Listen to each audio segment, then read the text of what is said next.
see how we are dressed, me and you. We have covered our balls, but we are just like goats and dogs. It should be hanging.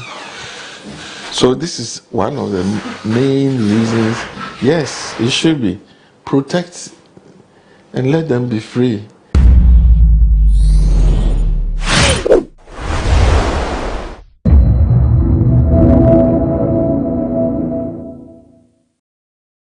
Data has shown that about 3 million babies have been born through the in vitro fertilization process, commonly known as IVF. It is gaining popularity as one of the ways through which people can make babies artificially. What is the process like? What does it take to have an IVF? And which people qualify to have an IVF? Today I'm at the Medifem Multi-Specialist and Fertility Center to find all these answers for you. But before I introduce my guests, let's take a short break. We'll be right back.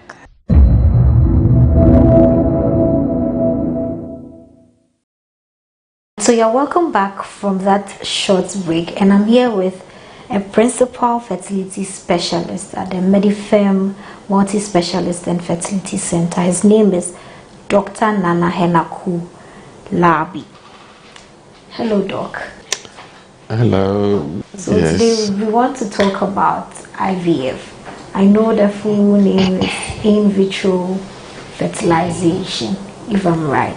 Yes. What is IVF?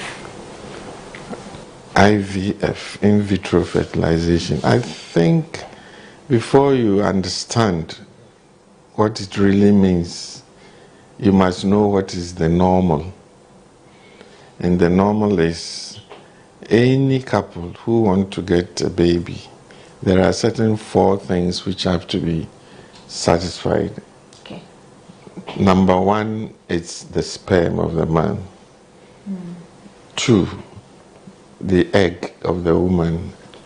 The egg and the sperm, they meet in the place called the fallopian tube.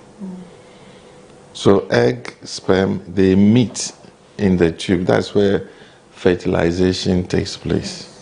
So in normal settings, normal life, fertilization of a woman's egg is in the fallopian tubes. After the fertilization, the fertilized egg would drop down to settle in the uterus, in the womb. So these are the 4 things which are required for any couple to get a baby: the womb, the sperm, the egg, the fallopian tubes where fertilization takes place, and then it settles in the womb. 4 things, always. But for some reason, you cannot have the fertilization inside the womb of the woman.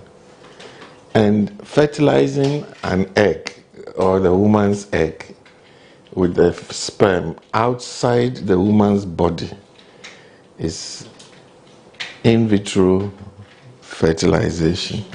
And in vitro means outside the body. It's a Greek expression for in glass. So in vitro fertilization simply means fertilizing the egg of the woman or whatever outside her body. Right. So when are couples supposed to go for an IVF? Which indirectly means, what are the reasons for IVF? Yeah. So after an egg is fertilized in vitro, we put the resulting fertilized egg, which is now called embryo, we put it inside the womb and let the thing grow, and eventually the baby is born after 9 months or so. Now, anything which will obstruct you from getting a baby may lead on to getting that fertilized egg outside the woman's body. Anything. And I group them into 4 reasons where how pregnancy takes place. So if there's a problem with the egg, itself, I start with the egg. I start with then followed by the sperm, and then where fertilization takes place, the tube, and then it settles in the womb. So I simply have to go through this for egg production. Sometimes the woman, you do everything, you are able to give all those things, you think everything else is normal, but no pregnancy. Yeah. So it eventually ends up with us bringing the egg out and fertilizing outside. That's doing the IVF. The next one is the sperm. Assuming everything is normal, and then the sperm is sort of deficient. It's not. If you introduce the sperm through the normal way, they won't be able to reach the egg itself. In that case, even the sperm, defective sperms, we can use the defective sperm in an IVF setup. Normally, you need 500,000 sperms to fertilize one egg in normal life. Yeah. But if the sperm is defective, what we do is we take the egg, get the best out of the sperm, which is good, mix them outside. So that becomes an IVF due to low sperm raising. And again, on the other hand, in certain situations, the sperms are so low, it cannot be used even in simple IVF setup. So we have to take one sperm, take one egg, and ourselves inject that sperm into the egg. And the process is called ICSI, intracytoplasmic sperm injection. Okay, so if there's a case where maybe the sperms are the problem, the woman is okay and everything, they still have to do an IVF to be able to get a baby? Not necessarily. If all is well with the woman and the sperm cells are not good at all, unfortunately we have to do an IVF. But if at some stage the sperms are not good, but they are not that bad, we can wash them, sieve them, and do a process called IUI, intrauterine insemination. But even that, it means we are preparing the sperm to inject into the womb for the sperm to go and meet the egg inside the tube. But some are so weak they cannot. Look, you measure sperm quantity in millions. If you do a sperm check, they will tell you the normal is 10 million per mil, or 20 million and above for the whole thing. And then, so you wonder why all these 20 millions, but you need only one sperm. And that is where ICSI comes in, or IUI comes in. But unfortunately, if you do IUI, you don't actually see the problem if it fails, if it doesn't work. You wouldn't know. Why? Yeah, but with IVF, you can see fertilization. You can see that there's something going on. Unfortunately, the baby is not well formed, and eventually it may not happen. So I was asking, what's the chance when I do an IVF that it will be successful? Because it's just like science.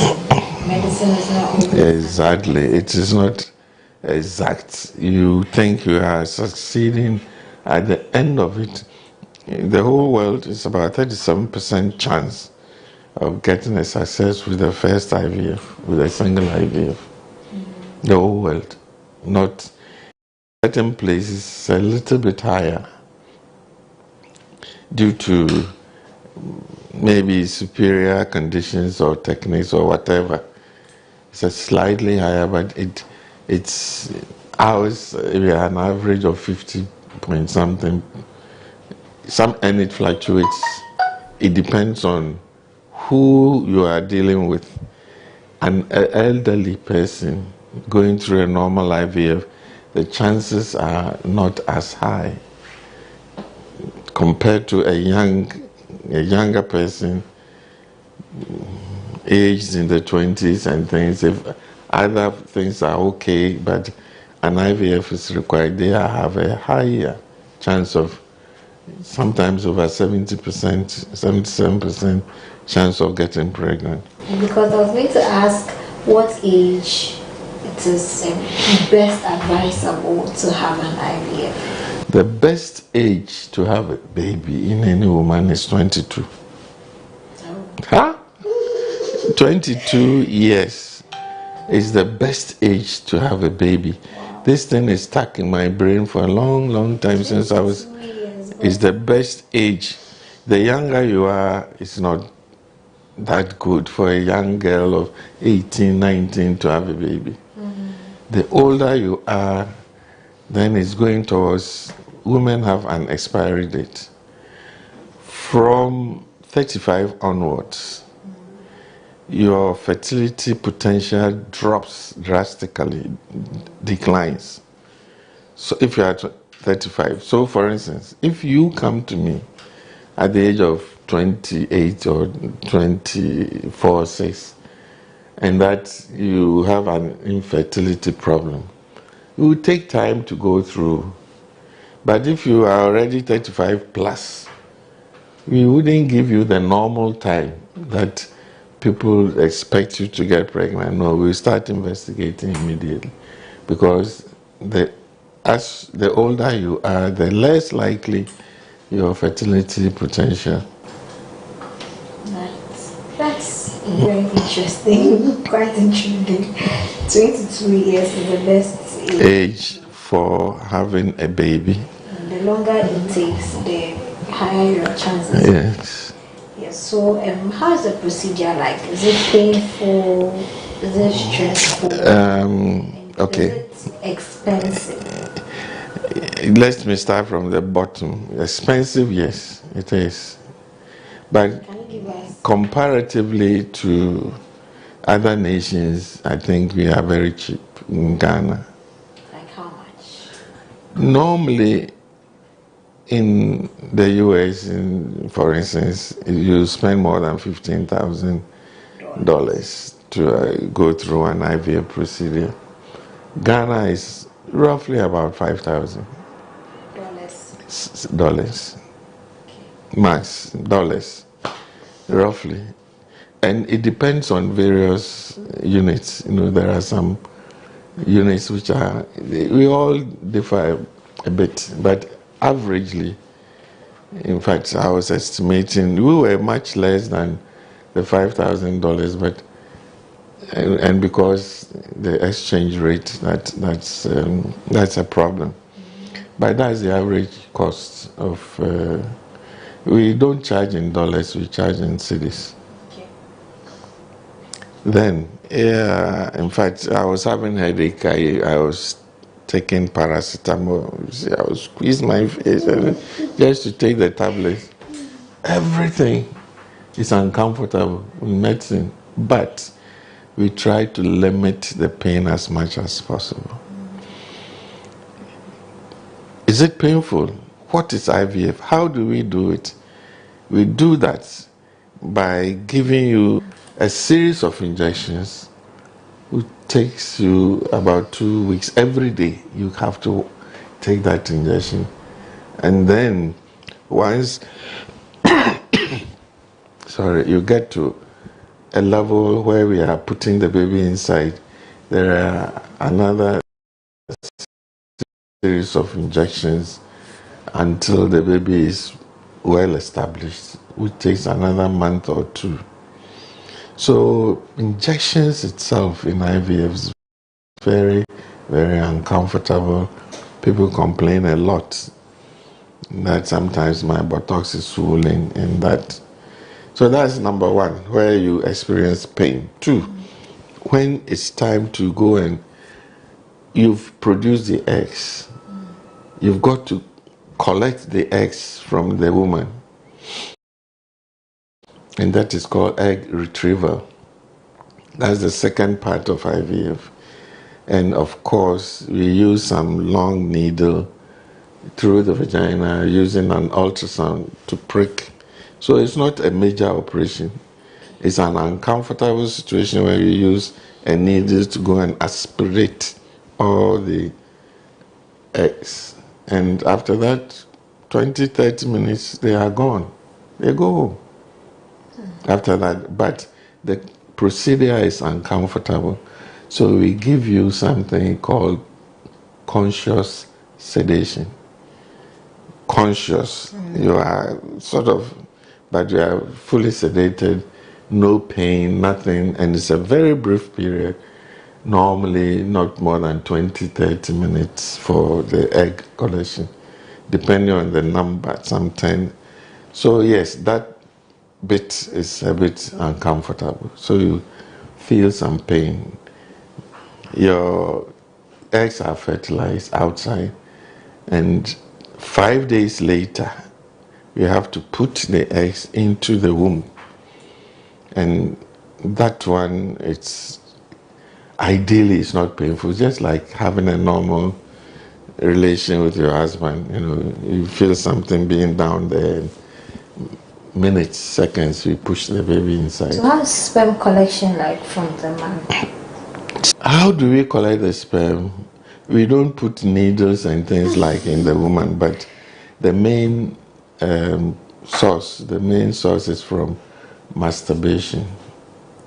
Okay. You know what that is? Yes. Have you done it before? I'm not a boy. I'm not a man. So they masturbate and then see the fluid coming out, and sometimes it's very difficult for the clients, the patients. And I'm sorry, I made a joke with it, but some need their wives to come and help them to do that. We resist or whatever you call it, from having sex in order to produce the sperm. That you lose a lot, especially the initial sperms, you know. You may lose them, but that's where the concentrated things may be.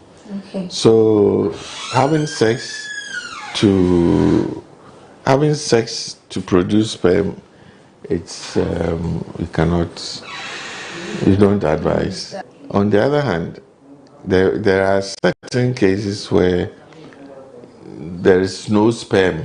Normally, we have to dig into the testis area and aspirate some sperms. This is a special condition where there are no sperms even when they make their normal ejaculation, no sperm. So we have to find some sperm around the testis there and aspirate to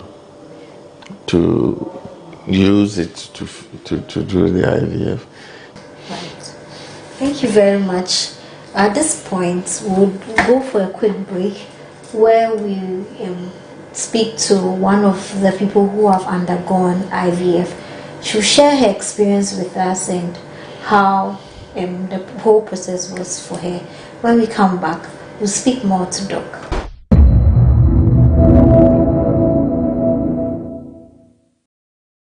So currently I'm with Akosia. She's had an IVF procedure and she was successful.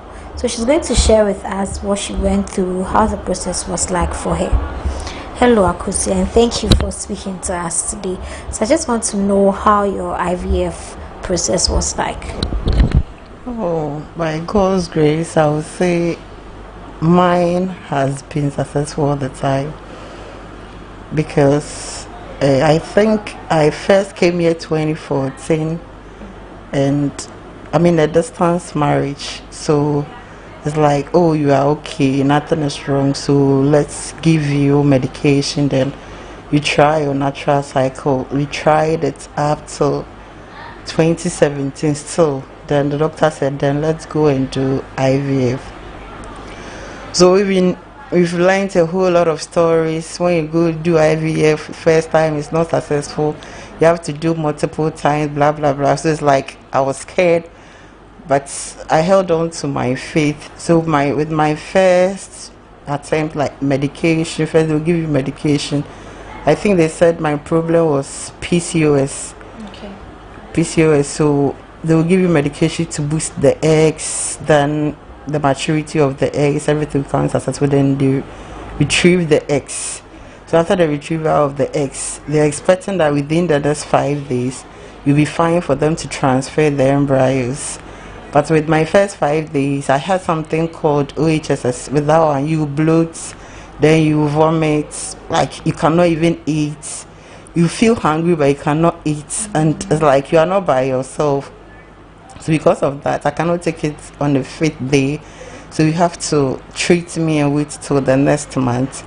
So by God's grace, the next month when I came, they transferred and everything was fine. I think my first pregnancy was triplets, but along the line, it's like 2 couldn't stay and left with 1. And people were saying, hey, IVF, they will stitch your womb, do blah blah blah.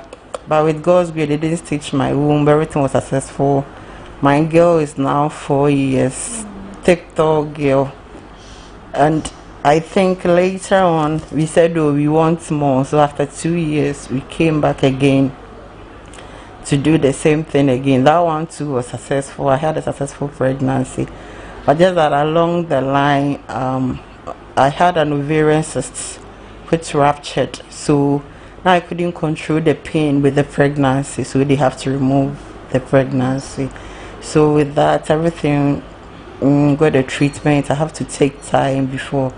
Then I came again. So when I came again, it's like that one too.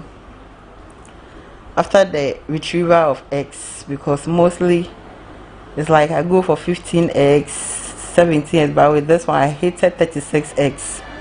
So that means it wasn't easy. So I bloated. My stomach was like 8 months pregnancy. I was 5 cry. So they have to treat me again. And with that one, I was like always, I think I'm strong.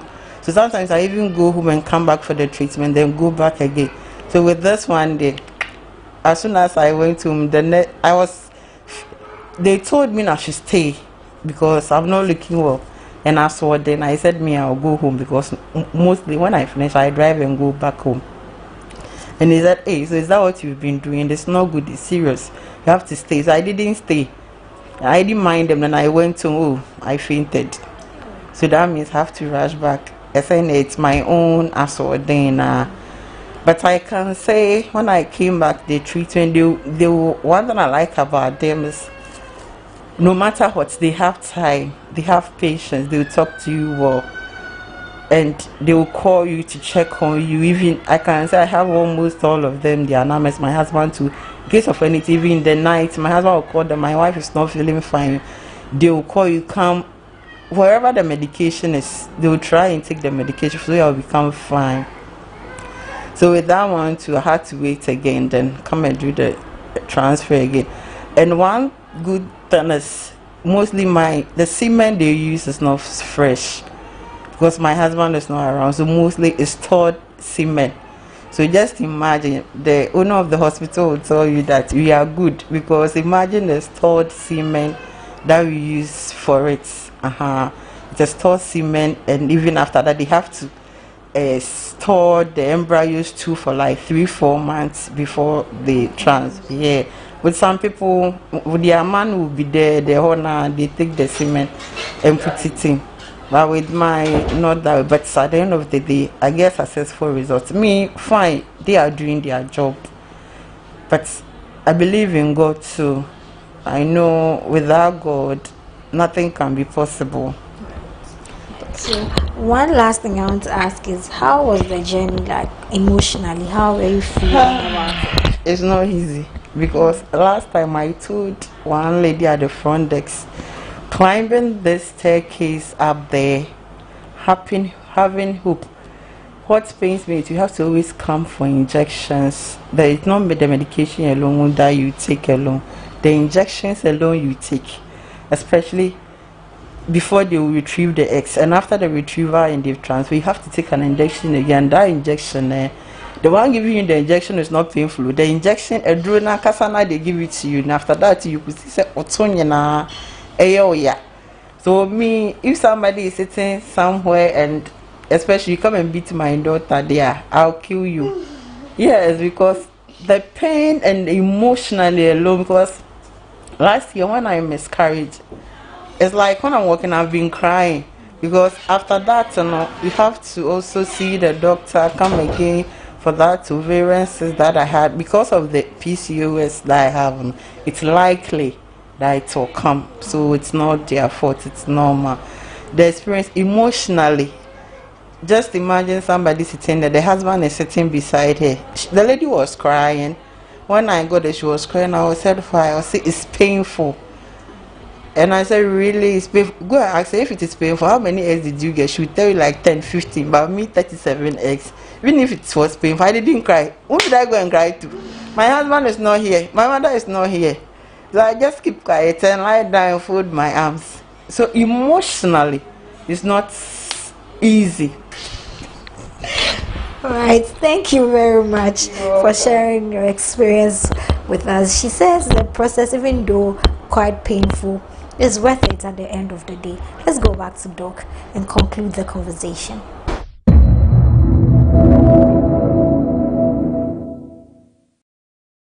You're welcome back. So I'm seated back with Doc. In this part, we're going to talk about some of the controversial things that we've heard people say about IVF.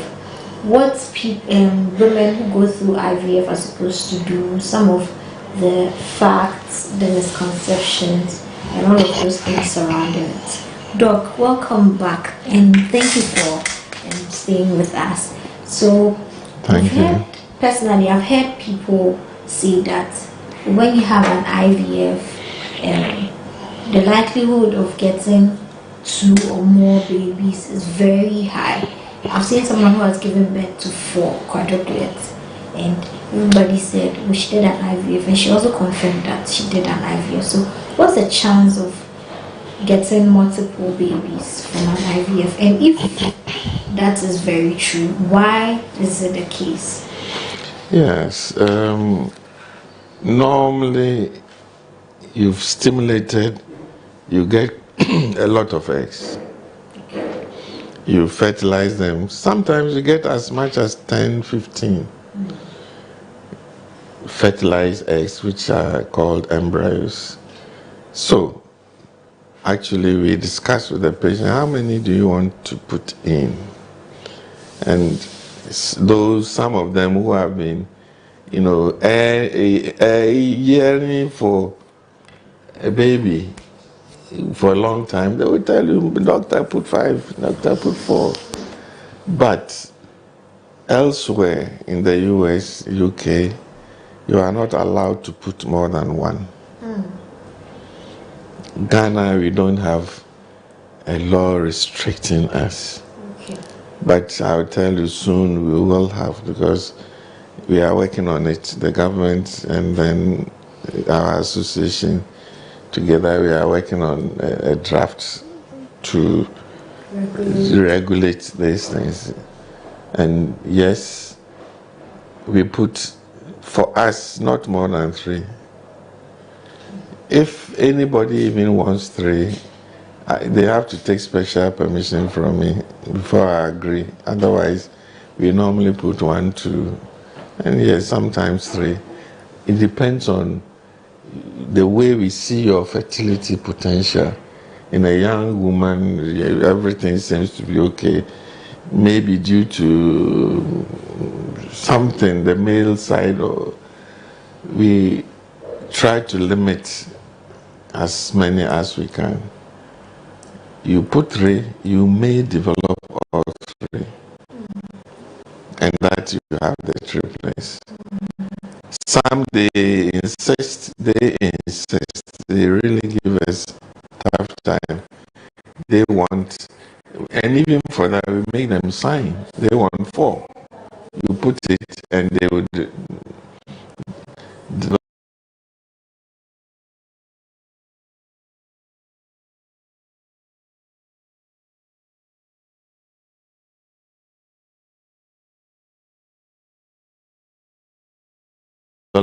quadruplets. But to be honest, with our standard, we find it a failure if somebody has more than 2. You failed. Because 3, 4, you see it in you hear it in the news and all that. Really, it's not right. Because the amount of torture the woman goes through to carry these 4 babies is no joke. And why they normally end up having miscarriages. So the higher the order of pregnancy is, the more likely you develop a miscarriage. There are situations where some women themselves from their family background and all that, they can't develop the higher order multiple babies, and that is not very common.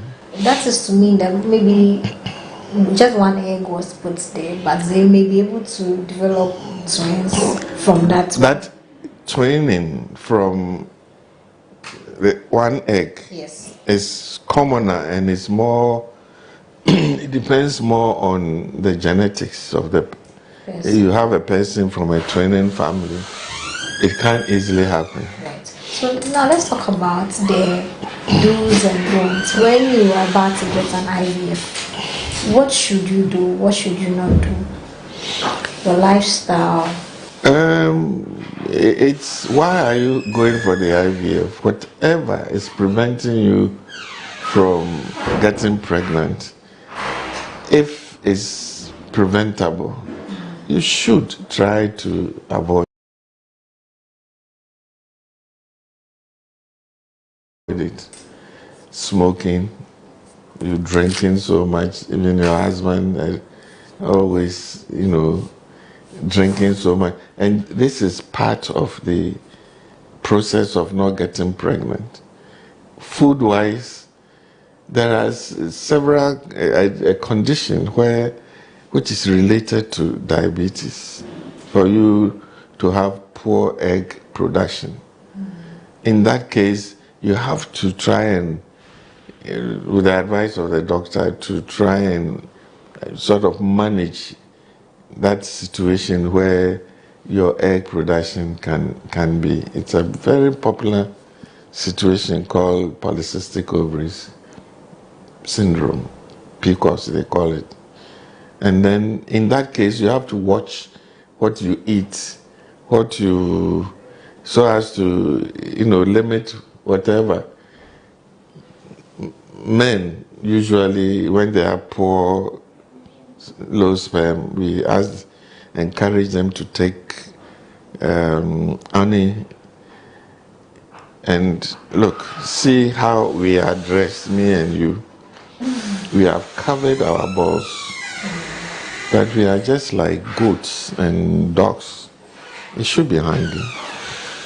So this is one of the main reasons. Yes, it should be. Protect and let them be free. Then pregnancy will take place. So avoiding, the root of the pregnancy, non-pregnancy causes could help in the situation. IVF is as simple as that. We promote eggs.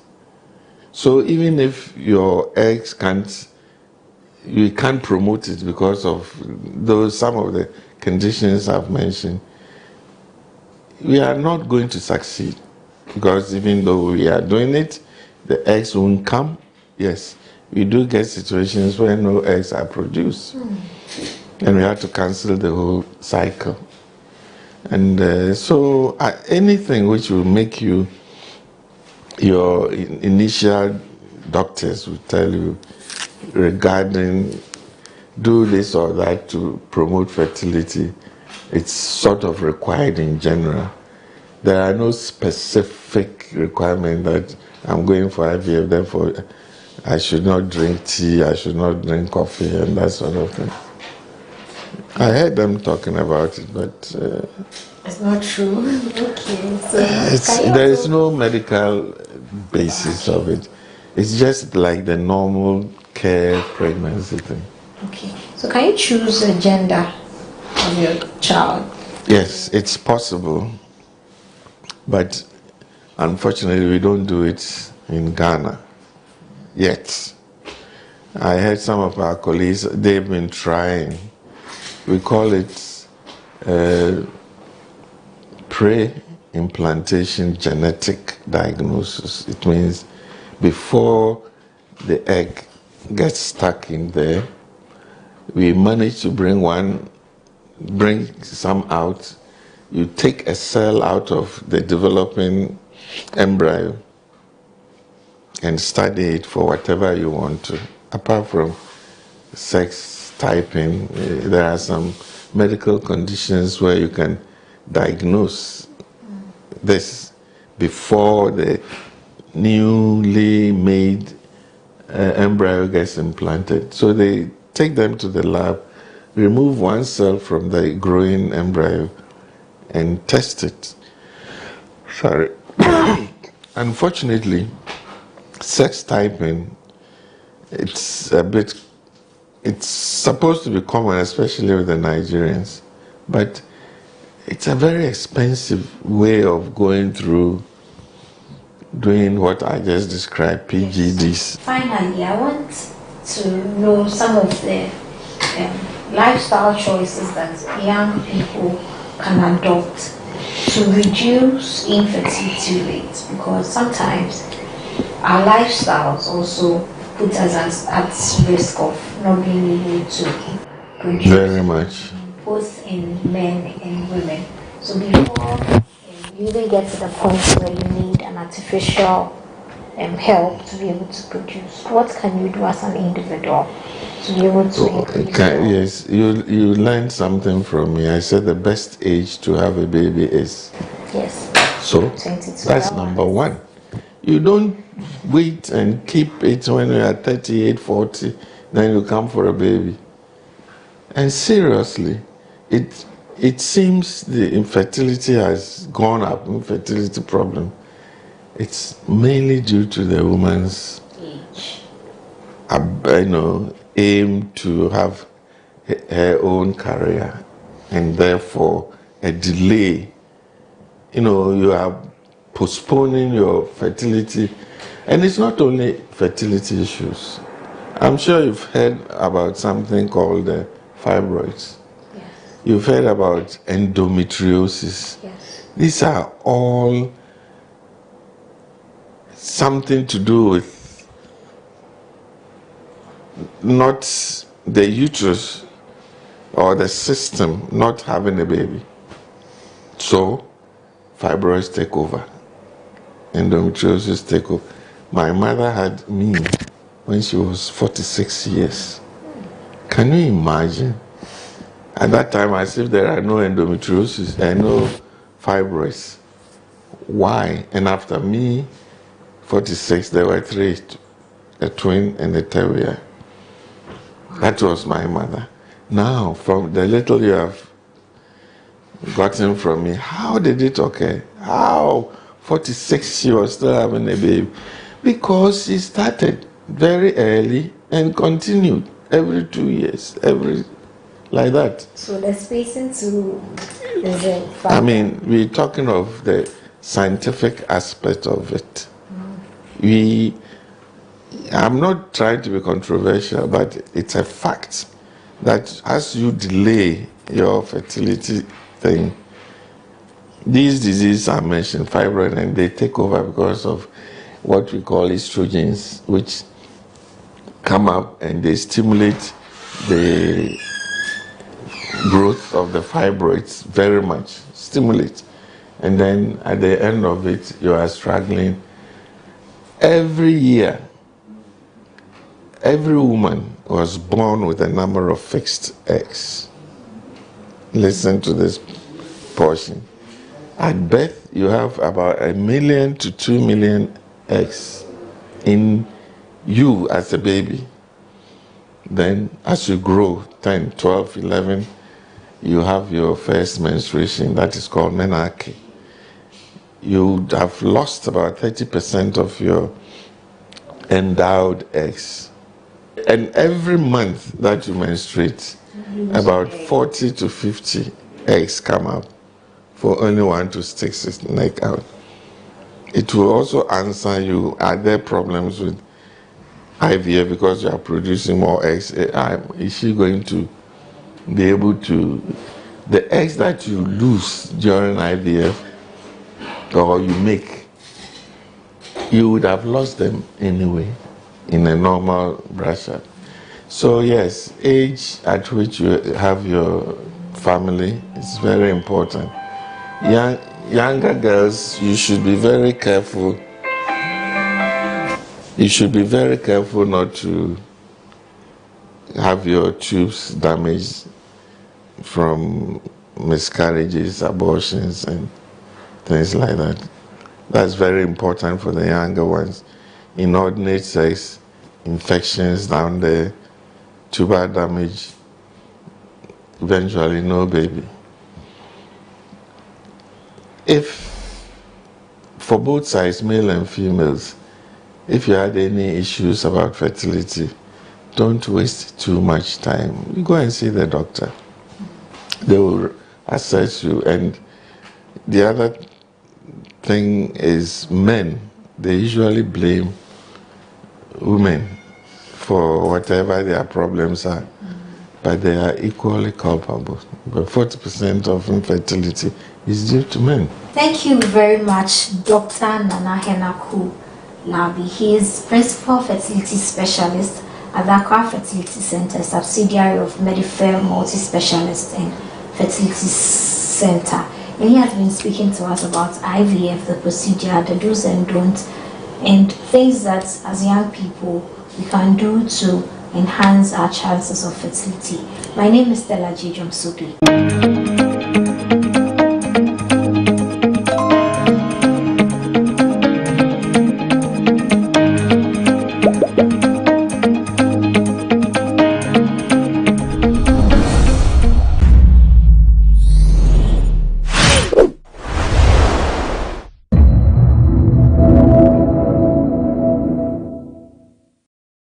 Regional heads of department herein present are distinguished members of the press, ladies and gentlemen.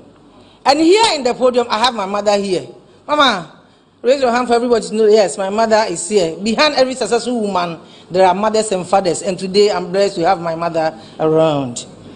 It is a great honor and singular privilege for me to have this opportunity to interact with members of the press, and through this forum, to let the rest of our good citizens understand and appreciate key strides the new Patriotic Party government has achieved in the Bono region under the leadership of His Excellency, the President, Nana Addo Dankwa Akufo-Addo. Conscious of the major contributions the media plays in the socio-economic political development of the nation, it is necessary that government has regular interaction with this body to facilitate the flow of information and to correct mispresentation or misinformation where feasible. It is for this reason that I am grateful to the Ministry of Information for instituting the regional edition of the Minister's press briefing. Thank you so much. It is my anticipation that by the end of this presentation, I will have succeeded in letting the press and by extension the public know more about the progress and development in the implementation of government's programs and projects in the Bono region. Honorable Deputy Minister, today's presentation will be centered on 3 key sectors, namely education, health, and road and transport infrastructure. But before that, permit me to give a brief description of the region, as well as the state of the region, as was inherited by this administration in January 2017. This will form the basis for effective assessment of our performance in the region. So the regional profile. The Borno region, with a territorial size of 11,107 square kilometers, is the 8th largest region in the country. The region shares boundaries with the Savannah region to the north, the Borno East and Ashanti regions to the southeast, Ahafo and Western regions to the south, and Côte d'Ivoire to the west. Administratively, the region is made up of 12 districts comprising 6 municipalities and 6 districts. The region also has 12 constituencies and span across 17 traditional areas. It is important to mention that this government has provided 2 ultra-modern 2-story administration blocks for Sunyani West and Brekum West assemblies for effective administration within the past 4 years. With regards to our population, the 2021 population and housing census puts Borno region at 1,208,965, comprising 596,841 males and 612,124 females, and of course, you know, women. They also chairman. Challenges of the region as at January 2017. On assumption of office by the MPP administration in 2017, the Dambrong Ahafo region had the following challenges which needed attention. The poor road networks in the region which were impeding economic activities and easy access. Chieftaincy and land disputes which pose security challenges. Sports development infrastructure deficits. Inadequate educational infrastructure. Health infrastructure deficits. Abandoned air transport infrastructure. Sunyani airports. Water supply and sanitation issues. Nomadic herdsmen menace, among others. In an in-depth analysis of the challenges brought to the fore, that the topmost priorities of the citizenry in the region were in the areas of roads and air infrastructure development, education, health, and sports development. Don't forget, we want to have heroes when it comes to sports men and women. It is Borno region. You can mention with the clubs. We have a number of clubs, football clubs, and when I said that, you realize that there was a smile on the face of my MP, Sunyani West, because when we talk about sports and football, he is there. Papa Nyamishra.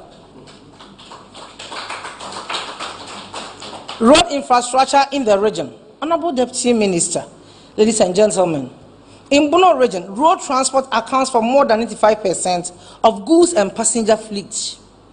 Road transport therefore plays a very crucial role in the Borno region's efforts at achieving sustainable economic growth needed to alleviate poverty and bring about sustainable development. It is also evident that road infrastructure is essentially crucial, particularly in the Borno region, because they serve as a major vehicle linking areas of agricultural production and consumption and facilitating economic and social interaction and trade. As I mentioned earlier, upon the assumption of office, the MPP government, having recognized the yawning gap in road infrastructure, prioritized the building of new roads as well as reshaping of the existing ones which were in bad state. The total road network for the Borno region is 4,700 kilometers, which comprise highways, urban and feeder roads. With regards to the Highways Authority, 13 roads projects with a total length of 342.3 kilometers are being constructed under the various categories of upgrading, rehabilitation, asphalt overlay, and reconstruction. The table on the screen illustrates the work being done. Again, 27 critical drainage structures and speed tables have also been completed. Permit me to highlight on some critical roads that have been carried out for your appreciation of government's efforts. The upgrading of the Menjebui Road, which is 30-kilometer stretch, has been fully completed. The upgrading of the Nkran-Kwanta Kasi Road, 10 kilometers. Remedial works on Doma Hinkro and Nkran-Kwanta Road 6 kilometers, and upgrading of Nkran Kwanta roads 3 kilometers are ongoing. Under the Cocoa Roads projects, the upgrading of the Doma Hinkro Bebianiha Road, Atronie Mem Road, and Ahafukanyase Esukese Mem Road, with a total length of 62.5 kilometers, is steadily ongoing, as you can see in the slides. Again, the Doma Township has received a facelift with a 16-kilometer asphaltic overlay on Doma Town roads. And the moment I mentioned Doma, I see you beaming with smiles. For the purpose of time constraint, let me draw on some selected roads. The upgrading of Wenchi Senior High, Akonkontum, Kamu, and Vigrosam roads in Wenchi, which length is 4.5 kilometers, which is at a 71.63% completion, is worthy of mention. This is because for several years, and I mean several years, the Wenchi enclave had not seen any major road construction or rehabilitation efforts.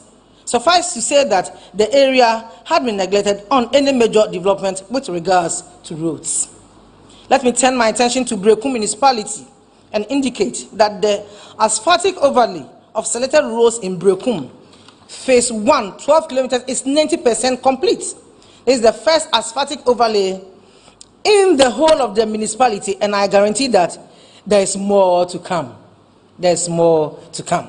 I'm aware that the good people of Sunyane, the regional capital, can appreciate the efforts of this government with regards to roads in the municipality, though one or two areas. One key road that has generated attention is the regional hospital traffic light to Yauhima Road. The first part of the road, which is from the hospital traffic light to New Doma, has been completed.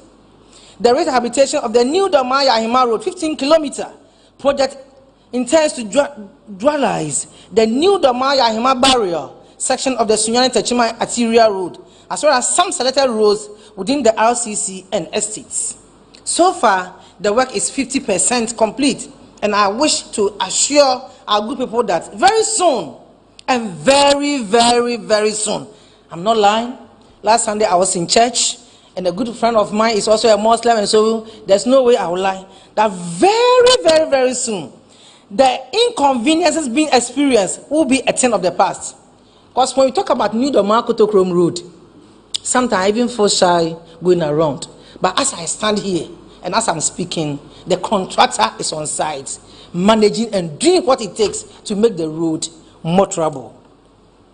Let me reiterate that no government has in our democratic dispensation embarked on massive road infrastructure in our regional capital, Sunyane.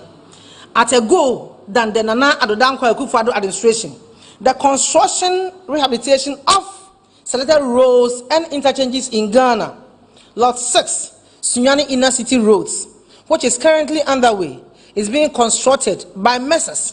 Sino Hydro Corporation Limited. The 39-kilometer will include drainage works, culverts and drains, earthworks, pavement works, surfacing works, and walkways. The Sunyane Inner Ring Road, portions of which, after design, has not seen any development due to the capital-intensive nature, is being constructed. More to it, the beneficiary areas of the inner city roads include the Jano, Dr. Bekun area, Mayfair area roads, Newtown area roads, Estate Inner Link roads, Berlin Top area roads, and the Penkwase area roads. Currently, some areas in the Penkwase area have been tiled, but due to the rains, work has stalled on some areas. Let me be quick to add that the Brekum Ring Road is also part of this project.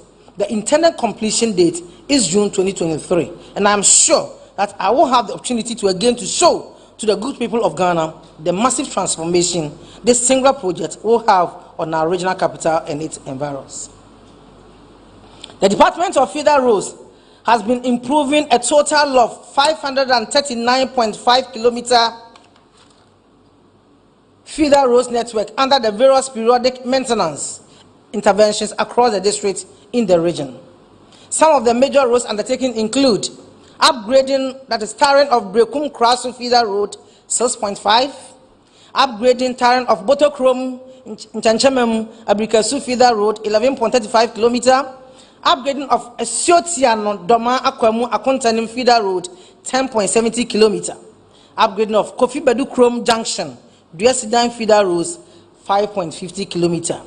In addition to this effort, the municipal district assemblies in the region support the work of the departments in improving the state of the rural roads and urban access roads in our municipalities and district capitals. And thank you, my honorables. These roads constructions have improved greatly the socio-economic status of towns located along the various corridors. Transportation of farm produce from the farm gates to the various towns and cities across the country has ultimately improved and thus advancing the living standards of our very people. Air transport. Air transport. Now this one I said, I think it's very fresh in our minds. That in March 2016, the operations at the Sunyani Airport was halted as a result of safety concerns caused by visible deterioration of the airport's airside pavement, runway, taxi link, and apron.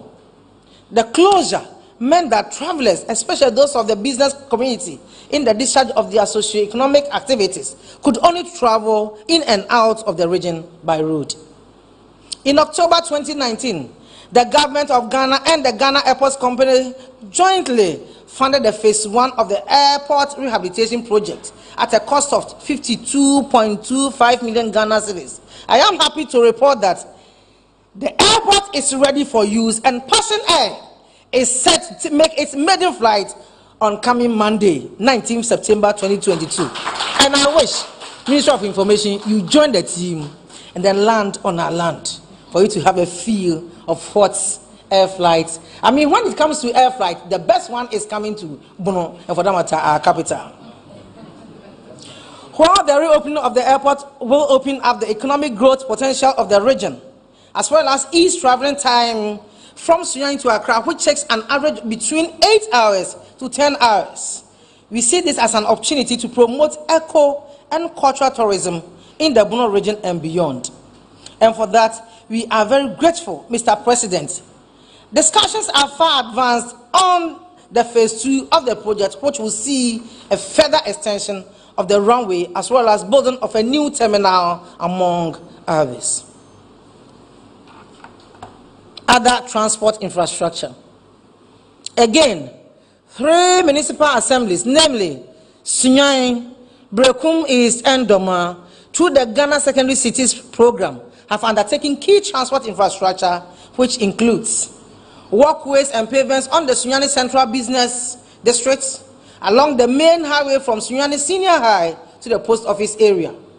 Also, street lights have been provided along the major roads to aid illumination for road users and also to serve as a security visibility tool.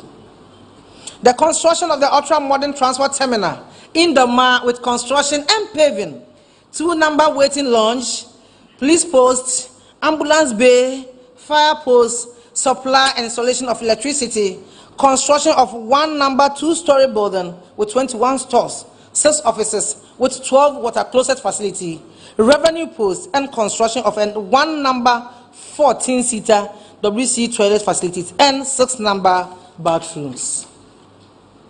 Health, Apomudin. If you have health, there's nothing that you can do. So, Honorable Minister, distinguished ladies and gentlemen, none here in present, health is another important sector where the region has chalked a lot of successes since January 2017. The available human resource data at the Regional Health Directorate shows that there has been significant improvement in the staffing levels of key medical professionals, thus impacting positively on the health delivery in the region over the last 6 years. In 2016, the doctor-to-population ratio was 1 doctor to 14,896 persons. Now the situation has changed a bit, as the report indicates 1 doctor to 10,395 persons. Midwife to women in fertility age. Population ratio also improved from 1 midwife to 1,502 persons in 2016 to 1 midwife to 372 persons in 2021. I think, yeah. So Dr. Amokode and your people, Minister for Health, we thank you and we appreciate you. Look at the nurses, the doctors, pharmacists, physician assistants, biomedical scientists. There is improvement, but we believe that more can be added.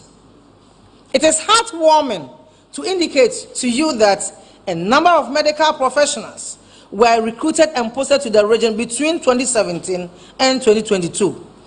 66 doctors, 3,337 nurses, 851 midwives, 14 pharmacists, 80 physician assistants, and 40 biomedical scientists. More room for improvement anyway. 48 health and health-related projects have been undertaken within the region by the government and its development partners. The municipal district assemblies have also complemented the efforts of the central government in providing community health initiative and planning services, CHIPS facilities, classrooms for nurses, institutions, construction and rehabilitation of hospital walls, among others. Agenda 111. The region is a beneficiary of 3 district hospitals under the Agenda 111 project in the following districts: Berekum West, Doma Central, and Sunyani West. Work has started in the Doma Central and Sunyani West municipalities, with work yet to begin at the Berekum West district.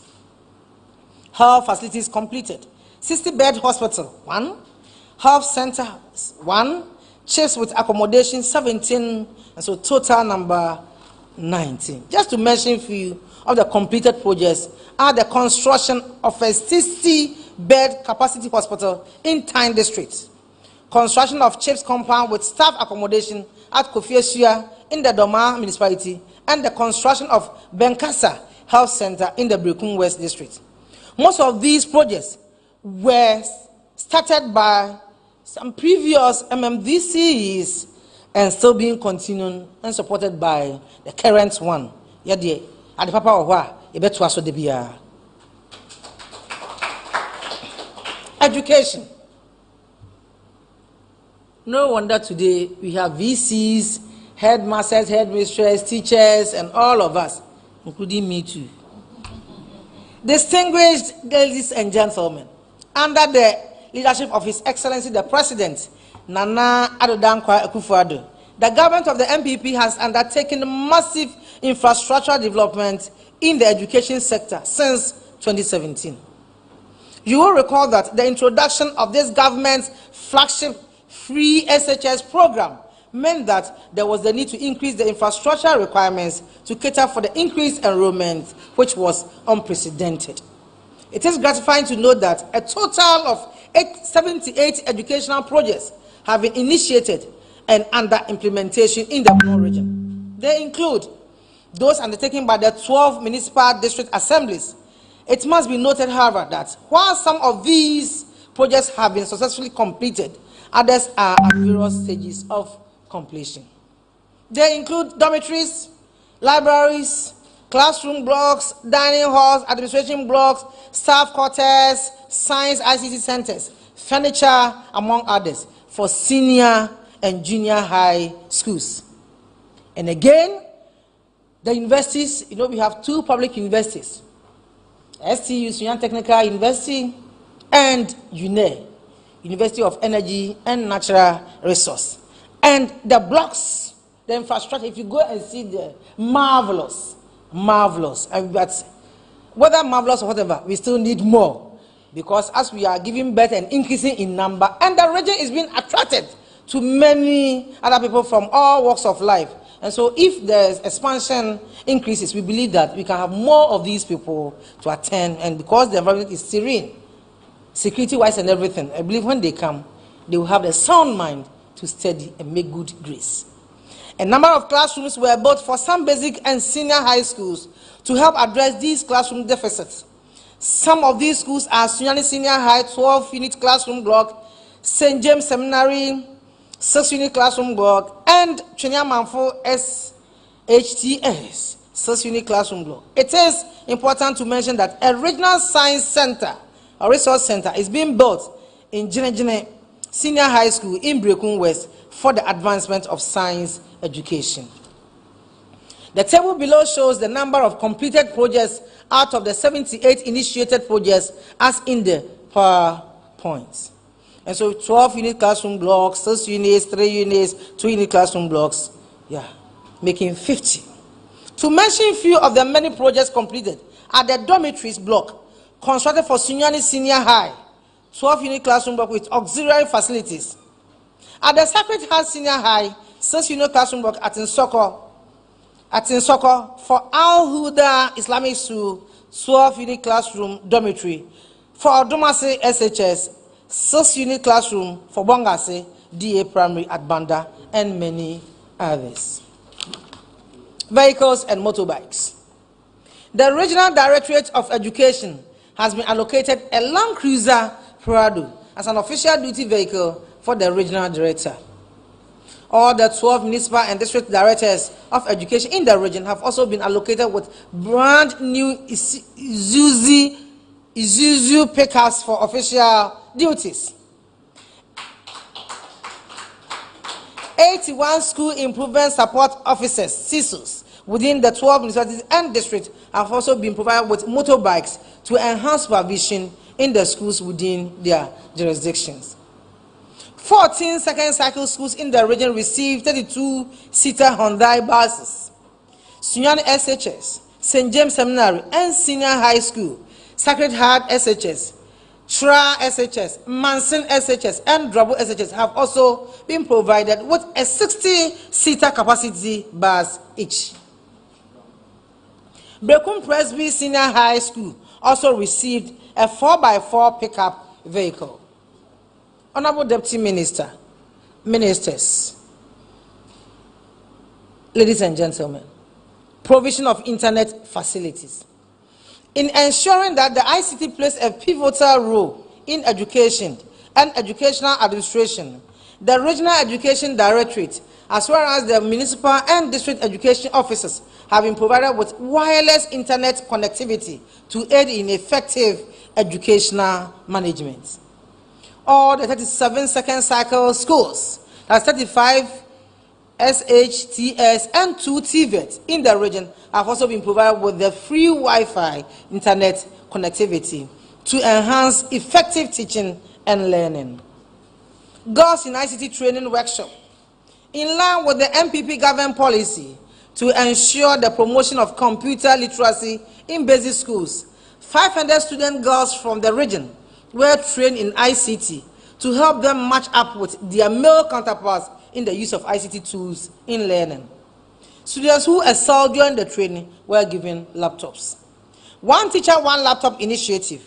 The government in 2021 came out with the One Teacher, One Laptop initiative with support from the teacher unions to supply every teacher with a laptop to aid in effective and efficient lesson delivery in the classroom.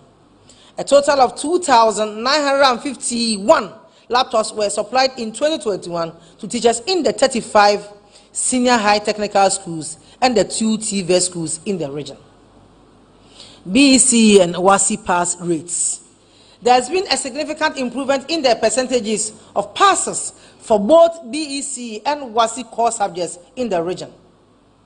This is due to teachers' commitment to work, their versatile ways of teaching, the intervention from the Regional Education Directorate, and the supply of textbooks and past examination questions supplied to students who help in their preparation for examinations. Bono region was ranked second in the national standardized test organized for Class 4 pupils in April 2022. Model school at Kwasi Senior Technical School in Wenchi.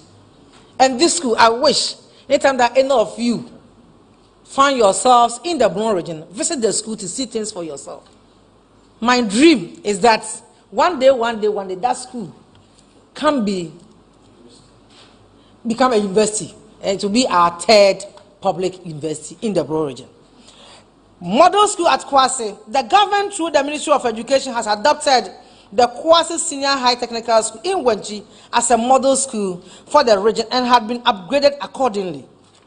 The magnificent transformation of the school is a testament of this government's resolve to ensure that access to quality education is available to all children, irrespective of where one finds himself or herself.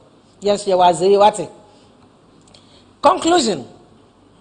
Honorable Deputy Minister, distinguished invited guests, ladies and gentlemen, there is no doubt that this platform has afforded us the opportunity to bring to the fore the numerous significant achievements of the MPP government in the region under the able leadership of His Excellency Nana Addo Dankwa Akufo-Addo for the past 5.5 years.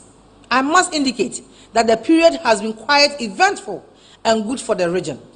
The citizens of the region collaborated very well with the RCC and the assemblies, as well as our development partners, to achieve a lot for the region. The media played a focal role in the flow and dissemination of information to the general public on the achievements of government. We are very thankful to the press in the region for being effective collaborators. Without flatter, we want to let the press know that we are very much appreciative of their role. It is our expectation that this close collaboration and partnership will be maintained and sustained in the coming years. Indeed, Bono region is what I've presented to you. I'm sincerely grateful to you for your patience and time devoted to this forum. Thank you. God bless us all.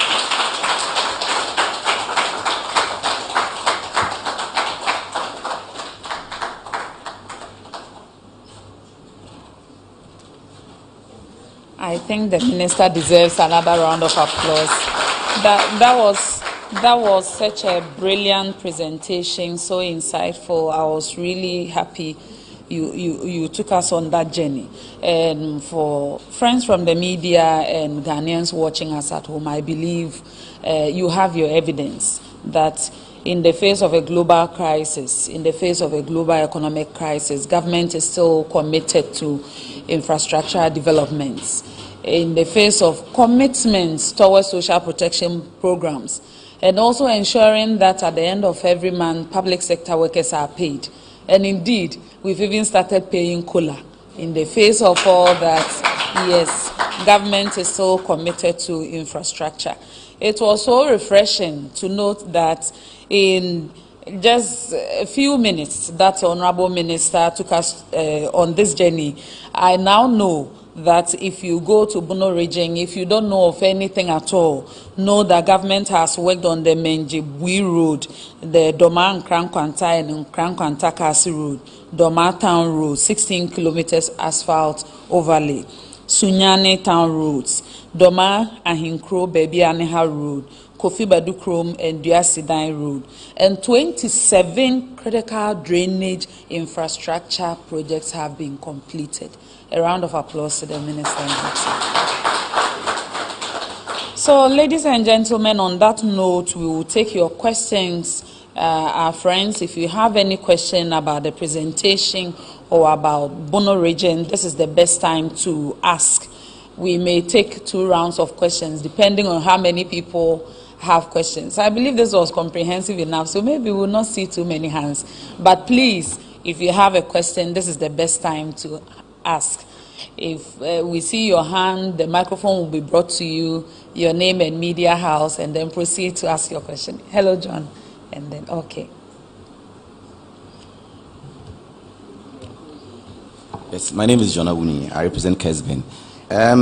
As recent as last month, when the president was in the region to commission the airport, which you mentioned, the president of the Regional House of Chiefs, Nana Osajifo Osiadeyo Ajimambedu II, made mention of some key road network that is very poor or that is very bad, that needed attention. He mentioned to the president. I wanted to just recap. I didn't hear you mention such road network in your presentation, and specifically, Nana Domahene mentioned Brekum Sampa Road, which he said it was very bad, and then that of Wenchi Badu Road, and then New Doma Chira. I didn't hear some of these roads in your presentation. Maybe you mentioned I didn't hear, so if you can make some clarification about that, why those areas are still an issue for travelers who trek on those routes. Thank you. Thank you for the question. So we'll take the second.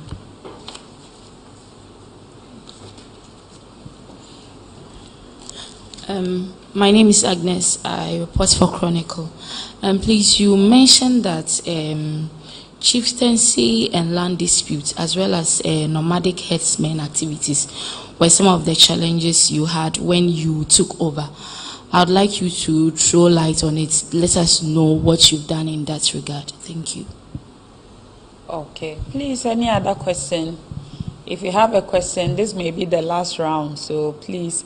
Okay, Nana Poku. Yes, good morning, Honorable Minister. I think you are so agile and very vigorous, and I like your posture because you are such energetic woman.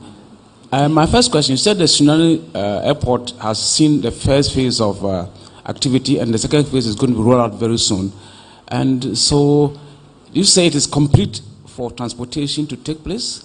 Because if you have not finished the second phase, how then do you say that we can run? And then if somebody makes a political statement that if you don't do A, B, C, D in my town or district or whatever, we are going to vote against you. How do you take that statement? Thank you very much.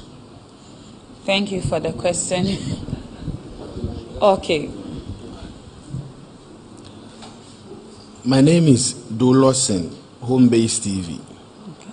I would like to know the armed robbery statistics in the region, because I know Bono region has been facing that challenges. So I'll be very happy if the minister can tell us more about how the RECSEC is tackling that menace. Thank you. Thank you for the question. We can take one more if anyone has a question. Okay, please go ahead. About your friend and natural Drew Angel TV. Me late mom, no fancy me, Timanti be na me person me bisa say airport no. Apart from Mampenyi the na ekusi hona or commission ye no. The plane no de call ye no. Apart from no plane foforo assign akosunyai airport and assign ena ehonsem netie. Me that's it. Okay, thank you for the question. Okay. So we will go to Honorable Minister for her responses.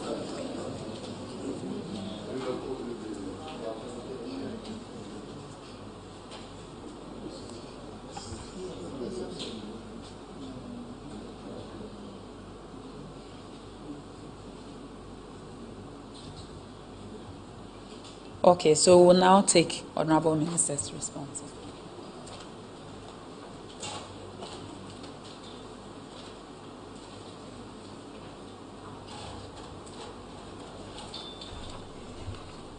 Thank you so much. Even if I don't receive a question, it will be wonderful because I'm a teacher, and as after delivering, you should ask for questions. And when your students are able to ask questions and the teacher you're able to answer, it says indeed you have delivered. And so here I come. But those few that I'm not able to, I think I have my men supporting me, but I'll try my best. Yes, indeed, there are poor roads. There are poor roads in the region. I think I have about 4 district capitals who have never seen hotel, if nothing at all. German South, Sunyane West, German North, and other places. Then the almighty New Doma Yahima Shra Techiman Road. Yes. And so, yes, we are on course. As we speak, the controversial New Doma Yahima Road. And that's why I once told somebody, the day that road is fixed, I'll roll in church in giving praise to the government and my God. And I believe that, like I told you, now the contractor is on site. The contractor is on site. I wish any of you can connect to the region now or ask or find out what is going on there. And so relax, we will do it. Okay? We will do it.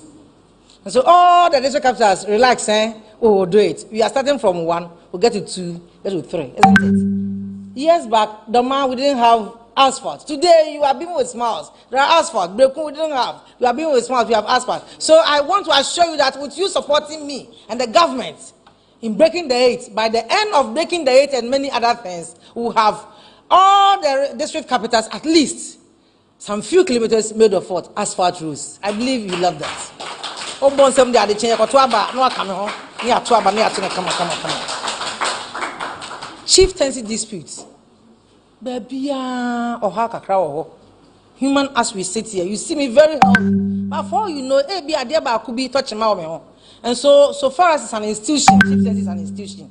Definitely, some people are born royals. Like I have all of you being royals. But a bunny a child, we really can't to be. No be there. Tell the beer in course of whatever. Now coffee and samba kwanamid. But me say with the Nanado Mahene in the chair as the original House of Chiefs president. Now with his background as a judge, law and everything, I'm paying for time the chilino me say omu putu omu homework omu ye kakra na. These disputes, no sooner than later, will be a thing of the past. That is my prayer. Also support me with the prayers so that we'll have a peaceful environment. Then when it comes to even the demarcation, and so, for instance, you know, it was Brong Ahafo long time ago. Today, the Ahafo parted have gone, and part of Blue East is also gone. Now, today, be no crowbar, like we mentioned, Cote d'Ivoire. If you go to Badukrom, the one central chief, yes, in one of the communities, Badukrom, one house, half is Ghana and half is Ivory Coast. If you're following Ghana, some of these things are there. But Madaroma, Mokami Huidi, and Anamos Adaroma, instead of Nati, they mean to you, I'm your solve. Telebia is human understanding. Airports, yes, there have been some flights. Some are official, some are unofficial. If for nothing at all, last week Sunday, there was an official flight. And there have been about 3 or 4 times that you hear the sound. Private one, but I want to tell you, say, there are flights. But then if you want to enjoy it, like I said, what's about late? Shiamo Airport. Shiamo Airport. Na I am from a channel to me, Duada. Na I have sit now, Mansan, will say indeed. Sinyana Airport, Abetnasi. Yet that passion air for us. This other bodies. One to tell Monka Kamu now playing Kran and Toby. Now if you Sunya Airco, if you Sunya Airco and Grand Quantanum, the man, idea. Yam Rebre, Madame Wasipa. Government will make our efforts to satisfy every aspect of a problem. Now, so, Yabobo boy, Obinya school, Obenya hospital, Obianya Nsio, Obenya BBB. Yantin Chedding now Pudio farm all the 12 districts at a go. And then Kaban can the common babu Jane. And on this war, and I be Nsio some Sabria near the amount. When I saw the acquire also young with ya, Kakra near the amount, Mijis Cheche, the head Dayara, a bedroom so. There are deficits when it comes to development. However, what should be a share? You say in transit. Now I want to tell you, say all the things that we showed, you can find some of them in each of the 12 districts. Armed robbery, yes, there are, but there are certain things people would describe it as armed robbery. Some of them are thievery.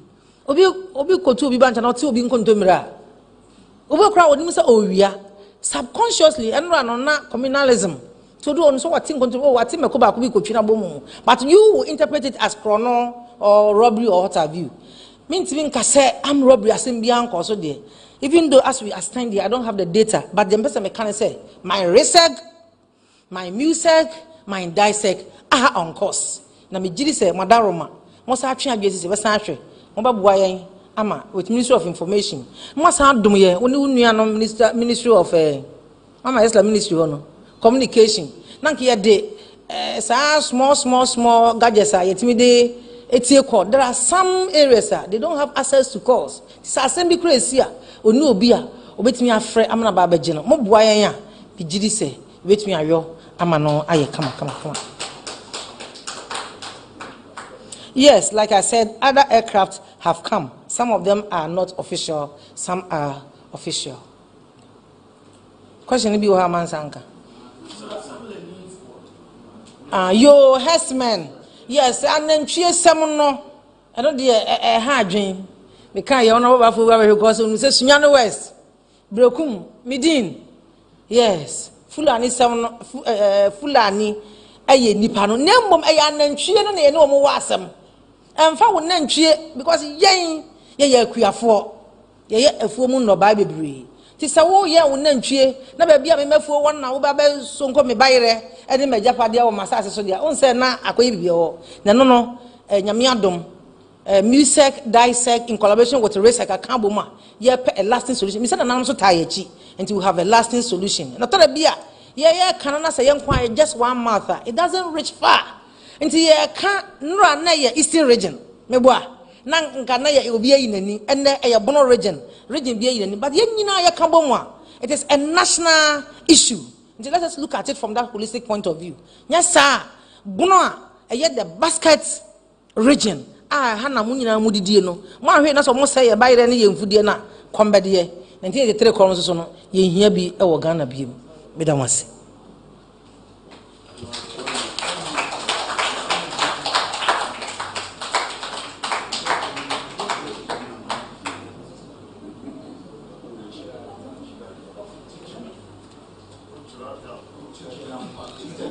Please, if you have any follow-up question, we'll take that. Okay, Nana. Yes, Madam, you did mention that your region is a food basket for the country. Fair enough. And when the regional minister came here, he did mention that they have a problem with preservation of the food because the roads are very bad and so the food gets rotten. And so what are you doing with respect to maybe agro-processing or things like that in the region so that we may not get to that level where a lot of food starts to go waste or bad? Okay, thank you for the question. Please, if anyone has a follow-up question, we'll take it. If not, I take this to be the last question. We'll take the response from the Honorable Minister and also her final remarks.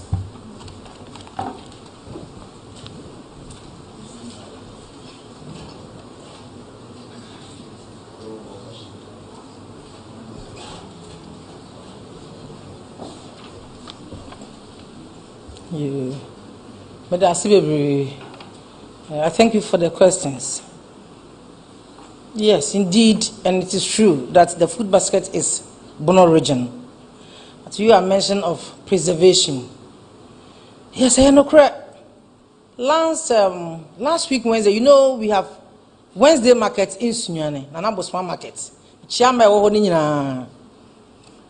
Na me koto mangoes bapa me koto mango me kodru ye se me 9 30 cedis na me ye say na wana me sifrika ni madwe me se bia me te modaro maka na mode ama me te ka mu nti na wo hwe ka no abo me bo na me siye na me nante ko manu am sa ko bisa bia o sesa se mango no eko na me ka mango ya o se 9 30 cedis no about 2-3 weeks ago na mango no kantema was about 10 cedis. Ninyina say they will processing and preservation. Madaroma, anything and another Danko Kufado in his wisdom and then the government, technology, yeah, Pajamuno, and not near school, yeah, Arsenal, yes, yeah, champion. And it's about science and technology. I think it's one of the ways by which Pennyfo in collaboration with Ministry of Food and Agriculture, Bekabum Abwa, Amma, yes, how to preserve and preserve well and enough. No wonder the government, in collaboration with other individuals, 1D, 1F, Uber Sunyani say, or process, precase. In Susa, when I talk about Susa, why you read that Maria Cho, the young quine, when Martin Waya, can you appreciate the Susa, and many other things. And on this Hanyama when yet me yet near preservoir, a woman a bunch, you have a woman, you have a talk, I thought you were ye, by betting a preservoir and a flower. And many other things that we can preserve for future use. So even if you come to Brekum, close to Jina, we have the tomato factory, Wadi tomato factory. Papa, he's doing wonders. Urabwa, Yamisha de Biada. As so, Nam said it is localized in Tino, Say ye kwadwo a utimu say so anya line no price no ye nyina yetumi etobi na abreni abribia nso ntosu no bi so ewo ho. There are so many silos also being built in the region. Ye preserve cereals and grains. Na believe say ni nyina so bia de yo. Ne mo se wadaroma me gina ha ya mo hwa me ya me gina ho bono na ehwa me de. Obi biara wo pepa. One of the cleanest environments, serene towns, Bono region. I would be be shame and so airport, Yadaroma, Airby, to find one and no dread. Messrs. I won't be a factory in Sibi Mayan. Now, your Mabunua was some 50 from a form of Jumania, Conam West and so say, or Tim Fifra, a soon fast one, a babua manipenina, so that we can preserve some of these things. Me Jiri say, Mobabua, I'm on Fidi Jumas so, Ababe.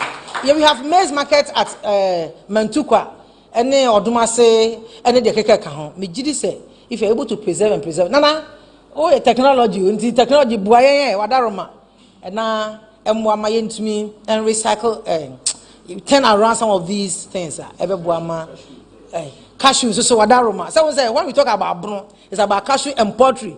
Now, when what can cashew, the other is not poultry, so Minister, don't me, but the minu.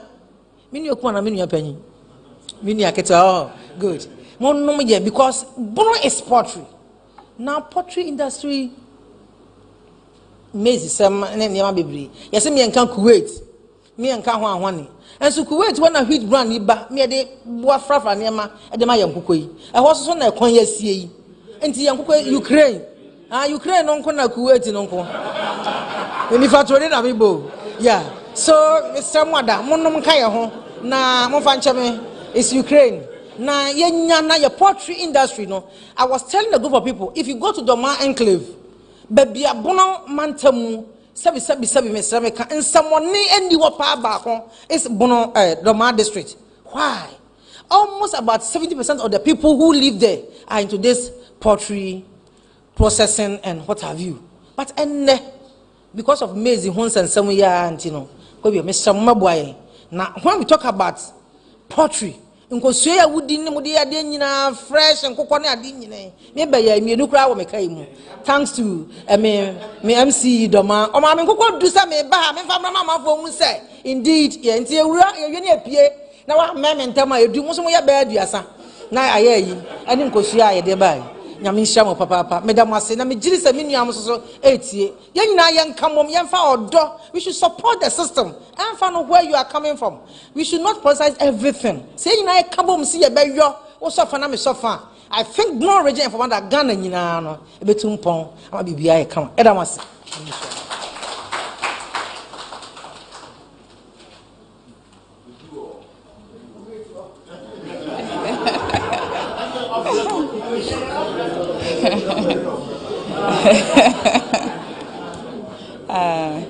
It's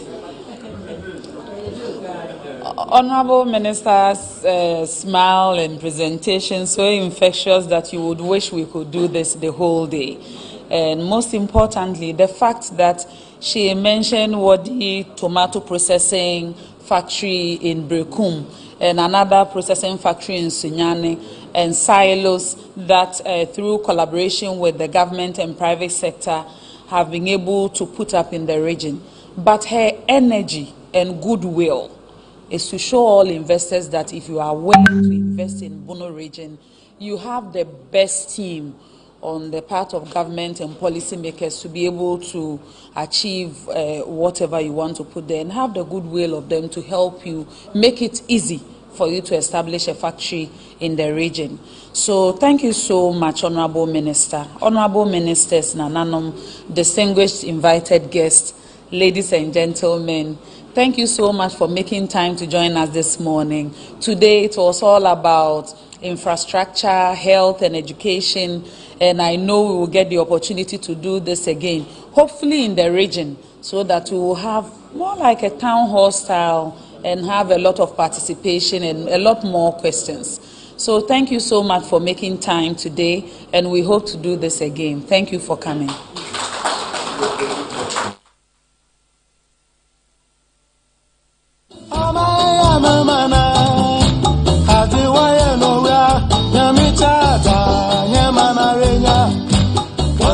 Once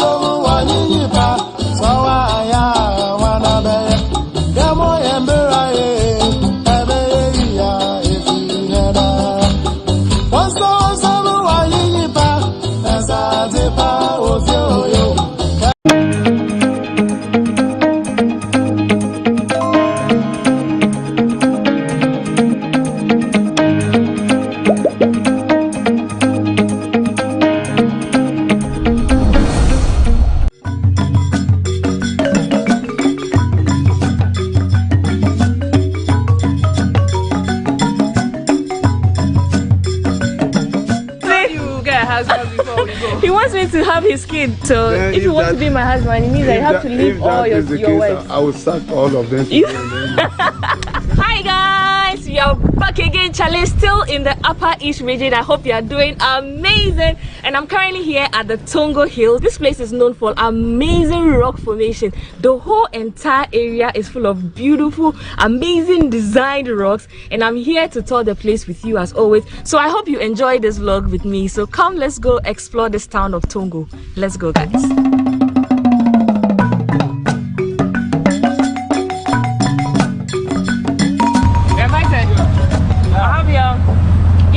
Fried guinea fowl, and it's so good.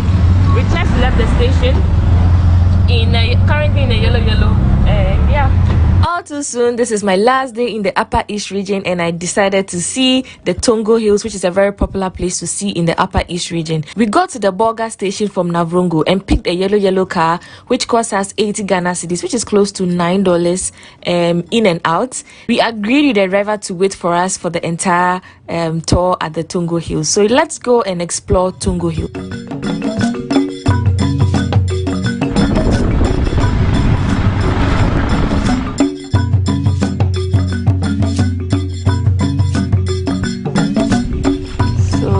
Currently here, the ride from Bolga station took us about 25 minutes through the yellow. So we are about to enter into the formation center. So we are currently here with Hansen. Hansen, say hello. Hello. Hansen is going to take us on the tour. You're welcome. Thank you. And this is how much it costs. Yeah. Here is Tongo Hills and Tongo Shrine. Okay. So I just paid 25 Ghana cedis together with Gloria. Hi Gloria. Hi.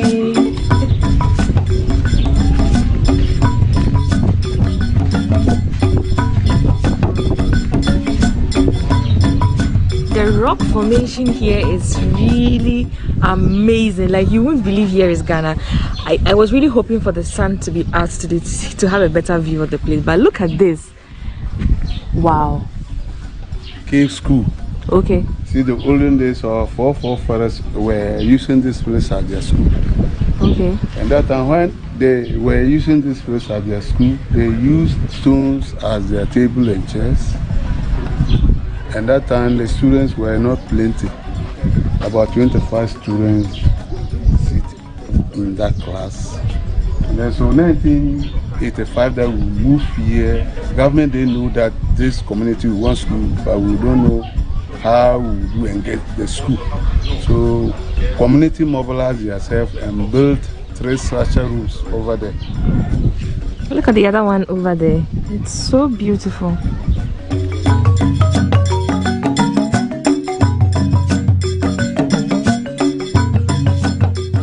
We're cooking food for the students. Okay. That's the cooking place.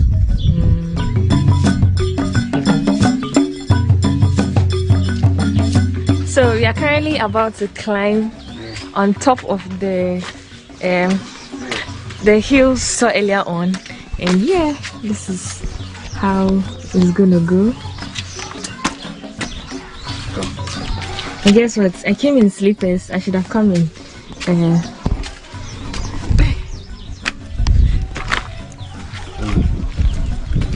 Yes! I made it. You come. You won't come. Okay, Gloria has decided not to join us up here. So yeah, the hill formation here, the rock formation here is so beautiful. Wow, I can't get over this view. Just look at this.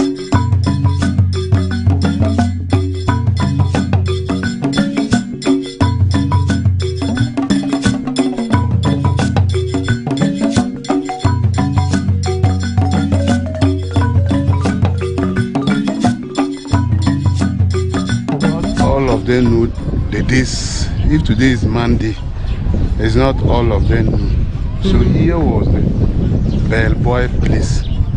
So if today is Monday, the bellboy will come on top and ring the bell in the morning, so the whole community will hear that today is school. Okay. Yeah. So he start Monday to Friday. Okay. If they doesn't hear the bell Saturday and Sunday, there is no school. Then they know that there's no school. Yeah, so here was the bellboy place. I'm currently feeling like I'm on top of the world. Look at the view behind me. So magical.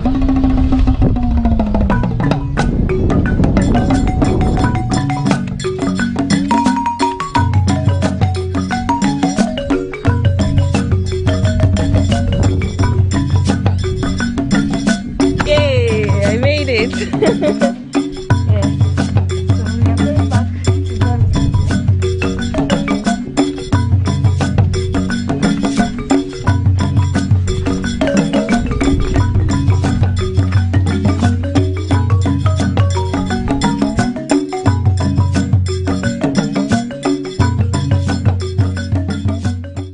Plant is this? It seems to be growing on the rock. Yeah, we call it ganselling in our language. You call it what? Ganselling. Oh, okay. Do you know the English name? No. So guys, if you know the English name for this plant, kindly let me know. There's a little soil around the rock, but it seems to be growing very fine. And this one is this tree is having some water. If the water is a drop your eye, you'll be blind. You'll be blind? Yeah. Really? So what do they use it for? Or it's rather poisonous? No, it's flowers too. Okay. This time that you are not seeing the flowers, but the March buoy, you see some flowers. It starts flowering. What's the color of the flowers? It's like pink. Pink? Yeah. Oh wow. Guys, let me know in the comment section. I really want to know the name of this plant. This is my first time seeing it. And the fact that it's very common in this area is amazing. Chief Palace. Okay. Tinzuk Chief Palace. Okay. And the thing is the land, and Zook is the head. And see, when you are coming, you climb here. Yes. So all the communities are down. Okay. So we are on top. And see, all what you are seeing, that's the Chief Palace. Here. Yes. And we are about 300 and some people are living in this house. And the chief that we should have met, but he's not around. He's having 23 wives. Some of the brothers have 10, 15, and we the children, some of us, our senior brother having 7 wives. Those some have 6, 5, 4, 2, 1. You see, the reason why here we marry more is, here we are farmers. If you marry only one person and you go to farm, the lady will suffer. So if there are 3, 4, they will help each other and then the work will go fast. That's why here we marry more. And more to the point too, see, here we don't care for money, we care for human beings. If you are a chief and you are not having a lot of human beings, they don't respect you.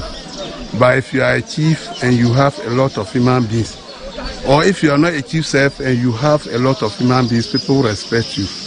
That's why here we used to marry more. Okay. So how many wives do you have? I have 4. 4 wives? 4 wives. And how many children? Children, we don't count children. You don't count children? No. Why?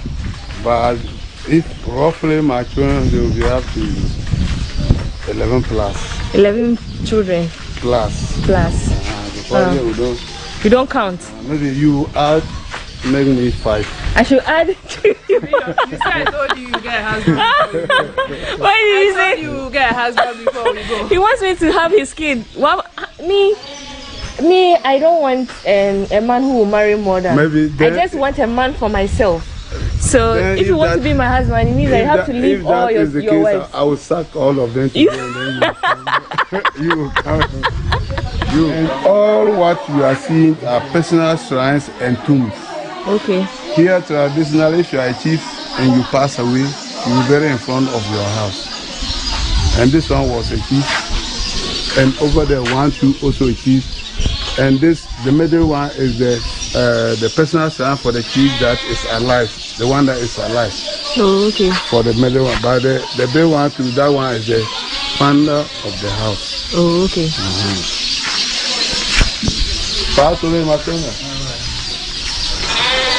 Good morning.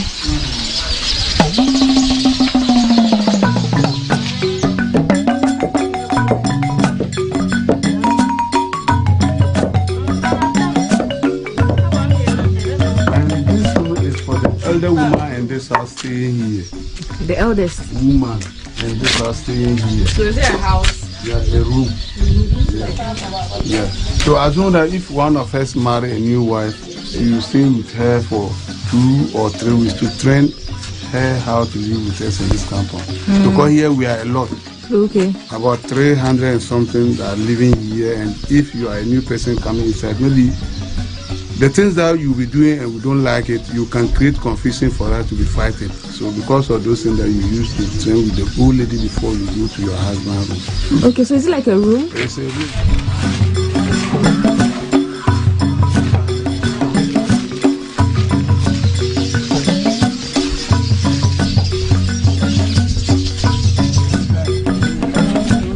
Good morning. See the stone that you are seeing, like a back and the trees is there. On top of the hill? Yeah, that's the shrine. That's the shrine? Yeah. So if you want to get to the shrine, you have to climb all the hills? All that place. So when you get there and you are to enter, you will take off your top clothes. Dress, yes, and your trousers. But the way you wear is okay. But it's like trousers, you fold it to your waist. But we will stop at the donkey cave here, just here. For you to go? Yeah. So, you heard it from him. If you want to go to the shrine, it is very open for you to go. But personally, I'm not going. Gloria, are you going? Nope. Okay, she's not going to the shrine too. If you are going to go to the shrine, you're going to take off your clothes, your upper clothes, and you're going to, if you're in trousers, you are going to bring it to your tie. So if you're in shorts, you're only going to go with your shorts. If you are a lady self and you are there and you have to take off and enter, whether braziers or what, bare chest. Bare chest. Yes. So the priest is going to see your breast. Because and what I'm curious, what happens in the shrine? What happens there? Nothing happens there, but the shrine there, you are tourists, you have to enter and see what is inside there. But some people too come for help. Okay. Any problem that you have and you come to the shrine will help you, no matter how your problem is. But the shrine doesn't do money ritual. Okay. The shrine will help you, like if you are doing business, and the shrine will help you in your business go up. But come and the shrine do money and give it to you that this go and put it here and then it will be plenty money, you know. Okay. Yeah. Okay, so yeah, you heard it from him. If you want to go to the shrine, it's open for you to go. Personally, I'm not going. That's the house. So this is the caretaker's house? House, yeah. The caretaker's house is really nice. Is this also a shrine? Yeah, that's the personal shrine for the caretaker. Oh, personal and shrine. The reason why he's here, even if he's here and then something is doing the shrine there, he can see. He will see and tell the chief that this and this and this and this, and then he will let people. Okay, so he lives here with his family. Yeah, his family. Oh, this is a nice hut.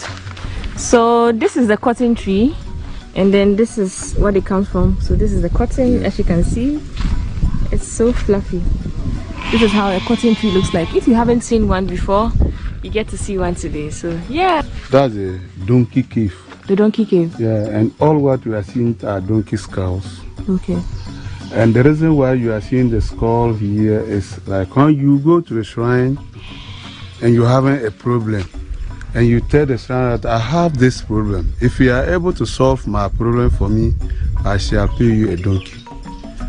Okay. So when you tell the shrine and the shrine solve your problem for you, no matter how your problem is, your problem will solve. So when your problem is solved and you then bring the donkey for us, we also send it to the shrine. And the shrine, when we send it to the shrine and slaughter it, the shrine normally takes the blood and the liver. And we also take the flesh. After taking the meat, we bring the skull here. And you see the reason why the skull... Do you eat the meat? Yeah, we eat the meat. Okay. You see, donkey skull fear rain. That's why we put it here.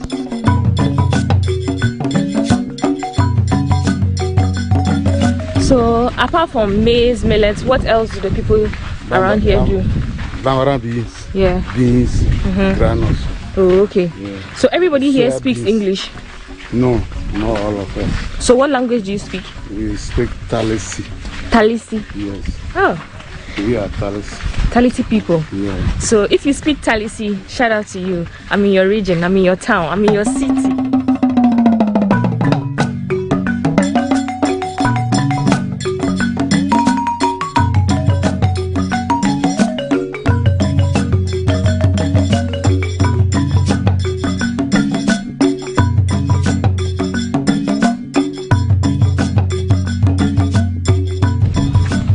So what is this town called?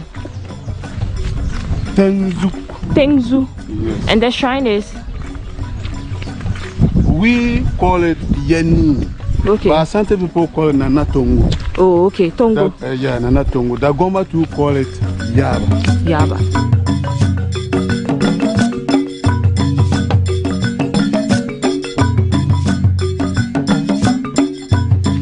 Just look at this place. So beautiful. I just took some Instagram pictures here. If you are not following me on Instagram, please do also follow me on Instagram. I got some amazing photos here. Look at the rock. The formation of the rock is so beautiful. And yeah, this is how it looks like from here.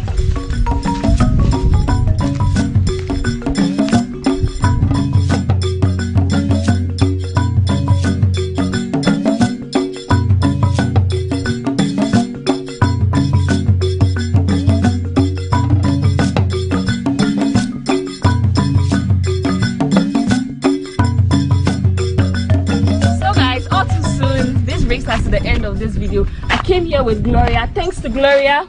Say hi to my channel. Hi guys. So please do well to subscribe to her channel. Show her some love. She shows amazing videos in Navrongo. In fact, the whole of the Upper East. Even the northern region, I'll be exploring the whole of the north, Upper East, Upper West, Northern. So when it comes to northern video, head to her channel. So guys, this brings us to the end of this video. I hope you enjoyed watching this video as much as I enjoyed being here, as much as I enjoyed exploring this Tongo town with you. This place is really beautiful. This is my first time seeing something this beautiful. Like, this is really beautiful. Until you come here, I hope the video do justice. Until next time on my next video, I want to say I love you all. Thank you so much for the love and support. I feel pretty. And yeah, this yellow, we came with this yellow, and he's the one behind the camera. Shout out to Ben. Hi Ben. Hello. So Ben has been helping us with taking pictures of ourselves and all that. Until next time, I want to say I love you all. Kisses. Mwah.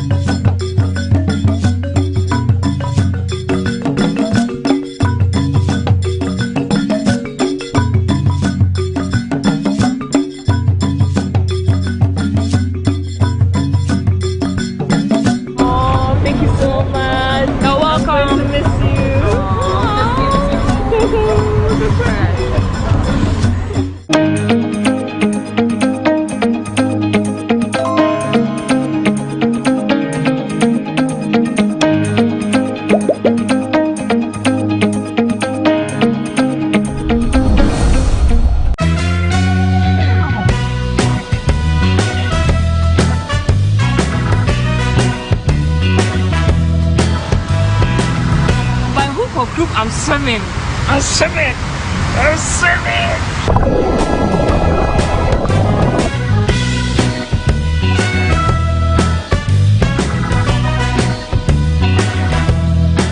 Hi guys, we are back again, Charlie. I'm right here in Kigali, Rwanda. And as you can see, this is the hotel I'm going to be lodging. It's called the Kigali Serena Hotel. This is how I look today. Yay!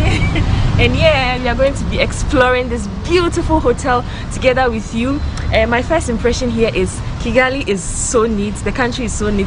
Right from the airport to the hotel, I've been saying this and I'm really impressed. You're coming along with me, so come, let's go, let's explore this place. Let's go guys.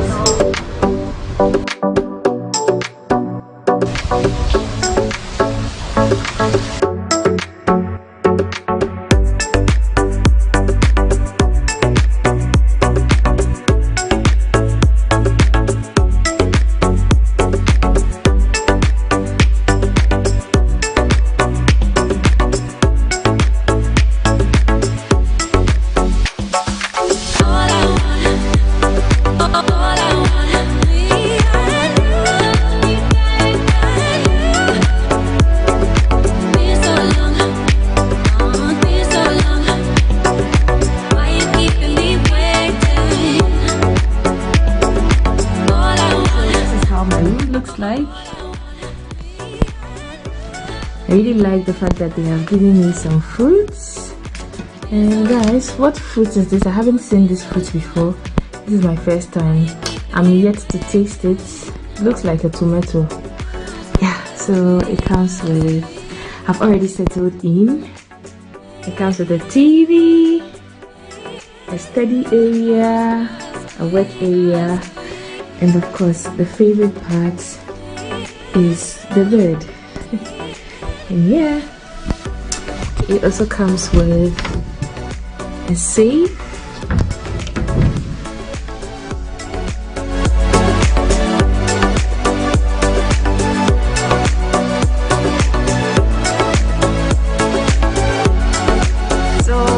let's go and explore the hotel. I'm really excited about the hotel, so let's go and see how the entire place looks like. Yeah, so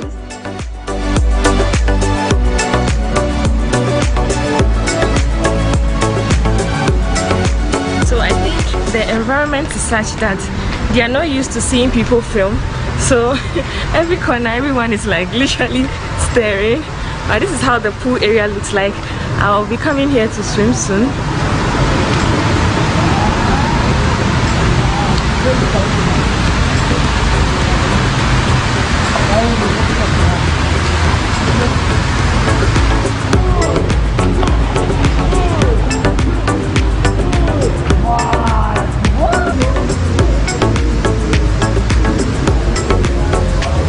I really like it here. The place is so serene, so beautiful. It's so vintage. Yeah, that's the right word to use. So vintage. The colors are dim and the water is blue. I can't wait to dip myself into the pool. Let me know in the comment section if you like the place, just as I am enjoying my time here already.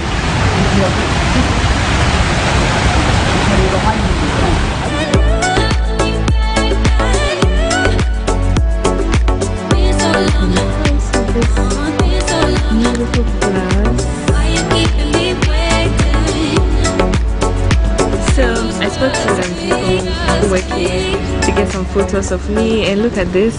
Let me show you my favorite picture so far. I got a nice photo. Yeah, this is it. This is it, guys. I got a photo just here.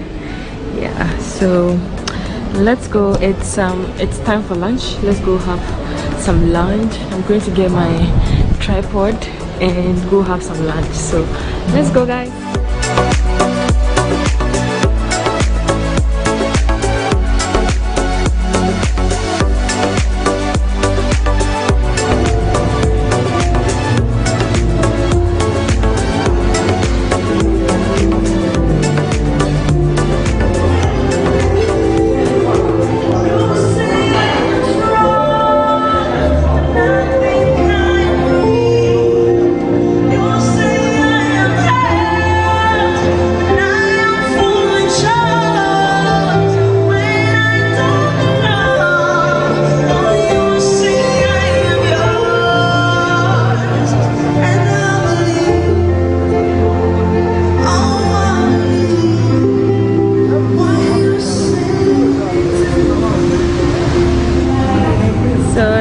Gonna be my lunch with a beautiful view. Yeah, and there's some beautiful live ceremony in there, so yeah, you're all invited.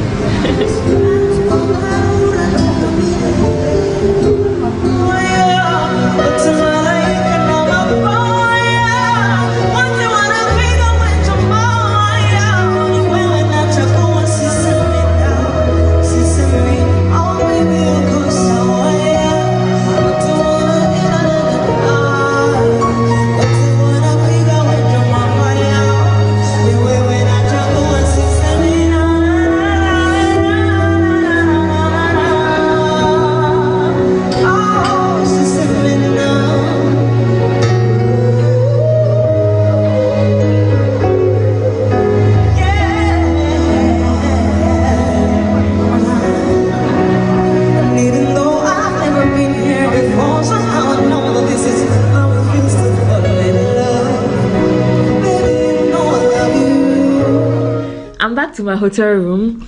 For a span of 4 hours, I've experienced 3 weather here. So when I came in the morning was very warm. Last night I didn't sleep with air condition. The room was just like room temperature. Was very okay. And I went to take a short tour around the hotel, and it was sunny. Just when I finished having lunch, it started getting chilly. Now I'm so cold, I needed to come back to the room. So I'm finally here. The food was it was amazing. I like the fact that they have options. So for people who like maybe like the beef sauce has a little pepper, and then they have another sauce that do not have pepper, so you have a choice. It's good.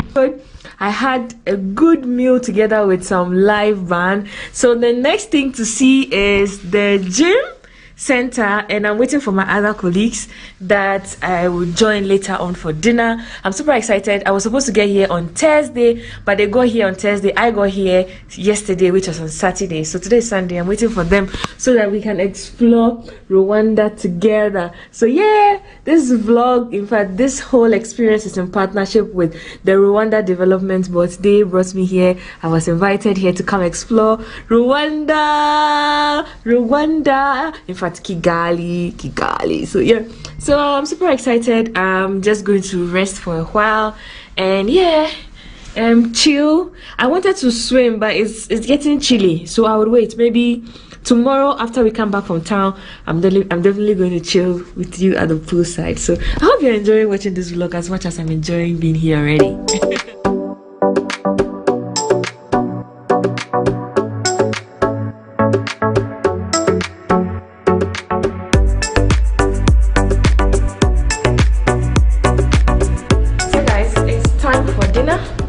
I'm going for dinner. I decided to use the stairs this time around, so let's go.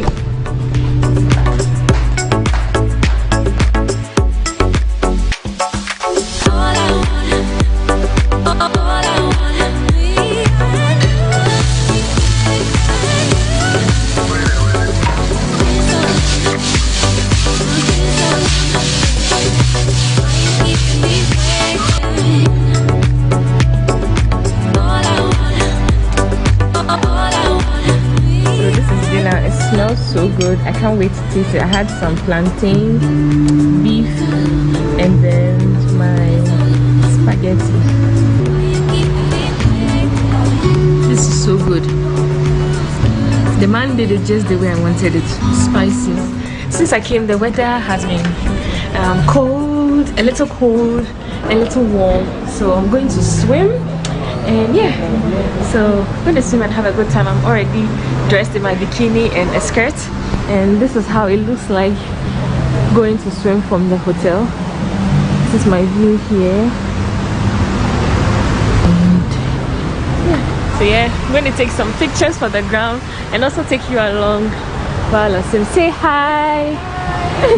She's having lunch. My lunch I'm about to finish. Yeah. Wow.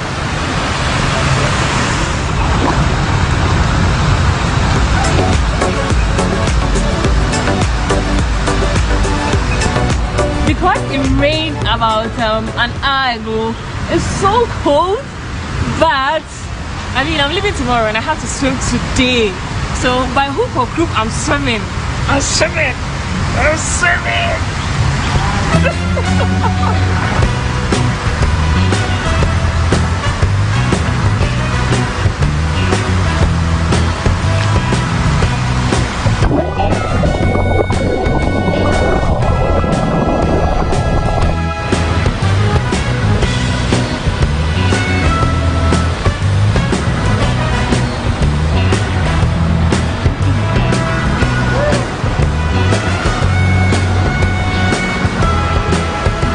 Look at how beautiful it is at night. Dude, good to see you. Stella, baby. I've been waiting for you to come, and now she's here. Hey, we're gonna turn up times 2. So guys, I was supposed to come here on the Thursday just like them, but I couldn't come because I had other arrangements. And there's one other guy, Kalije from Ghana. And so it's only the 3 of us from Ghana, right? Mm-hmm. The rest are either from South Africa. You'll meet them soon. So let's go to the gym.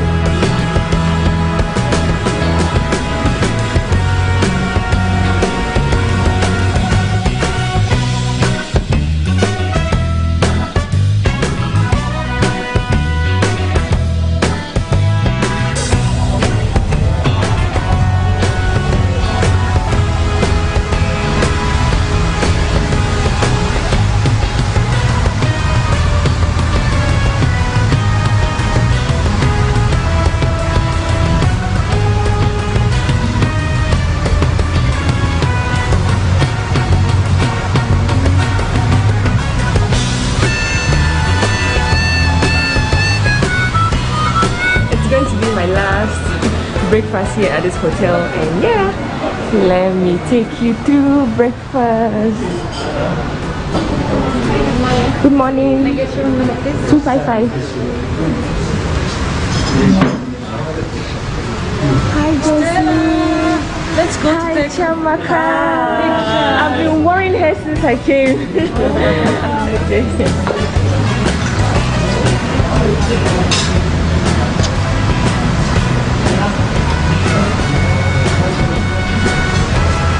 Guys, you're invited.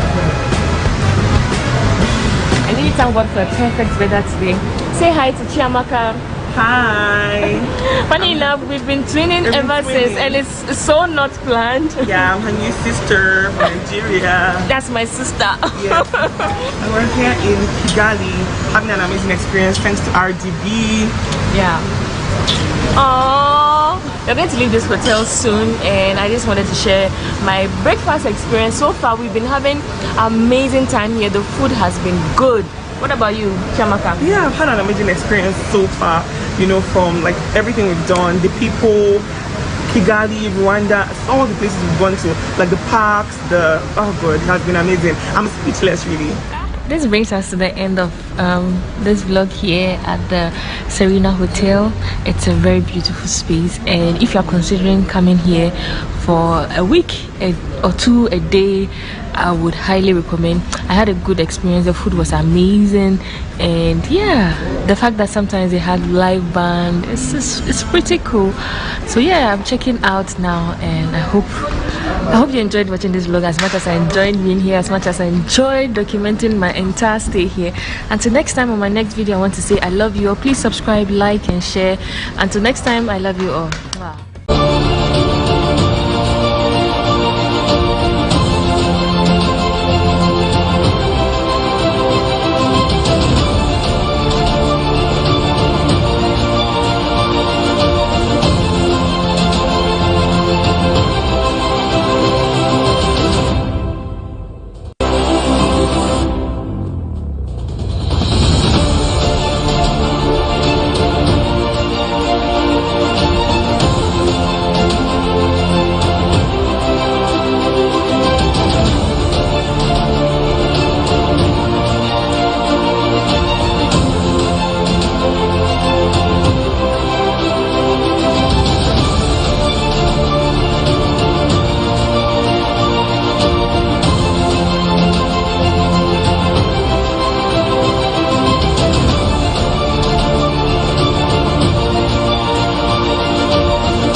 very good evening to you, and thank you very much for tuning in to this live broadcast brought to you by the Ministry of Information.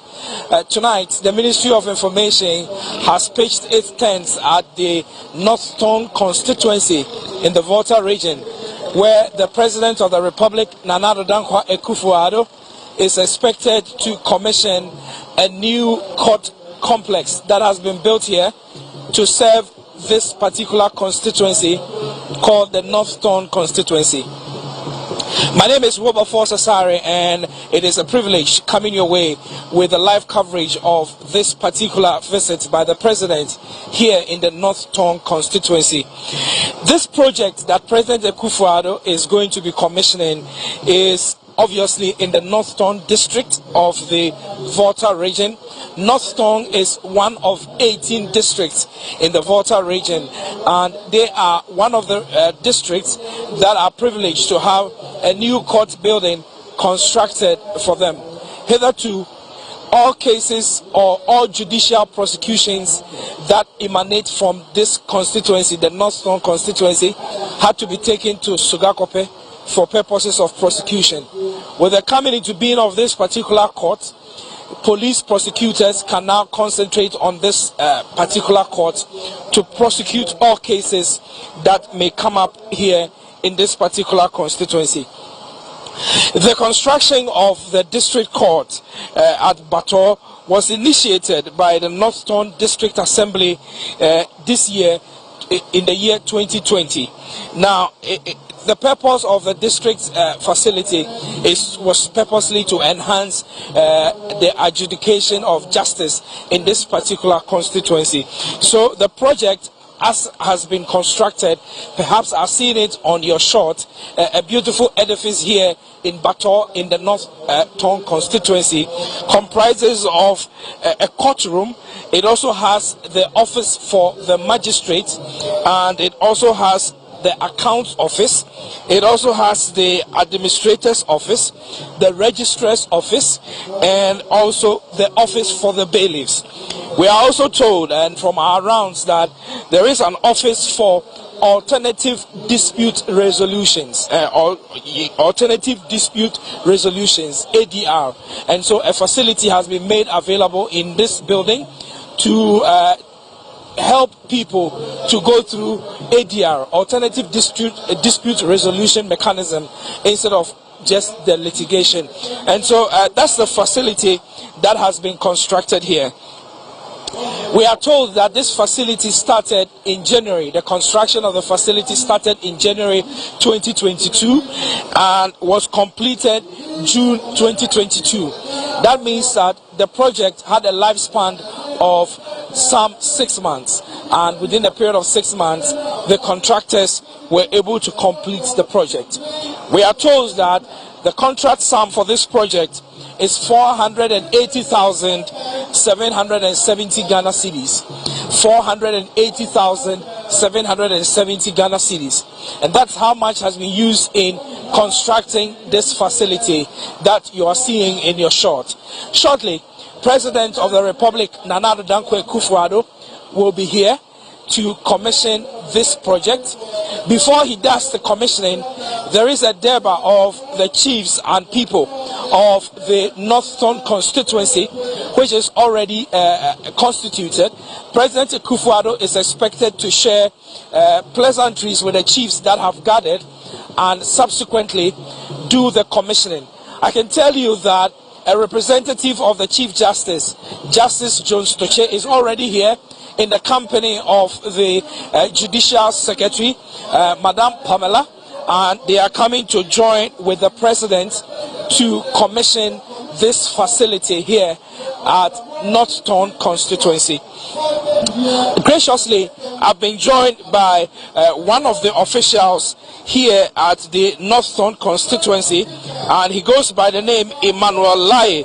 Emmanuel Laye is the District Coordinating Director for the North Tongue constituency, the North Tongue District Assembly. Thanks for the correction. So, Emmanuel, thank you very much for joining us. You're welcome. You're welcome. So, tell us, this facility that has been built, that is right behind us, What really facility? What is it? What facility is it?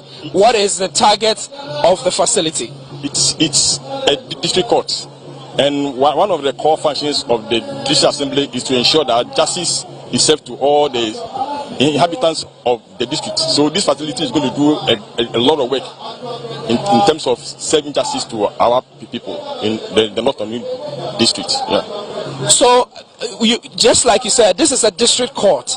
But prior to initiating this project, how was North Tongue constituency or district dealing with its cases that arise?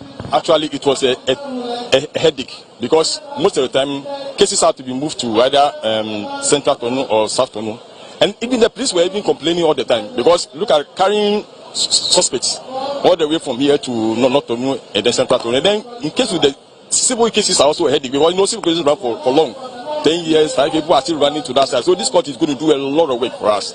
It's a great privilege to have this court here.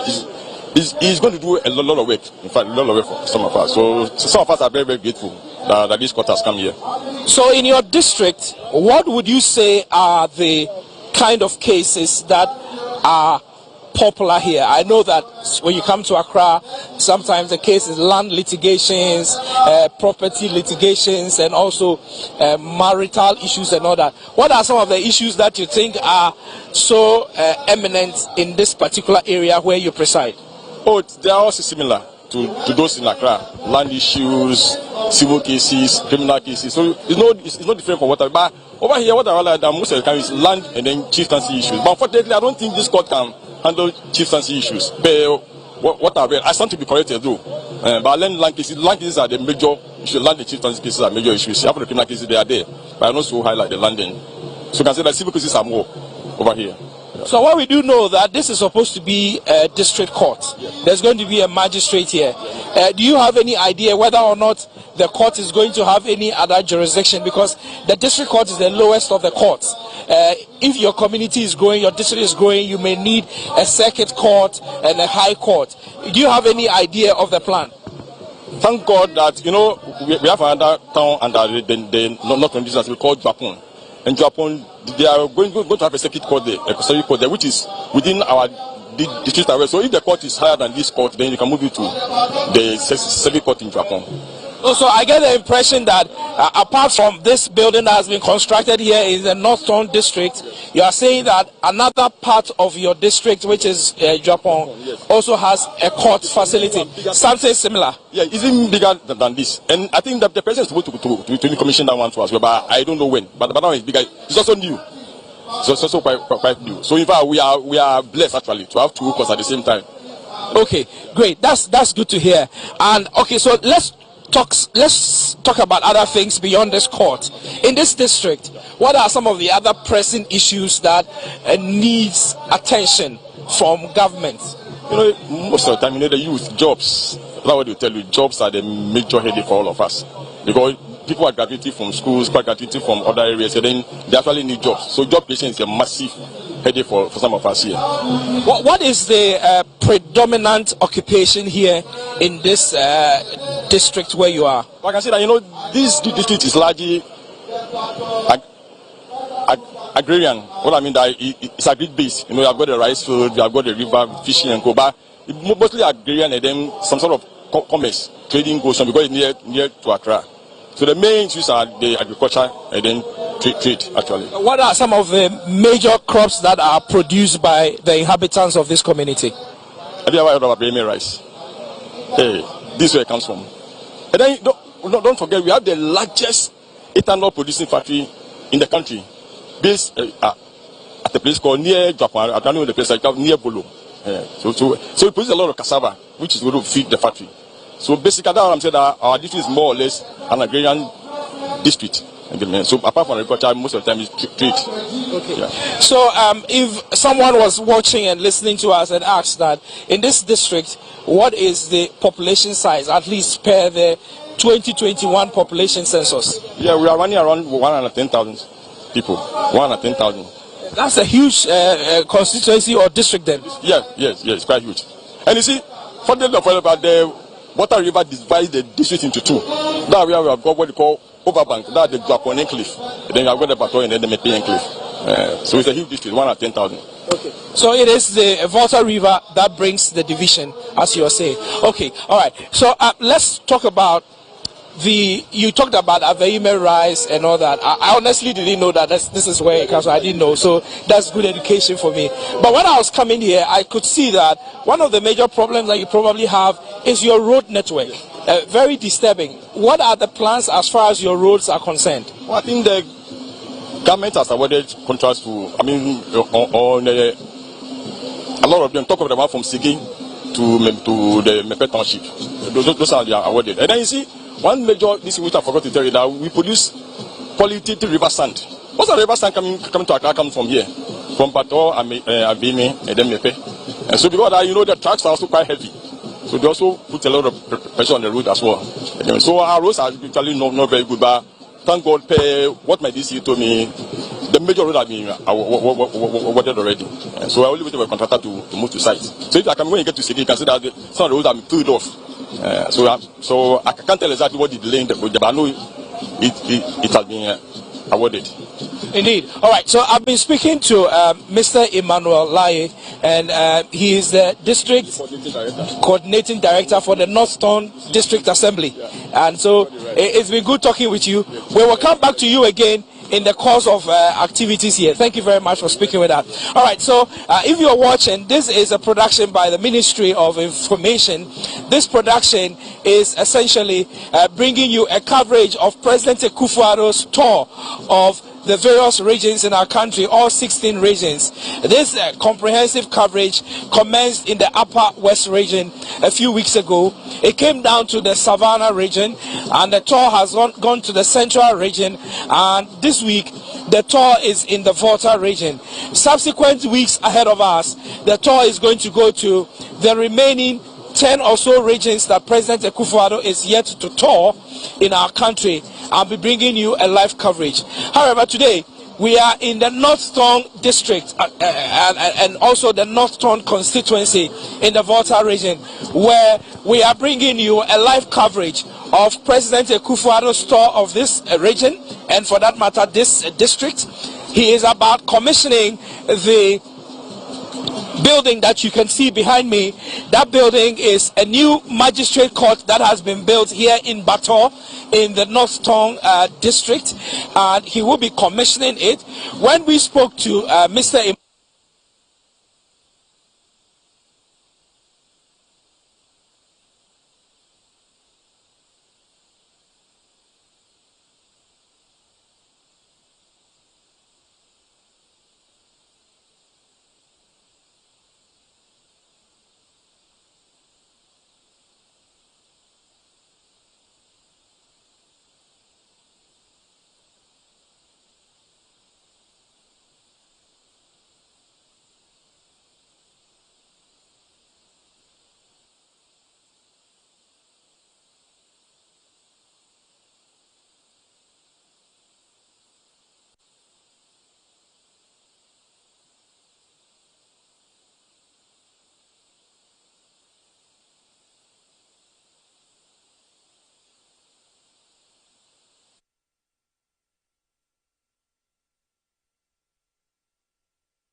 Right, so the building that has been constructed here in the Northton constituency or district which is supposed to serve as the official building for the magistrate court that will be sitting here in this particular constituency, comprises of a courtroom, a very huge courtroom. It also has the offices for the magistrate who will be presiding here in this court. There is also an office for the account officers. Account officers simply because when people come to seek justice, they have to do their filing, they have to pay filing fees and what have you. And so this account office is going to serve as the holding area to receive payments for the administration of the court.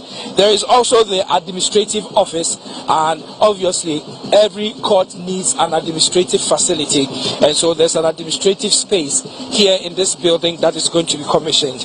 Again, there is offices for the registrar, and every court in our country operates by a registrar, and so there is always a registrar for the district court, registrar for the circuit court, registrar for the high court, court of appeal, and also supreme court. And so this magistrate court, which has been constructed here in North Thong, is no different. It's going to be it's going to have the office for the registrar for purposes of administering the court. It's also going to have an office for the bailiffs, and bailiffs because it's the bailiffs who serve notices and serve court processes on persons who have been sued or persons who are suing and all that. And so there's going to be an office for bailiffs to be able to put their house in order before they step out to do their services. All right. So the Alternative Dispute Resolution Center is also part of the facilities here in this building that has been constructed. The Alternative Dispute Resolution is a mechanism that the courts employ in order for litigants to stop litigating and negotiate as far as their issues are concerned. And so obviously there are some issues that may not necessarily require litigation. They would require that the parties involved sit down with an arbitrator and arbitrate those issues, mediate those issues, and come to a resolution. And so in the wisdom of the people who constructed the courts and also those who administer justice in our country, they thought it wise to have an ADR center in all our courts in order to facilitate these particular activities. And so if you are just tuning in, this is a live broadcast by the Ministry of Information, and the Ministry of Information is following President of the Republic Nana Addo Dankwa Akufo-Addo everywhere he goes to ensure that they bring to you everything that the president is doing and all projects that the president is inspecting. Thankfully, I've been joined by the North Thong District Chief Executive, and that's, I believe your name is Osborne Divine Fenu. Yes. Thank you very much for joining us, sir. Thank you so much, sir. All right, I know your people have been waiting for a very long time, but we believe the president is almost with us. Yes, sir. Yes, sir. He's almost here. Our people are anxious to welcome the president to North Thong. They are eager because most importantly is that the president has visited this area for the first time during his tenure as president of the Republic of Ghana. He has visited North Thong though, but you know, North Thong is separated by the river. Half of the people are Overbank, Dwapon, and East Environs. And then the district capital is Abato, with other towns, Mape, Avema, all along this area. And so the people are very happy that the president, for the first time, is visiting Bato, Mape, Avema areas. And so that is why you see them eagerly here, entertaining themselves and waiting to receive the president. Indeed. So we are told that this court that President Akufo-Addo is coming to commission was conceived sometime in 2020. What necessitated your planning to build this facility here in this particular part of your district? Yes, so what happens is that North Thong doesn't have any court, and therefore anytime there are cases, issues, you may either go to Sogakope or Adidome. If you must go to Adidome, you must cross the river. Sogakope means that you must take this stretch. And those at Dwapon and other places, they may have to go to Peki or Pando to get adjudication for cases. And so the residents of North Tongue are not happy with that situation because of the poverty level, traveling up and down, crossing the river, the risk involved. And so the Assembly thought it was to put up a district court to serve the people around this enclave. Indeed. Okay, so tell us a little bit about the facility. What are some of the things? We've been told some of them, but you are the man on the ground. Tell us, what are the facilities that you've provided for in this facility that you've built? In fact, I cannot name any modern facility. I think this is the modern structure that has been given to us from the Judicial Service. And so you can see that every facility that is supposed to be there have been provided. And so I am not familiar with most of those terms, so I believe the inspection has been done and everything is set. And that is all I can say on that. All right, so before I let you go, here in your district, beyond this facility that you've built, what are some of the other projects that are currently ongoing in the district? Yeah, so you see that there are other projects that are ongoing. Currently, we have another court that's been completed at Dwapong, and that we believe is going to be made a circuit court, and that is yet to also be commissioned.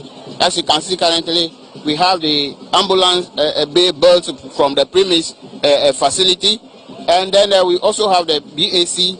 Currently, there are other projects ongoing.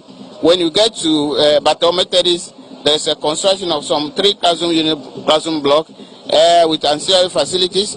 It's also ongoing. There are other projects scattered all over the district. When you get to the secondary school, there are 12 unit classroom blocks being built at Avema Bateau Senior High School. Another 6 unit classroom block being built there. The same facility is being built at Bateau Senior High School.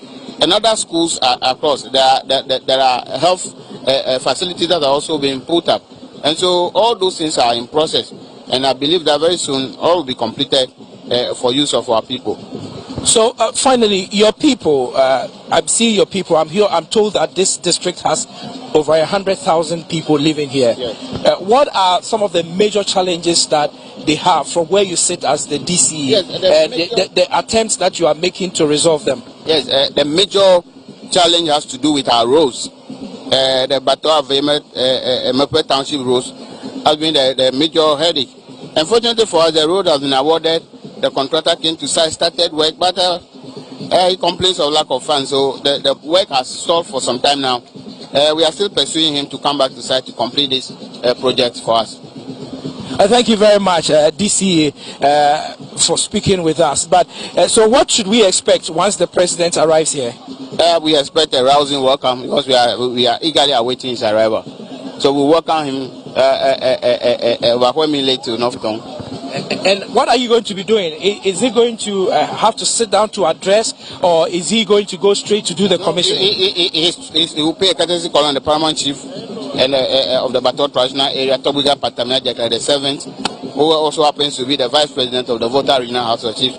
He will pay a courtesy call on him at the same premises. Once that happens, the program starts, and the president will give his speech. The Tobiga will welcome him. And then the minister will introduce the president officially. He will give his speech, and then we'll move straight to commission the court. Thank you very much, Fenu, for speaking with us. That is the District Chief Executive Officer of the North Tongue District Assembly, and he's been speaking with us and telling us some of the things that we should expect. And so, if you're just tuning in any way or form, this is a broadcast by the Ministry of Information. Ministry of Information, under the leadership of the Minister for Information, Kujo Ponkroma, is bringing you a live coverage of President Akufo-Addo's visits across the country. And this week, the President has been doing a tour of the Volta region. And the last stop in his tour today, which ends, is North Tongue constituency, or the North Tongue District Assembly, where he's going to be commissioning a facility that is going to serve as the magistrate court in this particular district and constituency. Sesia ena ode we fidie to channel iswa the paucho Ministry of Information Jumedie kesia omo ye omudi di omampehin na danko ekufuado echi na this week Ministry of Information Jumedie no eba Volta region president eshe Volta regional tour asi endra ena owie ene na ene no waye ejuma bebre ohyase no oni a soldier for ewo 66 artillery barracks ewo ho ena ekwo twin enkomo okọ honom no a soldier for payifo no emma no de be friend no potoka sem say briefing na chese omo kire no security situation a ewo eye ho eye Volta region omo wie no military na ewo ho ha say no dwumedie kese pa edo mani so eye Operation Motherland no and say said the unim no Volta region na Volta region baby aye was see ha e border eye Togo eastern side of Ghana enti Operation Motherland no omudwumedi odo mani so and say kwan on be fa so I ensure say Ghana borders eastern corridor no safe enti omuma President Akufo-Addo briefing sa border no owie ye no ordinary extra eye aflao no obehwe agenda 111 project kese bia ekoso ewo honom ewo North Cratch side honom owie ye no ena odi neni extra aflao ha ekọ commission school dan kese bia omasi ewo aflao constituency honom owie ye no ordinary akire kwan so a oba Northton eye baby a bigina sisi a bene wo kase Northton constituency and our Northton district assembly no oman behiju bedi na ni so ene say almost court dan fair e wa ha say court dan no magistrate court almost say Northton constituency ha no court dan ni ha enti say omunya asem na e wo say court ne ka agi so omuko soga kope answer na omatimi akoko omasem na sisi a oman behina na danko Akufo-Addo adaroma almost see court dan for ha no they nyina kire say o court case a obetimi dia baha say ama obenya justice every court no enti jumedia edeye ni so ewo Northton constituency aye wo sisi and say omapahina na danko Akufo-Addo baha say abe commission sa building fe ya hu o mechi na ye to aso no menya ori afoforo wo ha ono so abe kamensa. Memada introducing the Honafe, good evening to you and thank you very much for speaking with us. May I know your name and what you do in this district? Yeah, my name is Confidence. I'm a teacher here in Aveime. So Confidence is a teacher here in this particular district and he's going to be speaking with us from the perspective of an indigent. So you are a teacher and how long have you been living in this particular district? I'm in this district for almost 11 years now. You've been teaching here for 11 years? Which school do you teach? I first started at the DA Primary to Aveime Methodist Primary and now at Adidokwe DA Primary. They are all in the district. Okay. And so what do you teach? I'm a classroom teacher, right? I teach at the basic school. I teach all subjects in that. Okay, so as a class teacher, you teach all subjects. All right. So this facility that President Akufo-Addo is about to commission, what do you have to say about the project? Is it something that you think will be beneficial to this community? Yeah, of course. You know, the whole of Volta region, we mostly say is a deprived area, and for that matter, Tongu land is a deprived area. And Bato here, as you can say, is a deprived area, though there is a few kilometers from here to the major road, which is the highway, Accra Road anyway. But looking at this infrastructure, and for that matter, a court being built here for them is a plus. For me, it is not in as much as whether a particular party has built it or not or whatever it is, but for the development of the segment or the district as we go. This kind of court, I think, is one among the few we can get in this country, and I can really appreciate it. Today, if it is 12 o'clock midnight that are supposed to be here to see the commissioning of this court, I must do so because it is dear to my heart. I love it. and it is good. No developmental agency, no woman, of course, a social woman being can deny the fact that this wasn't built. This was an effort under the current government, under the Nana Addo Dankwa Akufo-Addo, His Excellency's initiative, and it is good. You can see this is just an electoral commission at the other side. First time the EC office is being located at Aveime, a place, of course, when you see it, it's an eyesore. But through their hard working, they were able to build this good infrastructure, and a court being attached to it, I think it's a good move. Sometimes when a case, they will have to do a case here, they have to go to Sogakope or Sogakope is the nearest this thing, or Adidome. Which you cross the river, and crossing the river with its risks and etc. You yourself, you know how it takes. So having this here, of course, that places majority, like all the chiefs, all the traditional areas, the Bato traditional area, the Mepe, the Fojoku, Tokome, Dofo, Volo, and etc. Of course, it was an initiative from the former DCE, Honorable Collins, and the current DCE. We don't mind whether this person has built it or not, but what we are interested in is to have the facility which will serve all of us, and we appreciate it. It's a good move, and we must congratulate it. Indeed, confidence says that this project is a good one for this particular district, and he's excited about it. But from where you are as a teacher, in the educational sector, are there any persistent challenges that you think needs to be addressed? Of course, there are a lot of educational challenges. Teacher deficit is one of the challenges in the district. Of course, the district needs more teachers. When you go to some school, you could see the teacher to student ratio. In some schools, they lack a lot of schools. Even my current school, Adidokwe Methodist, the teachers there are just few, looking at the teacher ratio to the students. So it's also a problem in the district. And you know, education, as we talk, infrastructure is another problem. There are some schools, of course, indeed, they also need a lot of infrastructure to help them accumulate it. They are doing well anyway, but more to be done. Yes, there is more to be done in the educational front. It is not left out totally, but of course, we need another backup. Indeed. All right. So in the educational front, you think that there are some things that needs to be done. But before I wrap up with you, just wrapping up with you, going forward, what are some of the other pressing social amenity issues that you think the DC and for that matter central government should be considering to do in this district for you guys? Oh, okay. One of the major problems I've seen, I don't know which way you have passed before coming to this district. We have two major road linking here. One is from Sege area, and then one is from Dove area.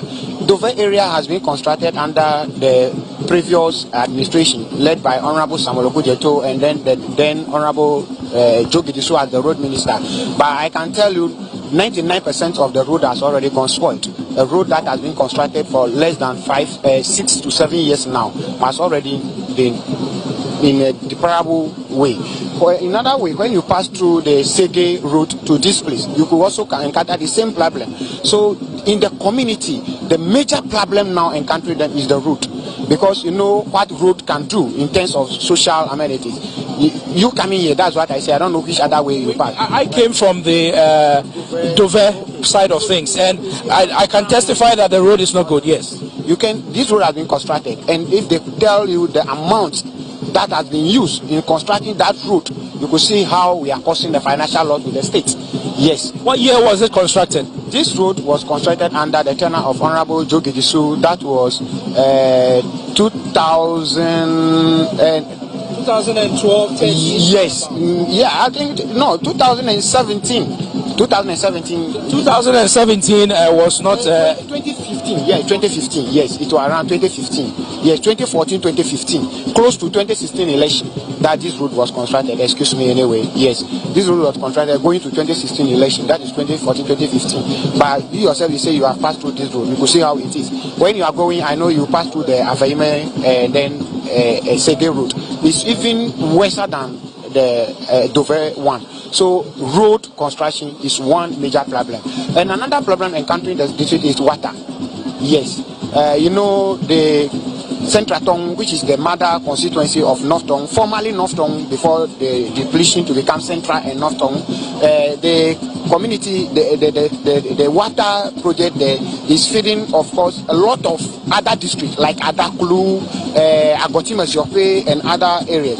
So we plead that, of course, North Tong is just a closest district, closer to them. So if they can quickly extend this water project to the people of North Tong, I think it will be one of the best initiatives. So water and road in as much as they can do. Other, of course, these are the two major things I think they can do something about it. Indeed, Confidence, thank you very much for speaking with us. Confidence is a people's teacher here in the North Tong district, and he's been sharing with us his views. He thinks the court facility is a very important development.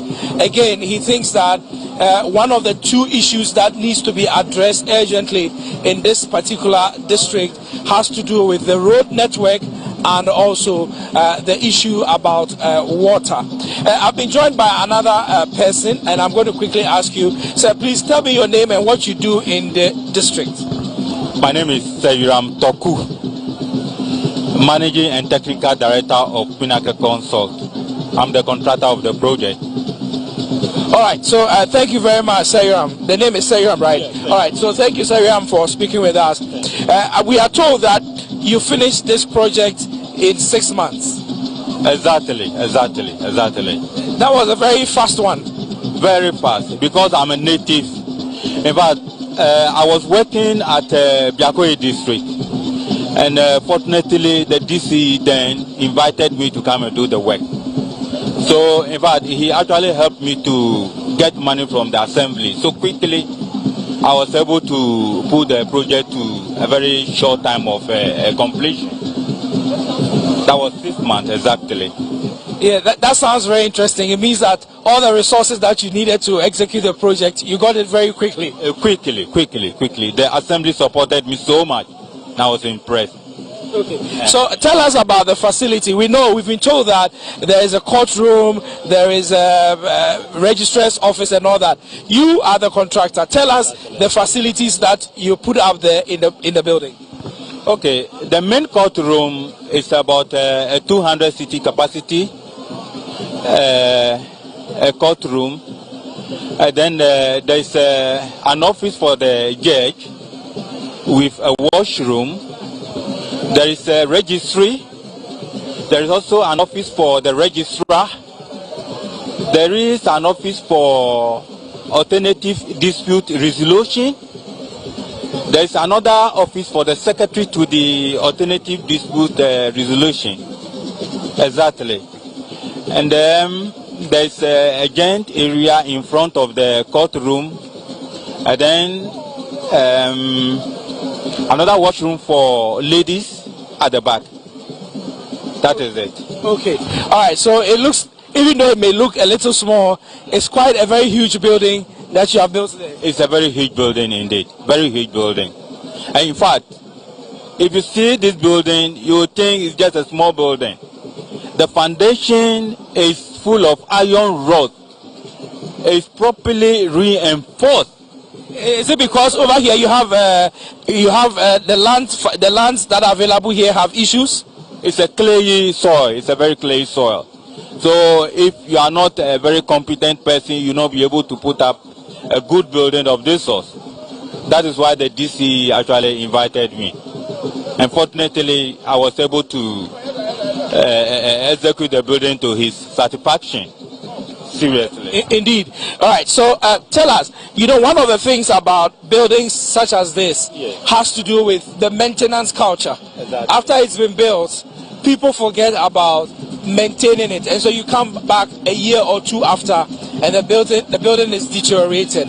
Tell us, is there a maintenance plan that you came up with the district assembly as far as the project is concerned? Exactly. That has been done with the engineering department of the assembly. So in 3 months' time, they will be doing maintenance work, cleaning, going to the top, doing the necessary cleaning on the facility.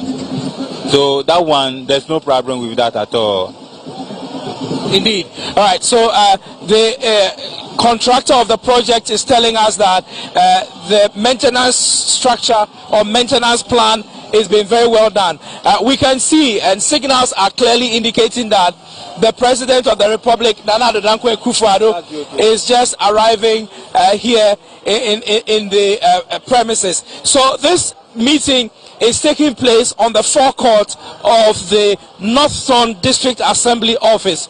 That is where this facility, this ceremony is taking place. So President Akufo-Addo, when he arrives, is going to be engaging with the authorities and the elders who have gathered here, and then subsequently he will proceed to commission the project that we are all looking at over here.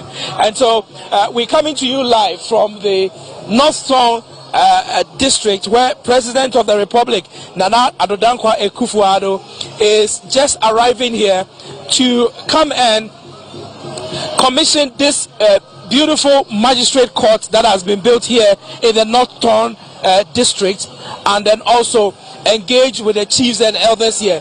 President Akufo-Addo, his car has just pulled through, and so I can see that the President of the Republic is here has arrived in the North Zone district to commence this activity. It's taken a very long time for the President to arrive, and so I want to believe that whatever is going to happen here is going to happen speedily, so that the President can be on his way back to Accra, bringing an end to his tour of the Volta region. You may be seeing in your shots that the President of the Republic has arrived and is currently exchanging pleasantries with the chiefs and elders who have hearing gathered. I can tell you that I arrived here at 2 p.m. and when I got here, the chiefs and the elders were already seated, and so they've been here much longer than I have, and that is a lot of patience, a lot of commitment to this process that is taking place here today. So the President of the Republic is exchanging pleasantries with the chiefs and elders who have hearing gathered at the forecourt of the North Zone District Assembly Office Complex. And after exchanging pleasantries with them, we are told that the chief of the area will welcome the President officially, and subsequently the President will be introduced by the Minister for the Volta region, the Volta Regional Minister, Lecha. And then after that, President Akufo-Addo will walk this distance where I'm standing to go and commission the building that we can see behind me, which is the magistrate court that has been built by Seiram here, who is the contractor, Seiram Toku, who is the contractor who put this building together. And so if you are watching, this is a production of the Ministry of Information. We are following President Akufo-Addo everywhere he goes across the length and breadth of the Republic of Ghana. Today, he is in North Zone District in the Volta region. That's where the President has just arrived, and we are here on the ground to bring you details. President Akufo-Addo has currently gone on to the dais and has taken his seat, and so proceedings are going to commence here. When President Akufo-Addo begins his conversation, we will bring his presentation to you live on this channel. Currently, the national anthem of the Republic is being played, and after that, proceedings will commence. It is a custom for the national anthem to be played everywhere the President arrives, and so it's only right that is done here at North Zone as he arrives here to pay a courtesy call on the chiefs and elders, and also to commission the new magistrate court which has been built here in the North Zone district for the people of this district. We are told that this district has in excess of about 110,000 people living in it, and so for all intents and purposes, it is a very big district, And so everything that goes on in this district is extremely important. 110 persons, 110,000 people living in a particular place makes it a place of interest. And so the North Town district is one that is extremely important. And let me come to you, contractor, again, and to engage you as we wait to hear from the president and also to hear from other officials. Tell us, are there any other projects that you are working on in this particular district? Currently, no. I did some project in Biakoye district before coming here. And when I came here, I did this project and a ship compound at Overbank. That is Alabonu ship compound. Apart from that, I've not done any project again. Yeah. Indeed. All right. So President Akufo-Addo is here in the North Tongue District Assembly, where he is going to be commissioning a court complex that has been built here to serve the people of North Tongue. It's a district court, and hitherto the people of North Tongue, if they wanted to access justice, had to go all the way to Sugakope and other places. But today, with the coming on board of the magistrate court, which has been built, which is just right behind me from where I am standing, the people of North Tongue have the opportunity to have their cases adjudicated right in their community without having to travel any long distances to seek justice. And that is one of the solutions that is being brought to the people of North Tongue by the construction of this facility that you are seeing right behind me. President Akufo-Addo is already seated. The processes have commenced. The introductions are going on. We are told that the chief of the area will officially welcome the president. After that, the minister for the region, the regional minister, Volta region, Mr. Lecha, will also speak and introduce the president.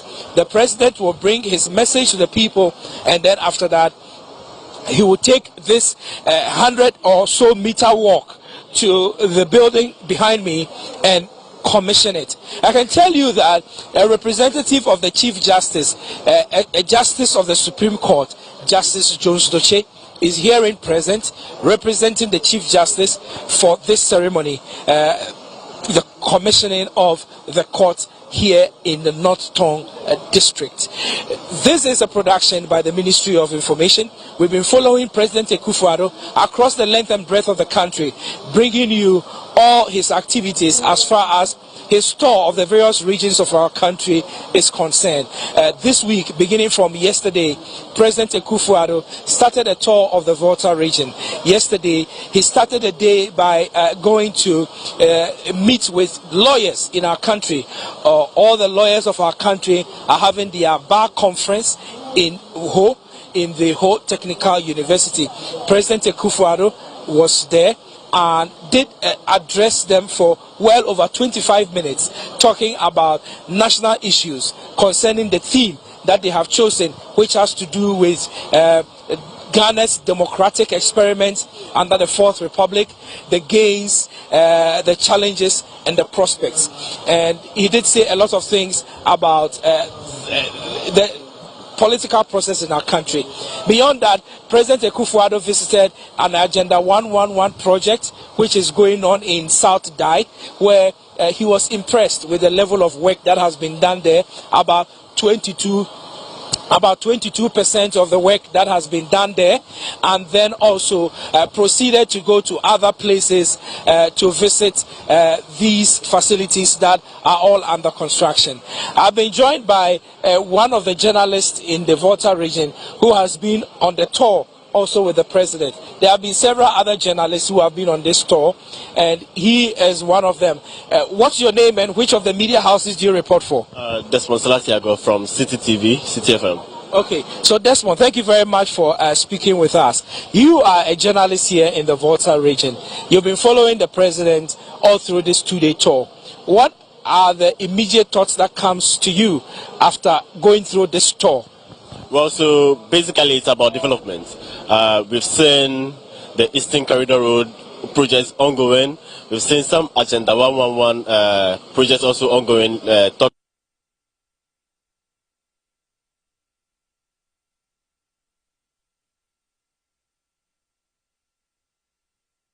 Major improvements in projects in the region, and well, with interaction with some people here in the region, I can see that they are very happy, and they still want more to be done for them. Okay, so I can relate to what you're saying, and these courts, which is being constructed, I know that courts are a challenge all over our country, and you being a journalist, I'm sure you've by all means gone to one or two courts here and there. What do you have to say with regard to the new drive of building courts across our country, and also here in this constituency as you see this project? What runs through your thoughts? So let's talk basically about this area, the Northtown district here. When issues of court or court issues occur that way, people have to travel all the way to Sogakope, to Ho, to deal with this court proceedings. But with this project ongoing here, or being in some few minutes to be open for the use of the public, I think it's going to help with such proceedings to come very, very fast. Yesterday at the bar conference, the representative of the Chief Justice, Justice Doshe, was speaking of how fast court proceedings are outside. But in Ghana here, due to this kind of problems, we don't see proceedings to be faster. And so with the commissioning of this courts here, magistrate courts here, I think this is going to help improve upon the court systems in the country. Indeed. So currently, you may be seeing in your shots that the chief of the area is welcoming President Akufo-Addo to Northtown, and those are some of the images that you are seeing.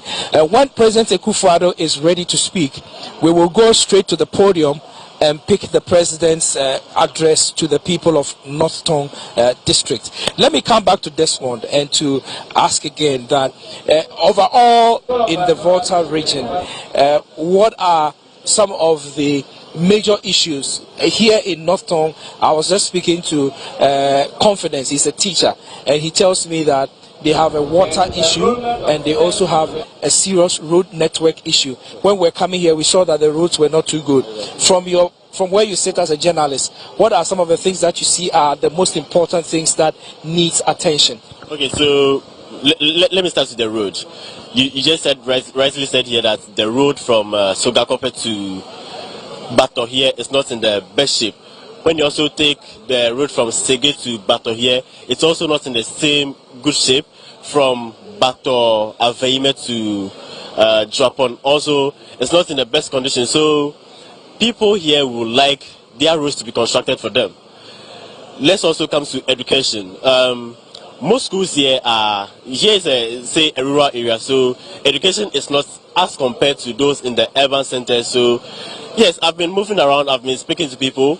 They want proper quality education. We know the president is on an agenda to make education accessible to all, but we also want it to be a little okay. As in, when I say okay, they should be in the good standard, so that when I send a kid brother, a kid sister to school, they will be happy to be studying in the school. So they should have a fair or nice environment to study.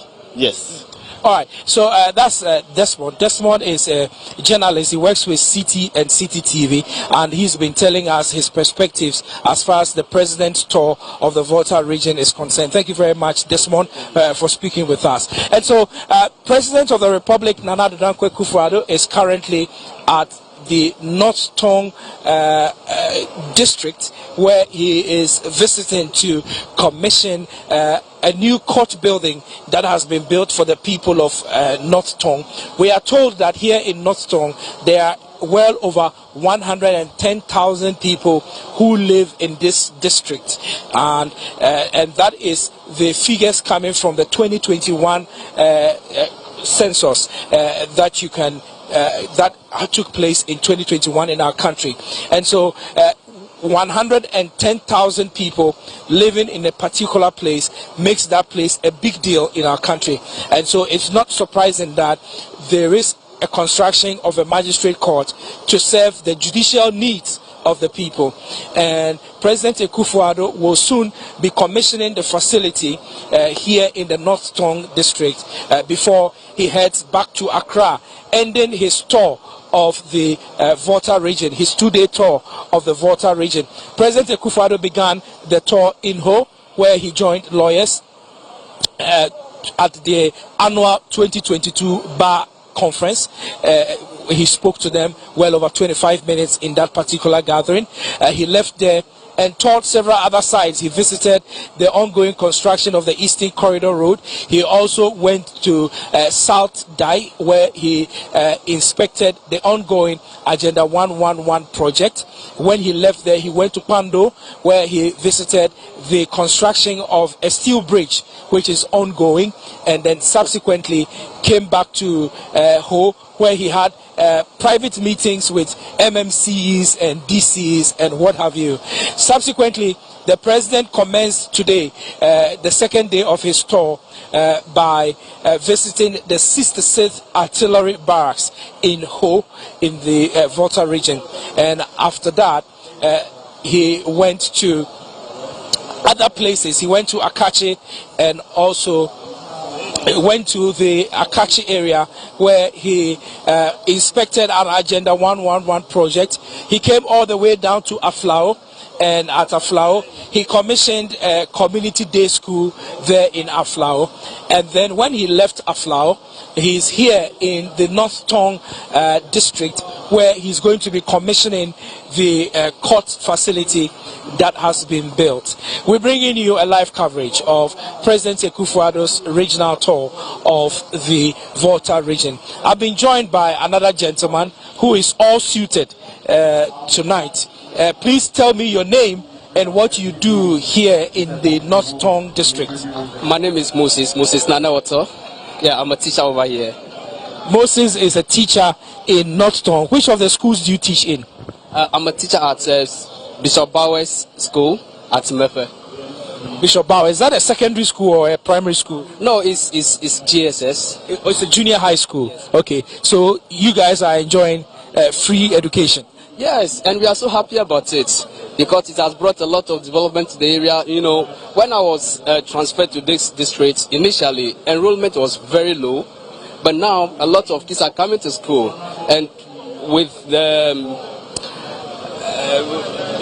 school feeding program, I can tell you that we are doing very well, very, very well. And we are happy. I want to thank the president for bringing this initiative on board. We are also happy that today we are going to commission a court. Yes, for us to serve the judicial need of our people. We are very happy about it. Okay, so now that you bring the issue about the court up, how do you think that the court facility is going to improve livelihood here in this community? Okay, let me say that first of all, it's going to serve the judicial need of the people, and also to cut down costs. You know, initially our people have to travel all the way to Soga Copper to have access to the courts, but now you are going to save that money. You are going to save that money in your pocket, and then you come here and you serve. You will be served properly. We are happy about it. So much happy. All right. So you said your name was Moses. Yes, Moses. Sir. So Moses, beyond the facility that you built, the school issues that you talk about and all that, what are some of, from where you sit, the most pressing challenge? Some people have talked about the road network, other people have talked about water, but beyond that, are there any other challenges that you think needs attention from central government? Also MP for Okre.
if you are listening to us, you are listening to a live broadcast by the Ministry of Information, where we're bringing you President Akufo-Addo's regional tours across the country.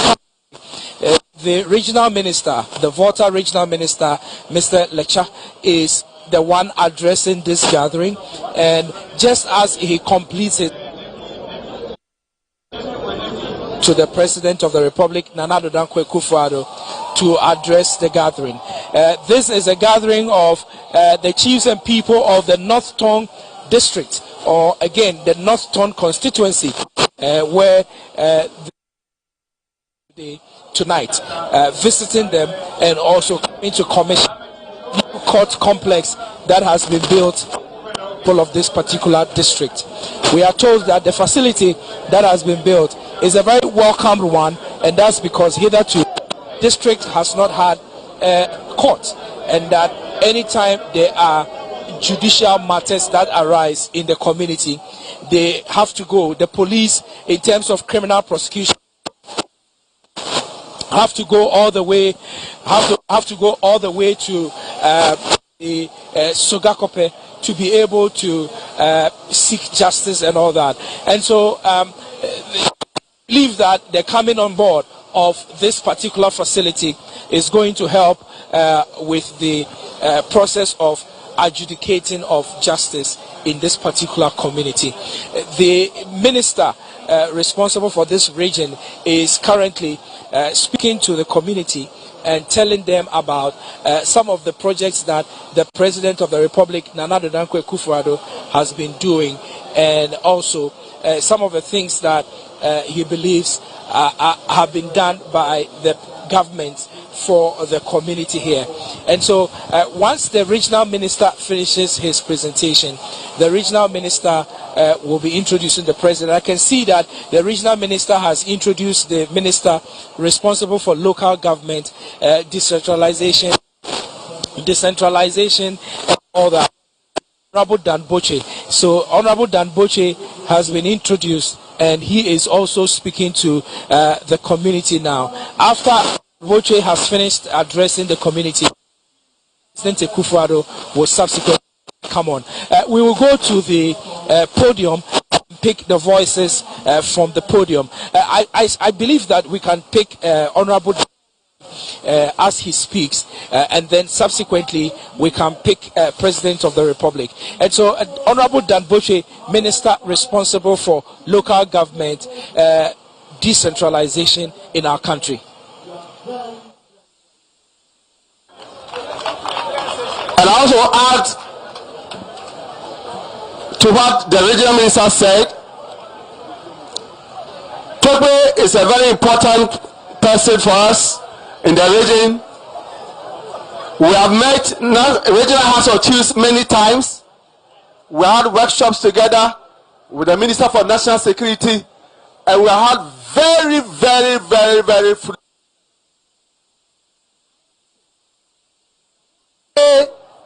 we are government of the people and for the people. This is what it means. You have a president who wants to get in touch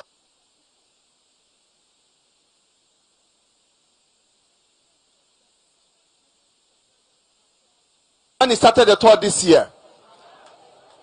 And we have gone to all these regions. We've met the people, we've met the chiefs, we've met the security agencies, and there have been exchange of ideas. So Mr. President gets to know the problem of roads, the problems of education, the problem of security.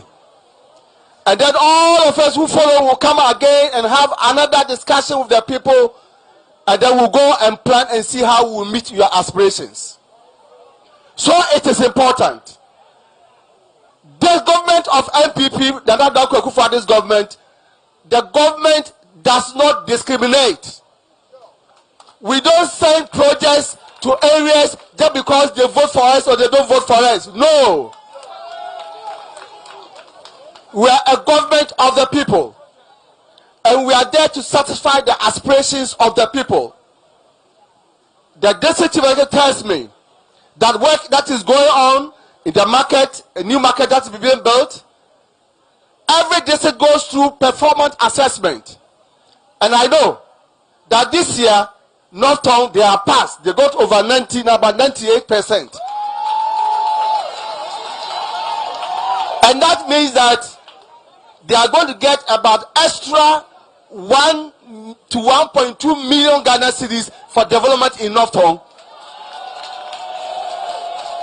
I just had a discussion with him. He will meet the parliament chief, he will meet the assembly, and they will talk about things that are needed here so that they will prioritize and then make sure that they do it for the service of people of North Town.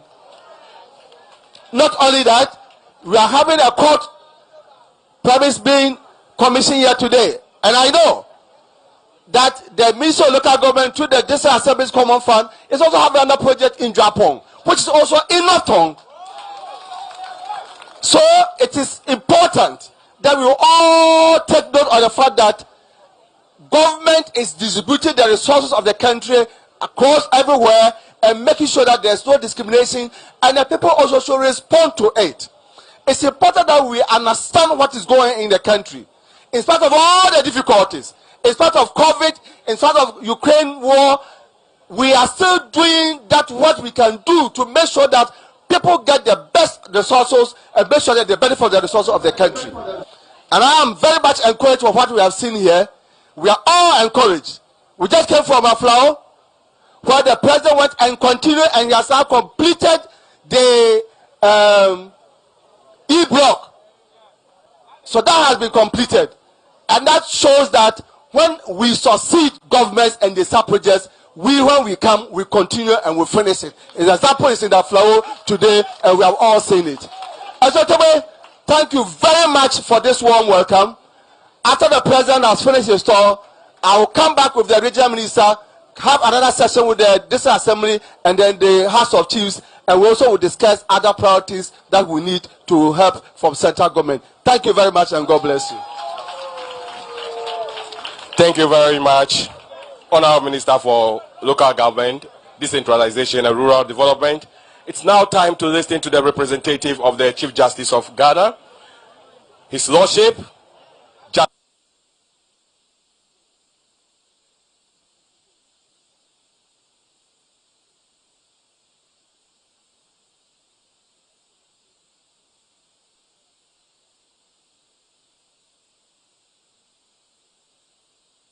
Chief Justice, Justice Jones Doche, himself a justice of the Supreme Court, is addressing the gathering now.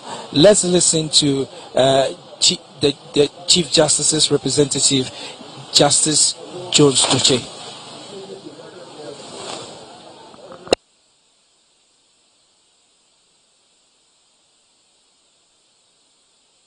Today is indeed a very good day for North Town, because of all the districts in the Volta region, it's only North Town that does not got a court of its own.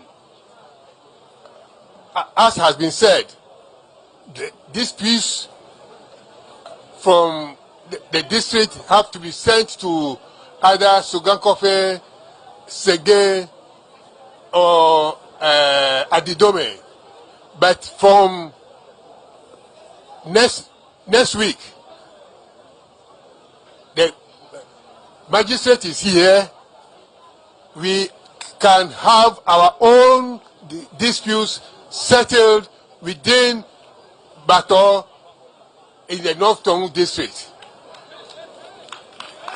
People need not travel afar again for settlement of disputes. And as has been said by the local government minister, another court has been built at Japon, which is also within the same North Town district. That court will be circuit court when it is completed, and this court will be a district court, so that everybody can have access to solve their legal issues.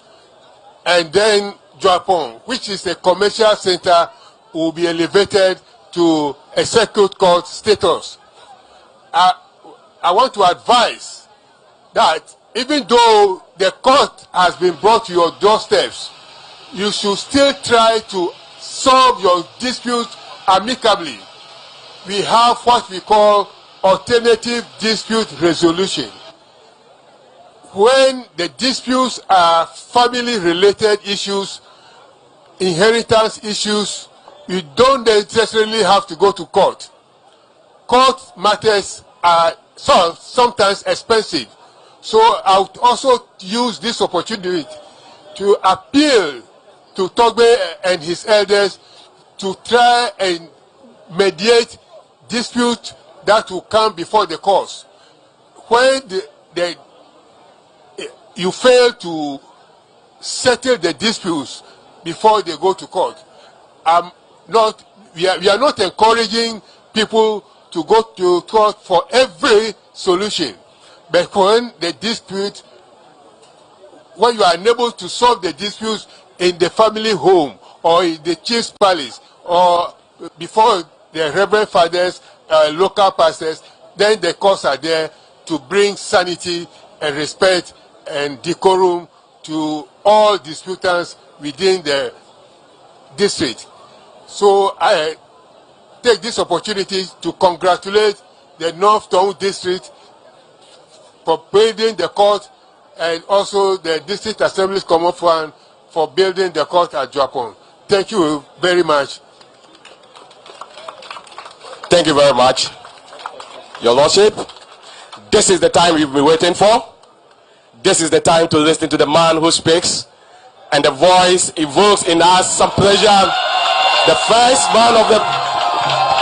first gentleman of the land, His Excellency Nana Addo Dankwa Akufo-Addo, the President of the Republic of Ghana.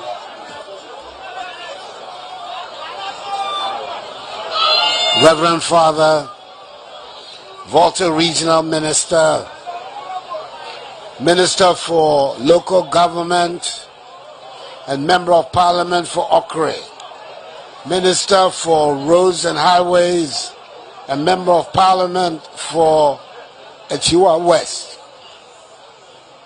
Mr. Justice Jones Doche, Justice of the Supreme Court, representing the Chief Justice here,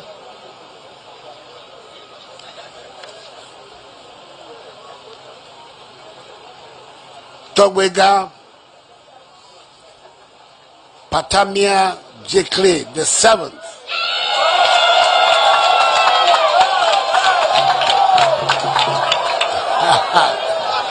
I'm happy to see that Togwe is clapping for me for getting his name right.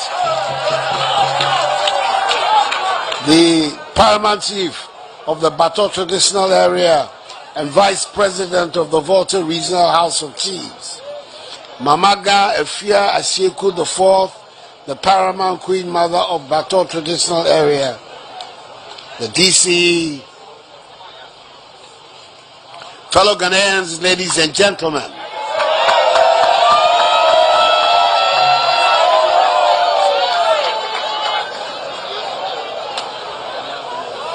I first of all have to apologize to all of you, Togwega, for arriving late. We should have been here at about 4 or 5 in the afternoon, but we got here much later because of our program. And sometimes you get caught up in things, but it was not a sign of disrespect. And I'm very grateful that you have found it possible to wait all this time for me. I appreciate it very much indeed. Thank you very much.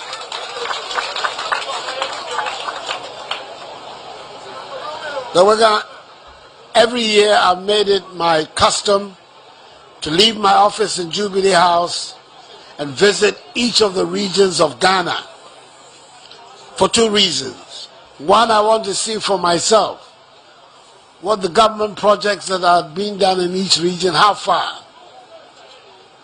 Receiving reports in your office and seeing things for yourself are not the same thing. So I prefer to come out and see things for myself.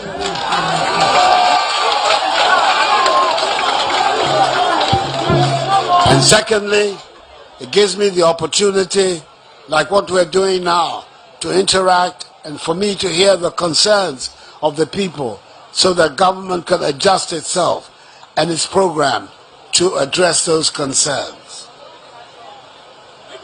I begin by saying that I'm grateful for your recognition of the efforts our government is making in several areas, which you've enumerated in your speech about the free SHS policy and others.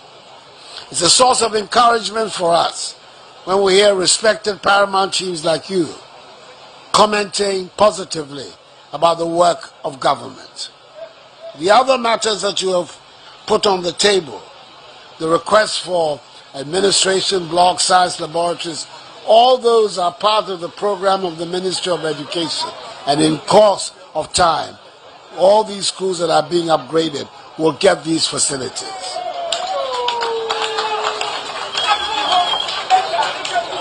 In the same way, Torega, you know that everywhere in Ghana, everybody is demanding roads, roads, and more roads. And it's appropriate. It's appropriate. Our roads are not good enough. But we're making a big effort in my time to address the question of roads. But it means, though, that all of us have to be a little patient as we go after the roads systematically one by one. The ones that you have identified, including the bridge, are all matters that are on the table of the Minister for Roads and Highways. And he's asked me to assure you that these are matters that will be addressed, and addressed soon.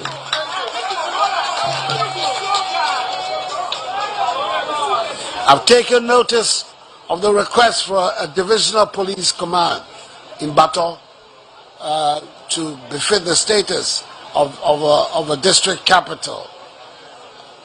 This is another area where the government is working very hard to expand the manpower as well as the logistics and facilities for the police so that we can come to grips with issues of law and order in our country. Tabega, what we've come here to do today, to commission the court. We talk about wanting to live in a country where the rule of law is what governs the affairs of the nation. But it's difficult to make the rule of law paramount if people find it difficult to have access to the courts. And that's why, through the Common Fund Administrator, government is committed to building over 100 new courts all over Ghana, 60% of which are complete, like the one that has been set up in Japan. Like the one in Japan. It's one of 100. And the 40% which are remaining, between now and the first quarter of 2023, they will also be commissioned and completed. But it is good that whilst the government at the central government level is doing these things, the local government, through the district assemblies, is also contributing to the development of the institutions of justice in our country. And the one that I'm commissioning today is the work of the district assembly of your area. So the district assembly is to be commended for the very strong work it is doing to assist the central government deliver justice to the people. And I, unfortunately, cannot commit myself to the program on the 17th of December. I don't have my diary here with me, but I want you to know that when I get to Accra and I know it's a free day, I'm going to put Bato in the program so that I can come in. And I hope that the next time I come, your member of parliament, Ablakwa Kujeto, will come and meet me here. I noticed from your speech that he was supposed to be here.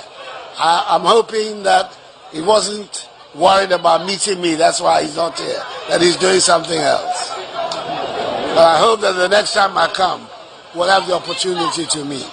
I'm very, very grateful for this warm welcome that you have given me and my delegation that have come to see you here. And once again, let me apologize for the delay in our coming. May God bless you and the people of Bato, the people of the Bato traditional area, the people here.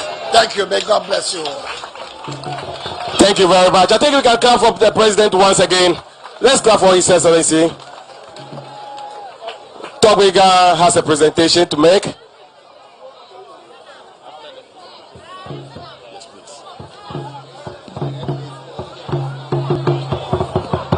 Facility.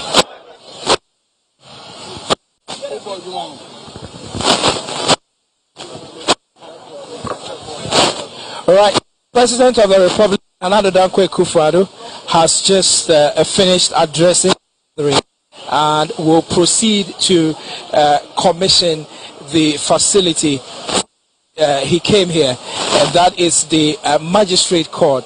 In his address, the president did the people that meant to constructing all courts across the country, and the one that's been done here is going to be the last.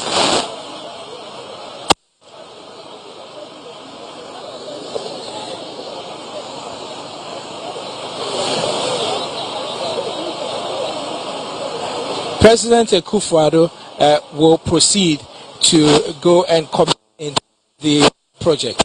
And once he commissions the project, it will effectively bring the entire 2-day tour of the region, the Volta region, to an end. And so, indicates that his government is committed to ensuring that the judiciary is well resourced by way of facilities to be able to adjudicate justice in our country effectively. And so the President of the Republic, Nana Dankwa Akufo-Addo, is finished addressing the people of North Tongue, and he will proceed to officially commission the project, which is the district court here in Bato in the North Tongue district in the Volta region. This project, we are told, is going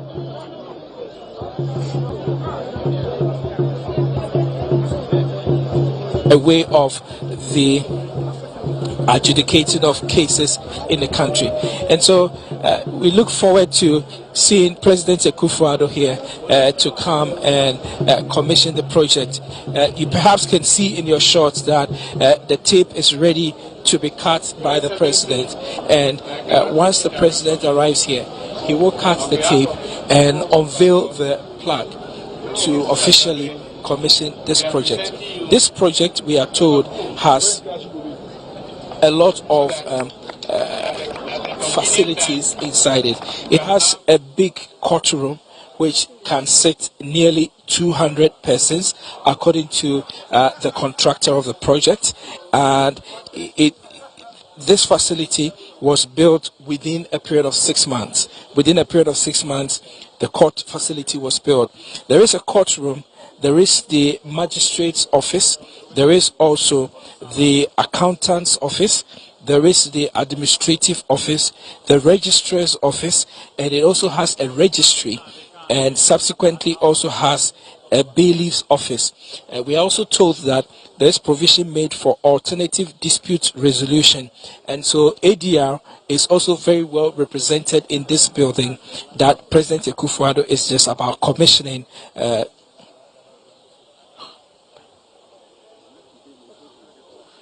So President Akufo-Addo will take the perhaps 50 to 100 meter walk to come and commission the facility.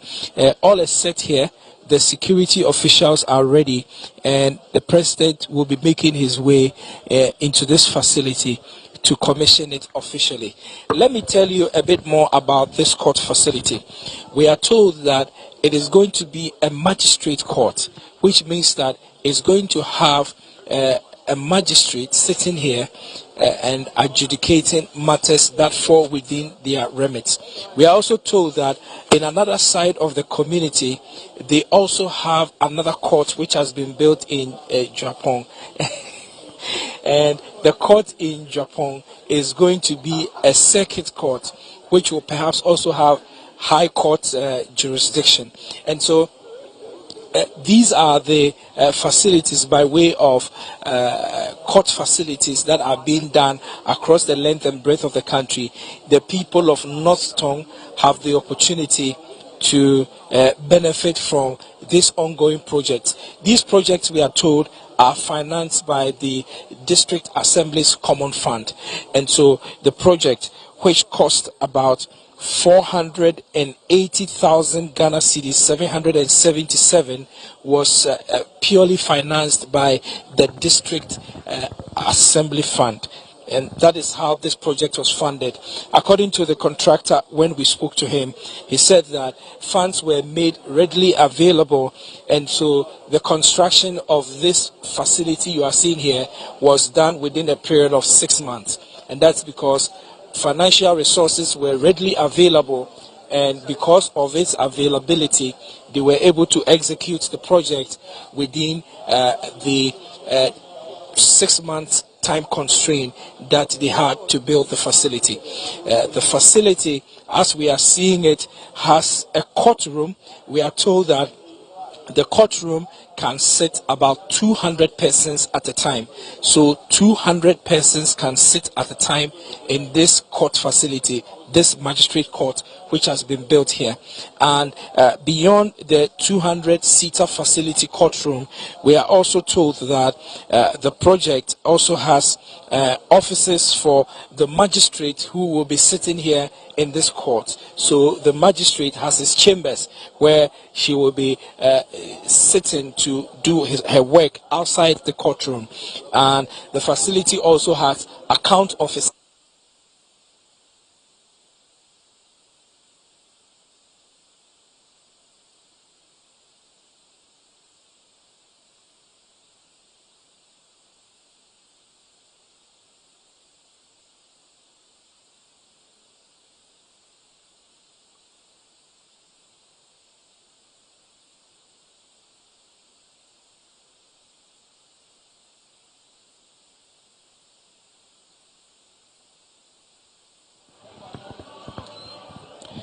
This project, we are told, was built within a space of 6 months, and the 6 months period,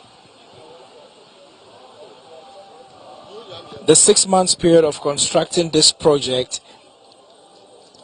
emphasizes the fact that once resources are made available to contractors, they are capable of executing their project within the time space that they are given to do same.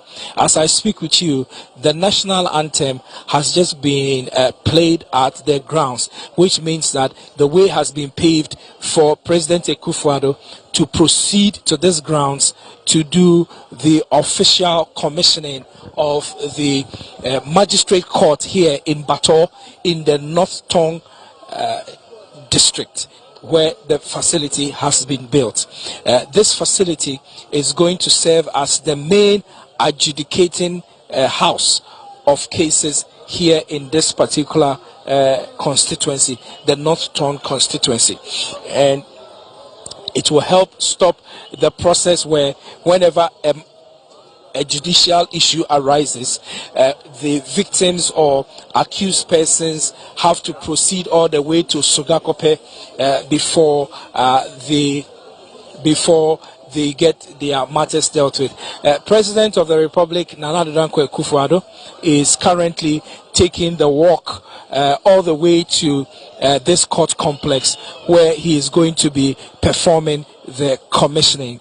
And so President Akufo-Addo, in the company of the chiefs of this area, and also the representative of the Chief Justice, Justice Jones Doche, and other officials, are walking towards this facility to cut the tape to officially commission the North Tongue court facility.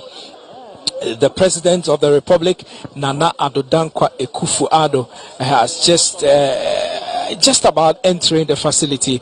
I can see him just about entering the facility. You can see in your shot that President Akufo-Addo is just walking majestically into the facility to commission it. He is in the company of Justice Jones Doche, the District Chief Executive for the North Ton constituency, and also the other officials who have hearing guarded assisting the president to do it. So President Akufo-Addo is right there and just about cutting the tape to commission the facility. This is a live coverage of the commissioning ceremony of the North Ton District Court, which is a new facility that has been built by government for the people of North Ton to serve them in their justice needs, or in their judicial needs, if I can say. And so, yes, President Akufo-Addo is here, and in no time he will be cutting the tape to symbolize the commissioning of the project. The project has a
President Akufo-Addo is currently inside the courtroom where he's being shown around with showing him the facilities that are here. I can see in the courtroom that it's fully air conditioned.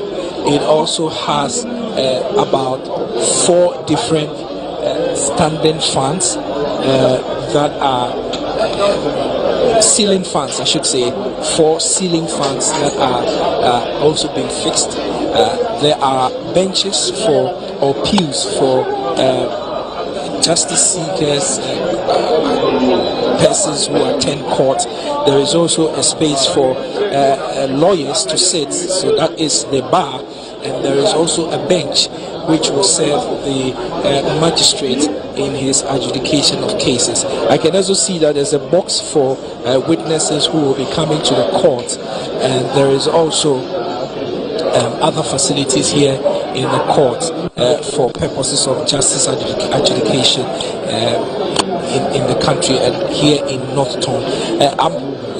Having been to most of the high courts in our country, I'm just comparing what I'm seeing here to what I see in high courts in the law court complex in Accra, and I can say that they appear to be very similar. For now, I don't see the installation of equipment by way of computers, recording facilities and all that, but what I do know is that probably those facilities will be coming.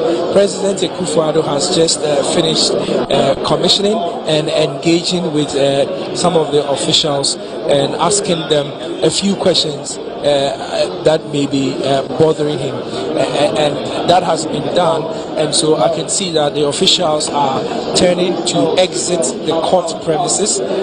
Now this commissioning process of President Akufo-Addo of the North Tongue Court is effectively over. President Akufo-Addo has commissioned the facility. He has gone ahead to inspect it and to see for himself firsthand the things that are in the facility. So President Akufo-Addo has just exited the courtroom and is heading to his car, and that will mean that the President of the Republic will be heading back to Accra, bringing an end to his 2-day tour of the Volta region, which began yesterday and Monday in Ho, and also subsequently continued today, ending here in the North Tongue.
Of the Director General, but I assure you it is nothing to worry about. A lot of good news on the way.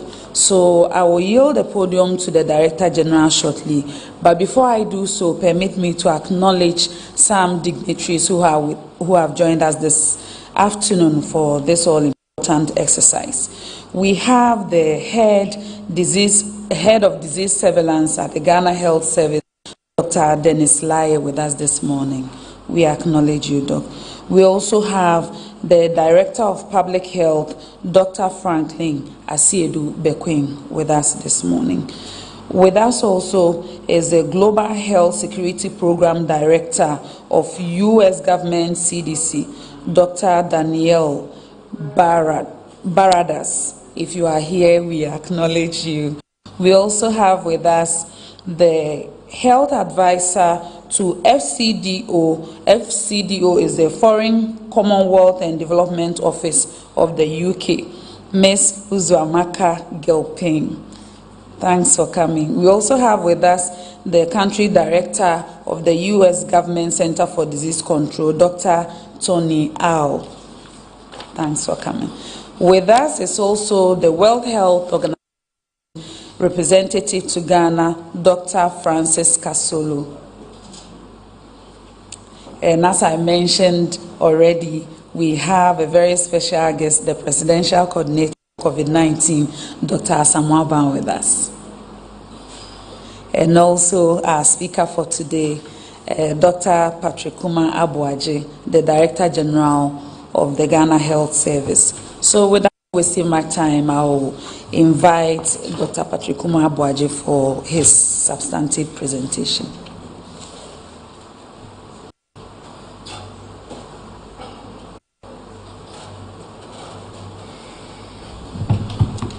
Thank you very much, Honorable Deputy Minister. Like the Deputy Minister said, we have good news for you. I will tell you the story how we got to where we are. And I want to stand on existing protocol and acknowledge all our partners who are here, the media, for joining us this afternoon.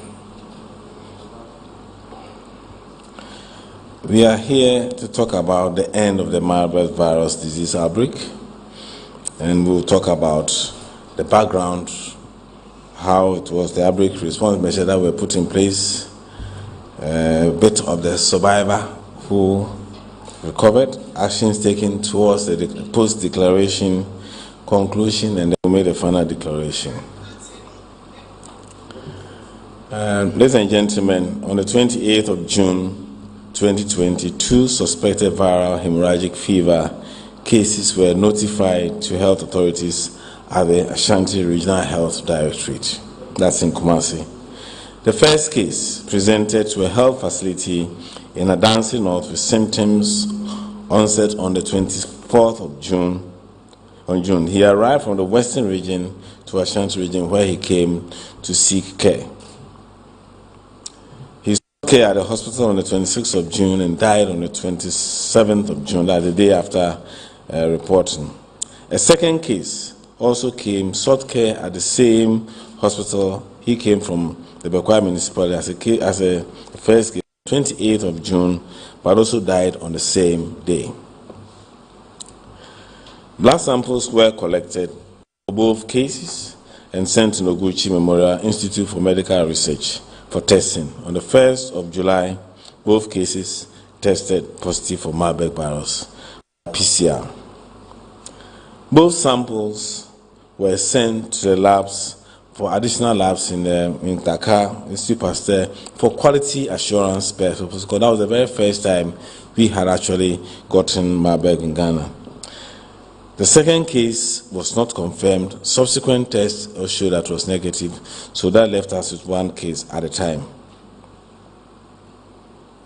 The first case was a 26-year-old male resident in Adansi Kusa in the North region who presented to the health facility with a 3-day history of illness. He was vomiting, he had bloody diarrhea, a history of fever, he was feeling cold, with general body aches, he was having pains on urination, bleeding from the nose and mouth, and had reddish swollen eyes.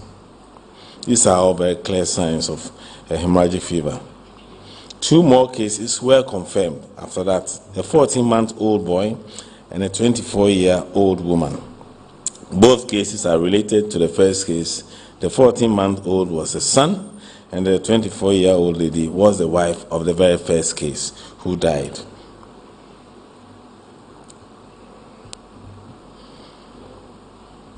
These cases affected 3 regions, Ashanti, Savannah, and Western region. I'll take you through how it happened.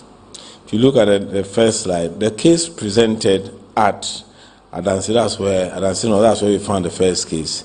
But we realized that he was ill from Western region, precisely Pristia Huni Valley district, and moved to Ashanti for treatment.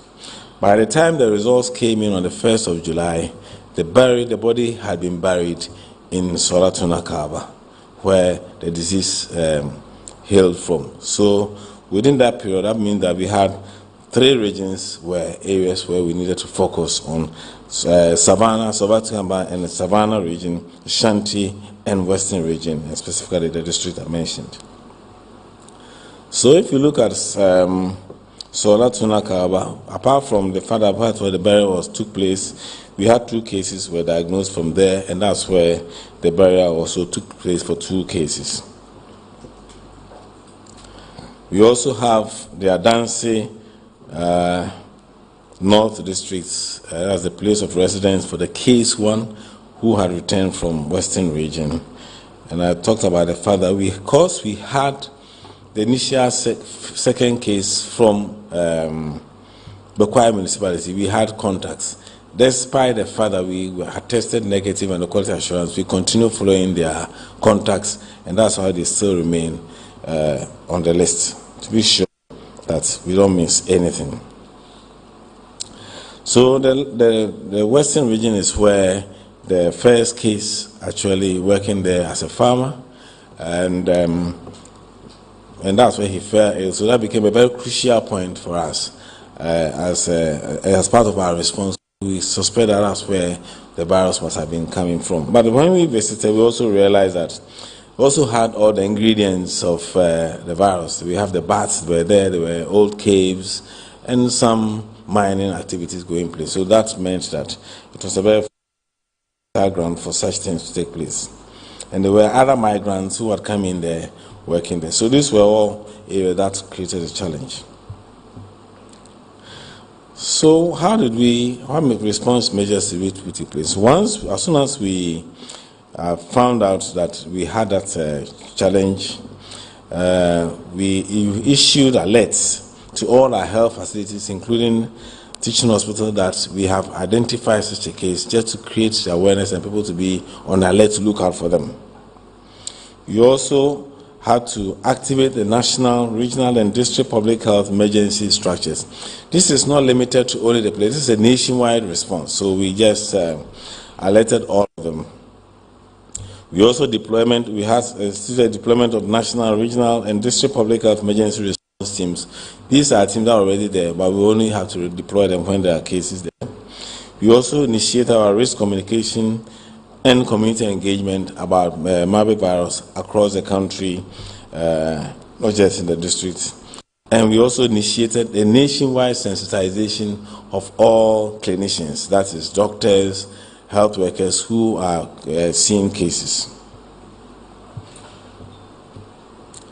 We also have specific interventions for the affected regions and districts, and this included activation of the regional public health emergency management committees for Ashanti, Savannah, and Western, more of an enhanced activation of the district public health emergency management committee in the affected districts, that is Adansi North, Bekwai Municipality, Sola Tuna Kaba, and Pristia Huni Valley.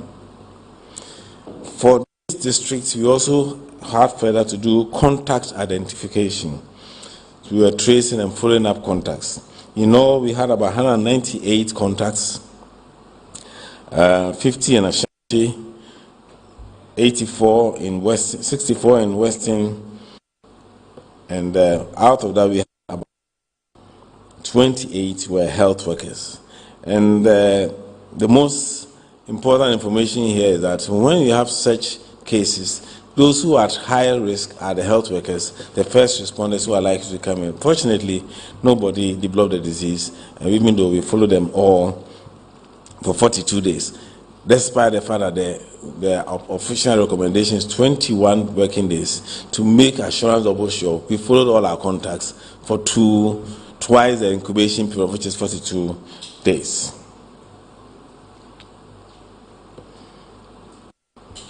We also have training and deployment of community-based surveillance volunteers to go into the communities and look for what is happening, provide education, and also report anything unusual that they see in the communities. We also had the area of case management. That is those who manage the cases. First was the clinical. They went on to review clinical records, review of the clinical or the facilities in the locality that we are working in. So, for example, in case someone may have missed something, you go into the records and see all the cases, see what were the symptoms in case someone missed it, so that we can follow up. We also had provision of psychosocial support for the affected individuals, their families, and their health workers. I mean, if you just even hear that you've been a contact of a case of Marburg viral disease, is something that requires some psychological support. We did it for the health workers, the families, everybody was done, that including those who were positive. We activated existing treatment centers, specifically in the regions where we had cases, Sola, Savannah, Ashanti, and Western region, and mobilized logistics in terms of PPE, etc., if they were need to use. So we had a single surviving individual. A brief about her is that she was a 24-year-old female related to both the index case, that the case, the first case, and the person who died. He's and a child. That is her child, her son. She was tested as a close contact to the index case and the child. She was initially asymptomatic at the time that we took the sample, but was positive, even though it was positive on the 19th of July 2022. She was isolated following the positive test results, and all her contacts were identified and followed up. She later developed mild symptoms, and so moved her to a designated government treatment center in the Western region. 3 weeks subsequent to that, we had 2 tests done on the 3rd and the 5th as per protocol. On the 3rd of August, it was negative. A repeat 48 hours later, still turned negative, and so she was discharged on the 5th of August as 2022, that is Marburg free. So what have we done? That was the very last case, and subsequently no other or none of the contacts had developed anything that required anything to worry about.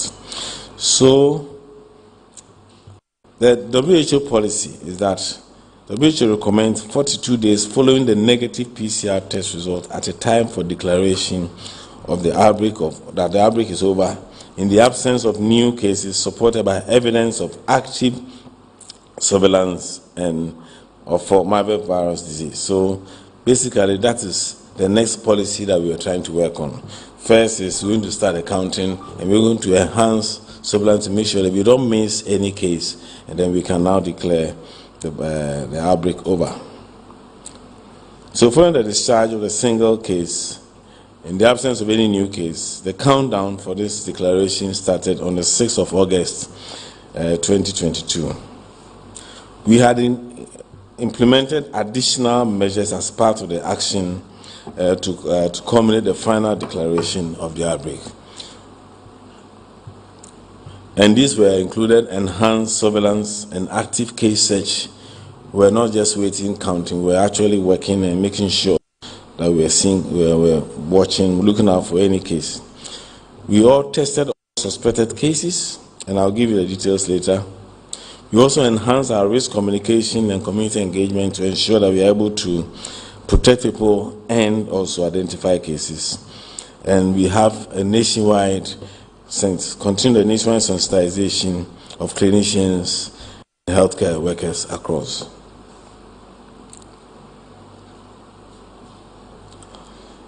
From the 6th of August 2022, as a way of confirming that they were active stage, we had actually 20 suspected cases who all tested negative for the virus. So that was a real indication that countrywide they were being tested.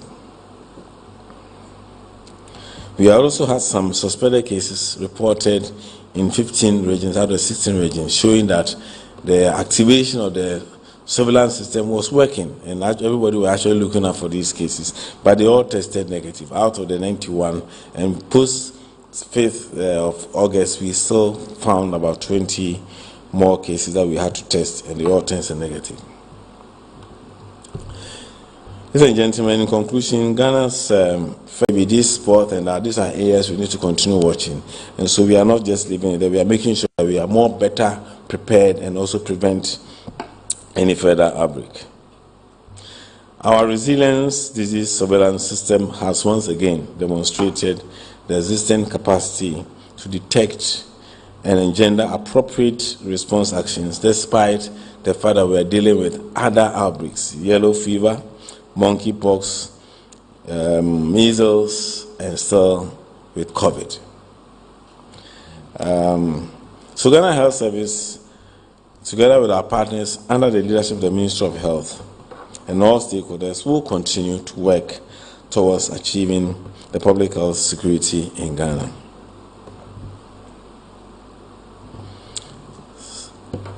So, on this day, what's today's date?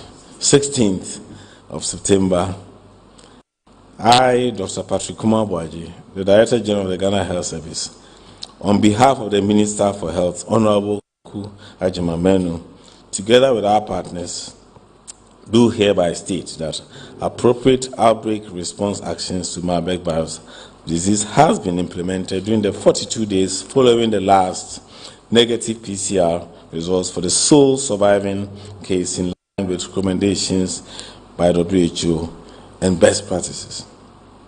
Ghana has therefore successfully interrupted the first Marburg virus disease outbreak and hereby declare that the outbreak is officially over.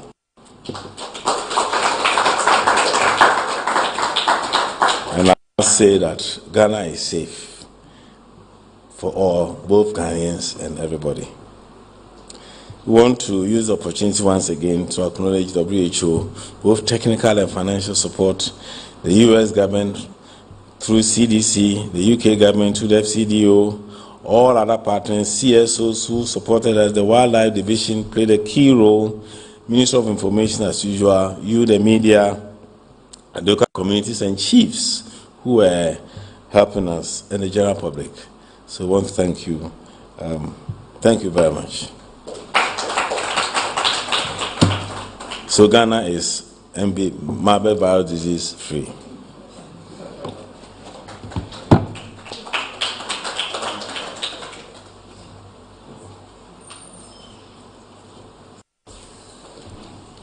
I promised you some good news, and it was well delivered. We are happy that we are at this stage, and it is my prayer that we will come back here and Dr. Patrick Kumar Boajo will tell us no yellow fever, no monkeypox. Yes, so keep the good news coming. And thank you so much for the good work done. On that note, we will take some solidarity messages from some key stakeholders, not all of them.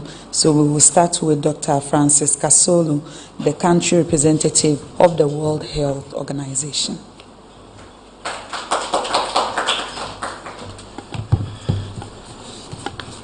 Thank you very much, Deputy Minister.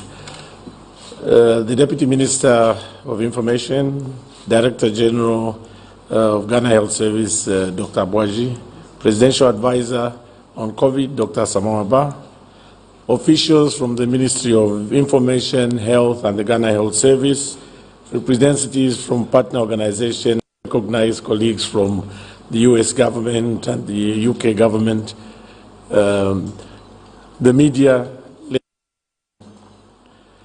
I would like, on behalf of the World Health Organization, to congratulate the Ministry of Health and the Ghana Health Service for their timely response and rapid containment of the Marburg virus disease outbreak here in Ghana.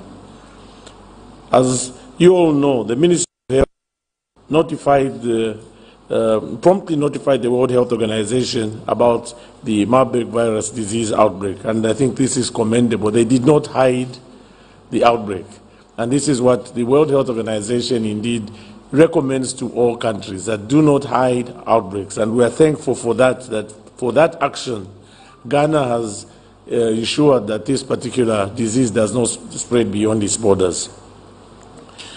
I'm also happy to report that since the time the response to the outbreak from the Ministry of Health and Ghana and partners started, it has been swift, consistent, and very focused. It is heartening that within 6 weeks after the detection of Ghana's first Marburg virus disease, this outbreak has been officially declared over. This has been achieved, as we've heard, through a coordinated response across all pillars of the response, that is the surveillance, strengthened laboratory support, contact tracing, infection prevention and control, case management, and indeed community mobilization. Distinguished ladies and gentlemen, let me take this opportunity to thank all the health workers at the national, regional, and district, and indeed the community levels, who through their efforts significantly contributed to the quick containment of this outbreak. Ghana, as we've heard, has recently been battling, and again, the surveillance system, as we've heard, has demonstrated that it is up to the task. And I think we need to condemn all contributors to this work, our partners, and indeed the health workers that continue to toil on a daily basis, looking out for the different pathogens that may emerge in this beautiful country. It is also important, ladies and gentlemen, that partnership that has been demonstrated through this response continues to flourish. I'm aware that my colleagues will speak, but WHO working with the UK government, for instance, will continue supporting the strengthening of the integrated disease surveillance and response, the outbreak investigation, and as we've also heard, we are also both going to contribute to the socio-ecological and the animal study that is proposed to take place here in Ghana. I would like to conclude by stating that WHO is committed to supporting the Ghana Health Service, attain its vision of universal health coverage, making Ghana a safer country against all potential outbreaks. I thank you.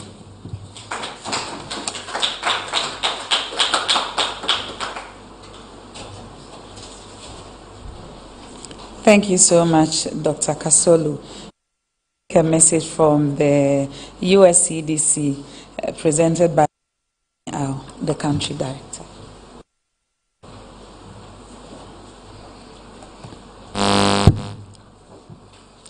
The Honorable Deputy Minister of Information, the Director General of Ghana Health Service, Presidential Coordinator for COVID-19, WHO representatives, all other government officials presented here, and development partners represented here as well. Members of the press, ladies and gentlemen, good morning, or afternoon in this case. It is an honor to be here with you today to celebrate, to represent the United States government to celebrate this important public health milestone for Ghana and indeed for the world. On behalf of our interagency health team, including the U.S. Centers for Disease Control and Prevention, U.S. Agency for International Development, and the U.S. Naval Medical Research Unit, I would like to congratulate the government of Ghana, the Ministry of Health, and the Ghana Health Service for their exemplary leadership to swiftly contain the Marburg virus disease outbreak, which was declared early July this year. Your quick action, decisive leadership, and technical expertise prevented further spread of this extremely dangerous disease to the larger population and therefore protecting and saving countless lives. As soon as the outbreak was confirmed, you all got to work. With U.S. government agencies and other bilateral and multilateral partners in support, the Ghana Health Service took the lead in contact tracing, in laboratory testing, supply chain management, and ecological studies to track and contain this outbreak. It was truly a prime example of country-led and country-owned disease outbreak response. The U.S. government and the government of Ghana have been working together for several decades on addressing critical public health issues by supporting disease surveillance, laboratory strengthening, health communication, supply chain management, and other essential components of a robust and effective public health system. And I believe it is because of this long-standing and trusted relationship that we were able to react so quickly to new challenges, starting with COVID-19, now with Marburg virus disease behind us, and of course, monkeypox is our next challenge. We will continue to work hand in hand with our host government and partners such as WHO, UNICEF, FDCO, and others to maintain extreme vigilance in order to prevent, detect, and respond to emerging health threats in our country. Again, on behalf of the United States government, congratulations to the government of Ghana on achieving this momentous public health milestone on ending the Marburg virus disease outbreak. Thank you very much.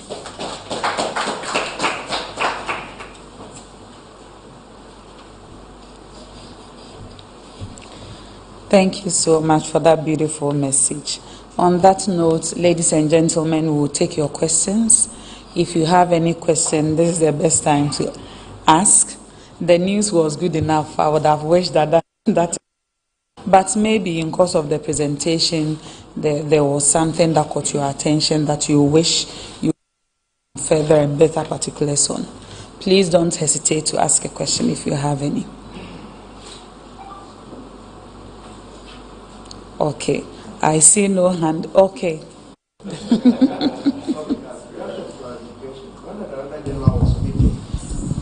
Initially, he said the first two please, cases. your name and media house and right. The name is Justice Lee Adoboy. I report for the Xinhua News Agency.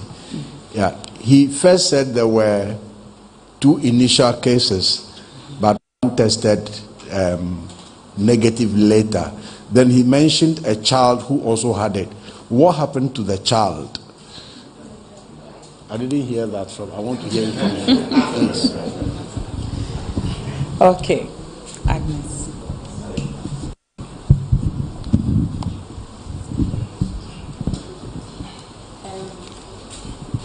Doc said they are working to contain other diseases outbreaks such as monkeypox, COVID, and etc.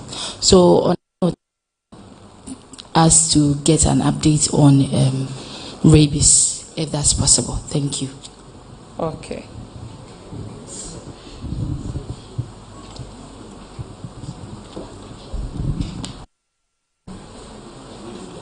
Yeah. Yeah, Doc, good afternoon. What must we do as a nation to avoid its recurrence in future? And then secondly, what symptoms must one, or what symptoms do you know that the disease has attacked somebody or someone? Because, you have malaria, you may have the symptoms of headache, that. What do you look out for when you suspect that you have that disease? Thank you for the question. I take that to be the last question, so we'll go to DG for his responses and also his concluding remarks.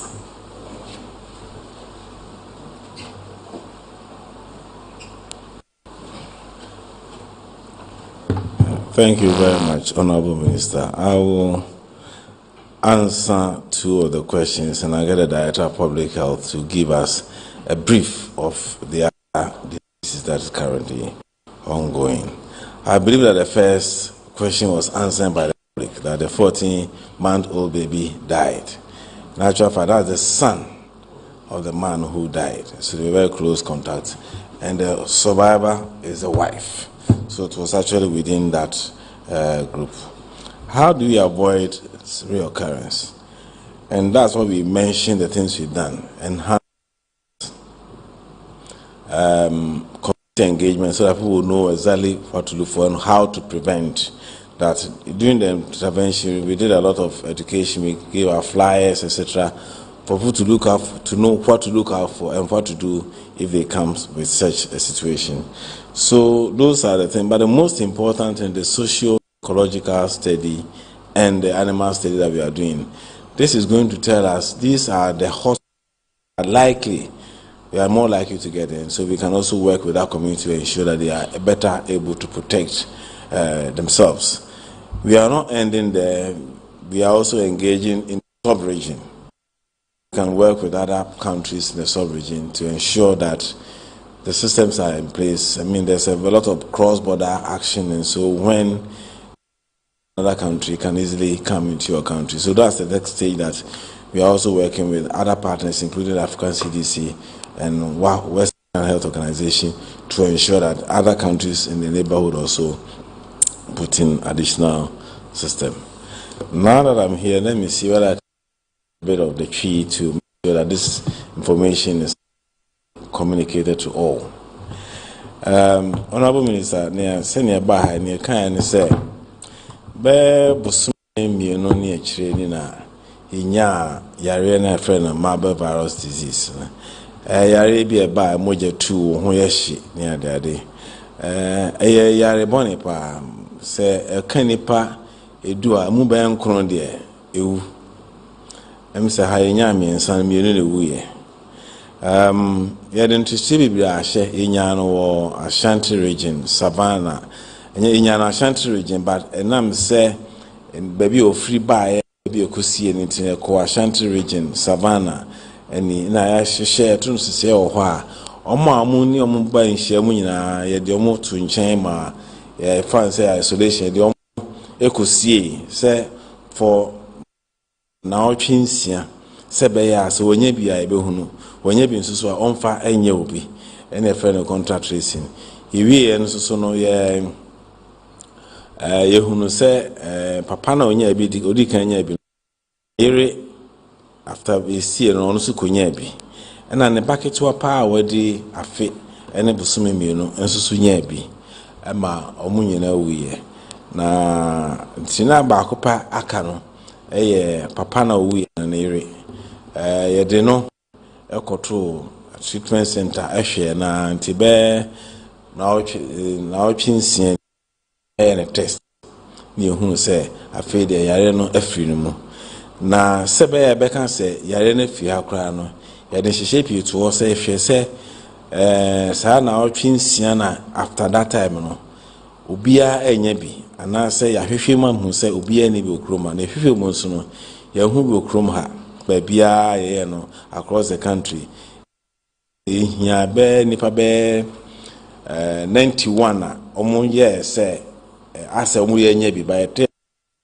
na negative ye after mama no so ye negative no ye nya nipa be aduonu a ya test omo nya so ye negative enti se yare no ya Africana na ne be stress obi a mo no ho ban se be ya bibi e koso bia na wo me aso ate se be abetimi susu ehu ne ntem na we kire se Ministry of Ghana Health Service near partners in share Ghana no eboa me etimi hu ade ne ntem ne hu ne ntem so a timi etu ase ema obi a ho ban ntem be su e beda obi ase se ombeboae abija ma abedru abi adu yes.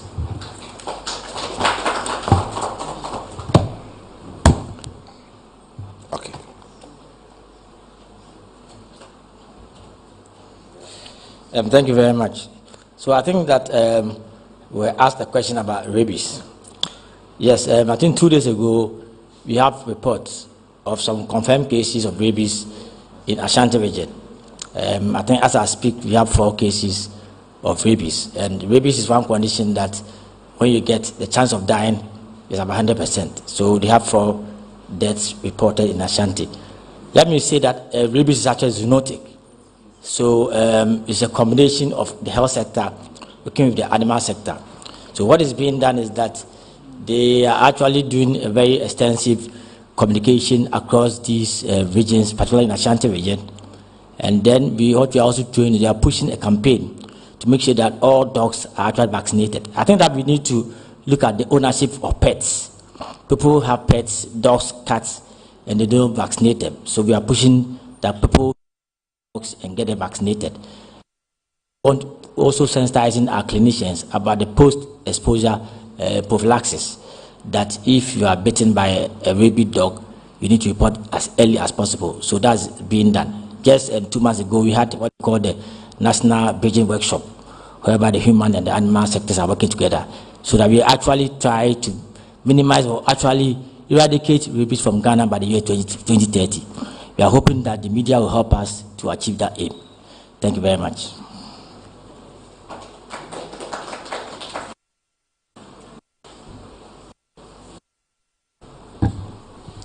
Thank you so much for that insightful presentation. I believe there will be an opportunity for us to have a deeper conversation about that subject matter. But at this point, I think that was very sufficient information moving forward. So, ladies and gentlemen, you heard from the Ghana Health Service and their partners. On behalf of all of us, I would like to thank you for making time to join us this afternoon.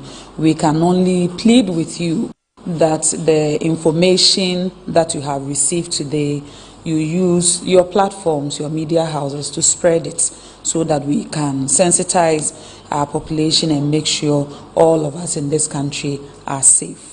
On that note, DG, distinguished invited guests, ladies and gentlemen, thank you so much. Good afternoon.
Niaje Merso.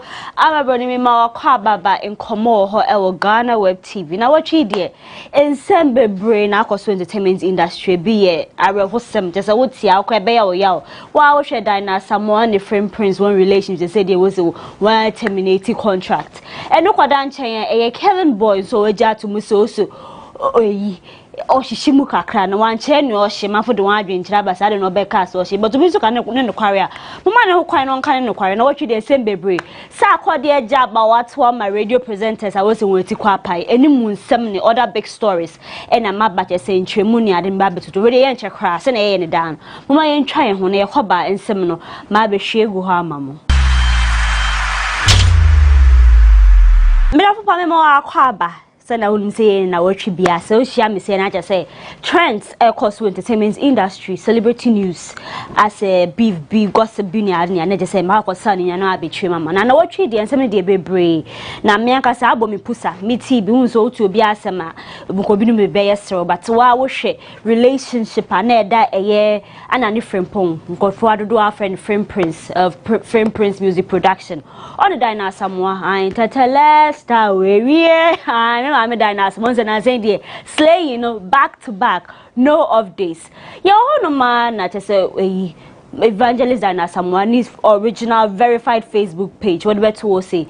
A year on an executive producer, a year frame prince. 1 year, you might know 52,000. Okay, almost 22 years now. 1 year, you was in one terminated contract. No, so now then, I bear Kasa and I said the Yambo de inside Yan Tim Musem. But let her never do it. Dear, to say GhanaWeb person submit can be show me didn't show much. I want to say, frame prince Jim, I will say. Yes, maintain me once be kakra be mu. That's a breach of contract. Next time who to also ni adwuma biom. Nti fitineko da na samabo mo no dey na te se ni logo no on fan to ni bibia so. I also any annual concert or ye no so frame prince on ni nye biom. Nti on kasi onjina be bin kasi one ni na yes programs no. Why you no ho afim. Na afen so also all digital platforms including any social media pages be Facebook de mu akote also we seize your den sato so or the tabu ato so na say the ono na ebe use na mafo so na verified Facebook ya Dina D that so na say we say we ja all the ba be den aya some say bia say to call ba na bia management we aka say we seize artists ni any social media handles na nkofo bisa so we the be den to kosa post na say any fans of Dina Asamoah ni defense that just almost no mu defend no wo to be my friend prince wanya de unu obi wo hono me na say akasakasa mpo aba we say we seize any social media page na ye den na ba ko so etwa manfo nsunu mu friend prince the two just say o say 52,000 no we're producing albums 9 bia ma Dina Asamoah ni nyina o claim me right na just order nsa atoso na eba na letterim na mafo wonte won ho ase wo se wo de won sa atoso wo claim me right na che say Dina Asamoah to me ngina baby perform sa anwom no ana say den na wo but friend prince odi nchemu aba later ye beka ho asem ntikata ebe to odwa na je say obi ato say na one is mama Dina de friend prince don to na se kra baby obeji na onya platform bia na wabo ni din so enye onu ana ekwanum kakra na nya minsha ne ade nti ekoba ne den na ya num disom na woso ebia de wa Dina slay na say ni njona me say on cars I let him there was no cars ebia ni slay na fe de abro no so ana say there was no mention of that ebia ya kasa later parties in na the one no disem ababetuja but friend prince nsem ye de betuja na woso radio eche kotodwegu fe mesa dansa yem yesra wa wo de wo se won terminate contract na en kase wo ente say wo de won sa tunum ne so but legally betumi abansa depending on contract kwa wo sign but ansem ye betuja na GhanaWeb bi nso ye bo pini mama Dina ni bisa no so nsem na tese no so ye no kware mote asa na ete but ono so de official statement aba and on the Sunday GhanaWeb exclusive pa na ono so trema o se we jatum but sa part na friend prince you order nsa to sa album 9 no so no o say no the on ne songwriter enko didi hu san ko be say me bubo album 9 me bubo din for that was starting 52,000 e be si na but o chema Dina new single no de on de betimi perform 2022 one no so on ni ni asem bia na album friend prince ede nsa to so ne edi kan wo friend wo na meni agina wo mabo wudin akokọ abon madansi die Pentecost ja momome wo de mufua Tetelesta ena Pentecost sorry I sa albums ya mabubosu na te say Friend Prince Chemo de nsato so na Friend Prince ye interview bi e wo Angel FM no di tuja so no mpode na nko test eye dan na Asamoah so na hwe cause asensem bia bakakranti odi eyi letter ne send ni so eye August 4 no odi sa letter ne send no expect to say dan na Asamoah te say obe straight say obe tere say bia asem na esi we nu ni ho remorse say obe wo so ka so e bia free me nu me ho say bia na esi ni nti de me tsere wan ka yen fa nsem tojo so man 3 weeks dan na ba patch wo anaso wan ka bibia obe kuma betore yemu na ohu an so reply the letter ni so wati ase na emum sa pass no so de nzato eyi ni nyom no so no so ne de on said that na nya adwe no so she pleased to differ inti eyi Friend Prince Chema na ye test by Dana Asamoah efeli na mafuso oh na where the test bang na o pesa wo so ne sha na se but nsem da bebre unza asem ne ba de Christopher asem de ye de mpa bo techi kofo bebre a che wan adwe na nsem yi ko bai na ja me frɛ eye boo god talent manager na me so wu nsem yi wuje tumusem cause ase kofo wo social media want won ho ase se ne what is yi Friend president sa to nyom ni so anti se obi a de na no abeto ase mo etu egu no so no so oh possible etasi because a contract no se matro say e bia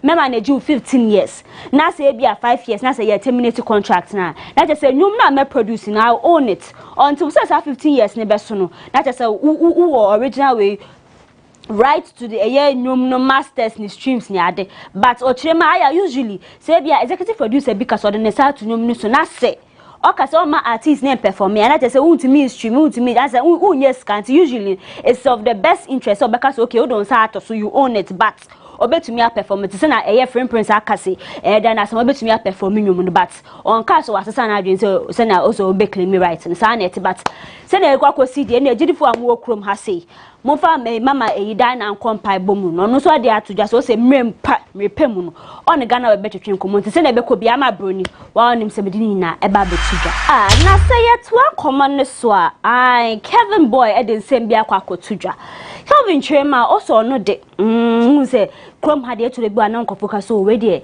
artist radio otwetwem kakra otwetwem bonsam ta we na cigarette I saw the frame kakra na examine the boss eja share na no ma petition fa ni na mbom ebinu ma select one de ebinu one de ne ye ensa ebinu one so smoking wo de ato ho so na Calvin boy down flat hit making no okoye hit FM e no de kotuja so no de ni addiction ne de any say you smoking you smoking but one fan to just say a cigarette and I say nya haban tetra mo say na mo kan say na roll na say ya peja to moon but one kasa unima if you know nya amaboni ala beka na makoka say enye sa no kai me dem pem ho asem so na say de bia me ye ne da na kai de betu ja no chemo so no say one smoking cramp a say bibi be fa ni tim aso be bodam nti onu de ne sa na nu ano no mate wa fa ne say moje dru ba kwa no pa bakwa wiade bakwa nyumre e no betu dwa na nkofo so oh say nipa de yankopon say mun ka no kware nti wa ka no kware wuna won je de say wonya bone da na fo bona to bon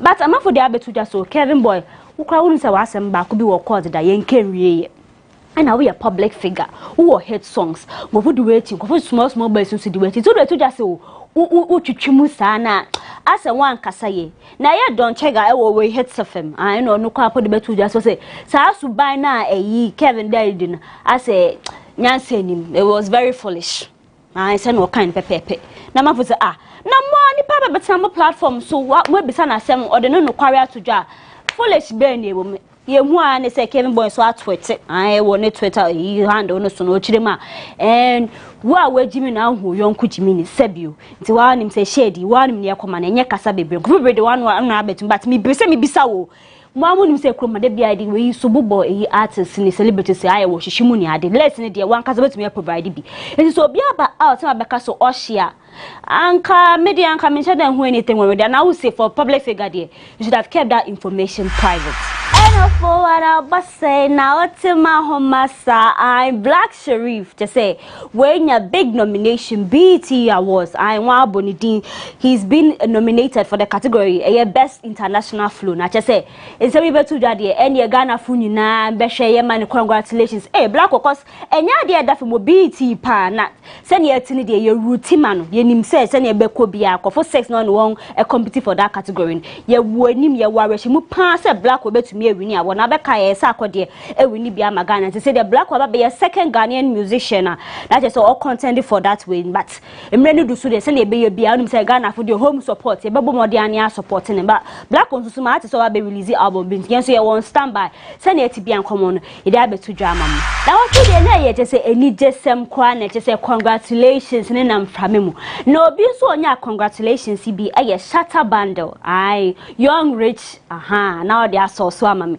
na ye wo hono ma no be we some bloggers e posti some picture bi na shatter bundle mu so o hospital hobi na as sister bi tuntum bi ti na echi bi no no su gina enim no okita abofre bi na abofra no kokokokoko wan wo shatter bundle ni hu tuntum na jesa abofra yo okite now caption award to asese wo say eye shatter bundle nyankopon ayadom obi one ne wo ho wa wo ba man kama baby boy ai musa kolede ne ho ofe ankasa na ho ofe no so o de sene papa me de mintumi nchire but mu se ne ho ye fe se ne yetene se na mo so mu chire mu no ba shatter bando so se wo boy fa a picture na okasa o shatter bia congratulations na just say ono so respond fe bia emoji na say thank you bi na e shase wonum but me question ma for bisa person say hina na eye shatter bando ene ne way but me am de me hwa as a hospital setting ho picture ye de hwa o me ne wo hwei as a sister bi tie chi honum as o ye tuntumi as no ebia na yo no ebi so ana enyo ne but say dia sem na ye beka ni tintin ni tietie nyina ne say shatter band way congratulations ayo na say yakoye ni mudia wa onim say nche kra ye ne beto odwa say eye Queen Elizabeth waka baby ai 96 years so betina akuya no for 70 good years enya de dafam say ebi wo mankasa na te say wuyi be na te say biase afa na nyina na obia na te say bia ne rest well ne te say obia ka so Queen de wa bobra pa Ghana ha say music social media te say obia posting mo amunim hwefa no kra mo posti no na yesi yu mayade ye nipa be ya na yaye na owuyi be yi na ye mame Dina Asamoah ye video bi se ono ankasa na edi betu dwa so se ono de ye ka yi de ni asantefo ye de be mamo o se mu ye yi mane ye fe o se mo yi ye gori anke mo gori be penhwe ne senti no ono de on kasa nche nye se kasa bebre kasa ye mframa nti e be ya anka Fremo Parry and Chief of Staff and ye man pina na adodan kwekufuado. One more than one koje yi nimra. Koje yi ni banson so a on fa ma asante hene or therefore otumfo say to to so ebien. No nye yi ni mayen kama. No de tu de no say eh. Dana wan wa yi wuka na wo fra wa hwehwa betumi akaba o manfo so chire ma o se nia waka na waka wo se asante fo de mo na wo se muni pan na Dina de betu just mayi ye fe. Nti wo se wonje yi ni mema binu se eh ne kwanso nti me pese me bisa wo se wo se eye Queen Elizabeth na kan ga obedi da funu e ba ye de beko me shala ye do abeto ifa esem de bebre but me pese me bisa wo saka wo je tumu pan se sa royal eyi kese ya wo abeyi se wo je ma eye yen odefo asantino tumfo se tutu anko betima ye yima na ye fefefe kama na kan wo be franta ma na se wo be bo twene I'm just picturing me tutu menu so say na nke be ye but then Asamoah che na adwen nti so se wa adwen tre any day was say yes e be kwa years na ifro nti nka ye we die ebi nkotodwe go from say na sante no wo say tutu Ghana man nyina anu say ye we de asante man ye de musu sa ko de interview bi na mu semodi tudwa o chirema o se radio presenters bi okrom hanum se ma ye adwuma wo Ghana ha krom he ya over 20 years BBC kura mu nko bi da mu nche da nko ye adwuma wo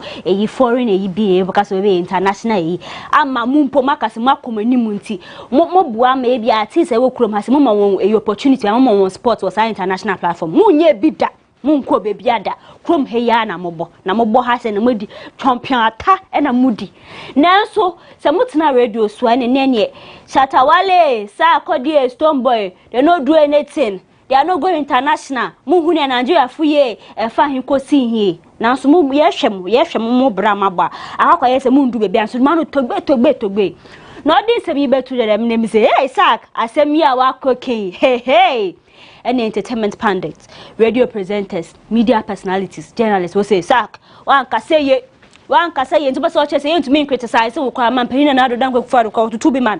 Nze to be my own stone boy Shatawale no man na nka ye den. Wo say eye kwan a wode tetiem I mean eye mic 2 eye interview and I no so dey no December 2 do chirema sa akode asema wo kan no wanka seye o se wo de sa akode Mike to so oba industry mu ha se ya obi obuade hunu so oye je se ahobrase na egware ni se je se on pe ne ho asem akode be ma sa akode na fa ahe koba asen ana kokosa asem ti Mike to so no de papa mu esanka sa akode e ba out ebedi e di chop pack se mu odu be ka so wanka seye ko so se wo kire ma wo hwe big journalists wo kroma se nya wunya na wo ko international but one abobra you get what I'm saying no bet me criticize ni na what netin wa kwemu osanso me ne interview ya no osanso kan hu se wo sa akode o start cry te se adom fm ni ade wo nyina so mu kasahara ni ade nti wo nyina that's their way amoso they've paid their due to say wo mo build a brand nti be ka se omo mpe sa international opportunities bi mo world stage and I say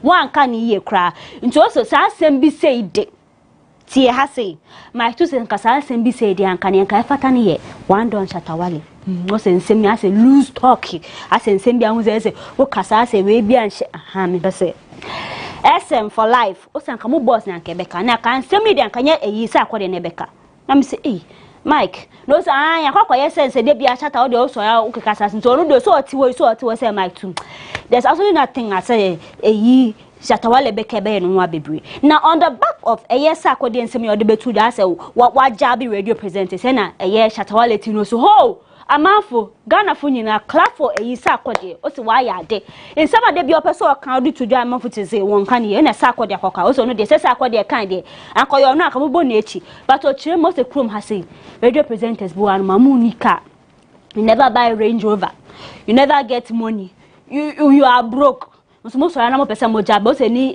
gift of God abo de bia na mo ka so fan ba ye e na mo punch ho o se no nti po drop ni se onya drop na pese mo se mo de be ye comparison na e na sa akode abo no is better than Shatawale this person is better than nti o so ni na fan to dwa but onu do so ni miripem o de ni ni abo ba betudwa and nti se nsem na sa akode kan ya te se me hu se Arnold other big entertainment journalists we krom ha say e de one what me ye kwame dazi kwan so e try writer bin so chere na adwe fan but me pese me bisa o ensem na asa akode edi tu dwei eye ne kwan mu anase muse ase wajabi eye radio presenters ate say won ko BBC ni sa eye Choice FM ni biana. If you did radio for Ghana for close to 20 years where you know if you come enter Choice for here or BBC, I don't think you have the moral right to talk about artists where they Ghana way no more.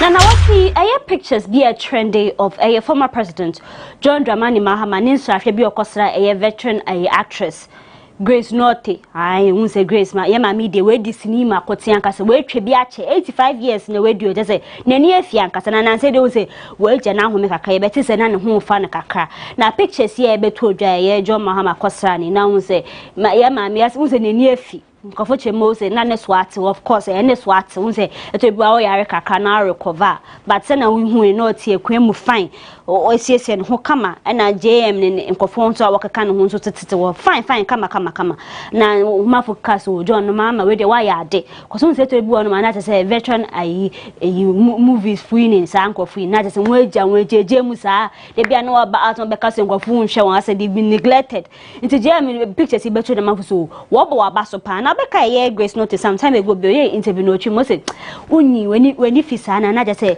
nkofo mpo mfrew won bisa wase wotetetetetete husbands me dey need ya esremo aya mombo modin say kuku amwo eyi sini twa si dwumai mu mombo modin na mkosra sawo ne mo amonsem wo ska kakra na mo so modin ma akosra sawo ne te say mbo bi wo ho ma modin wantim de mo maye ngina eye nsem yiso nsem ne bebre se na de bi ameka no etie ta bank situation tie enche kwa mo ye ntwa ye ho na ye kwa ba ma broni ne aka nyina ma besan egu ha ma mo.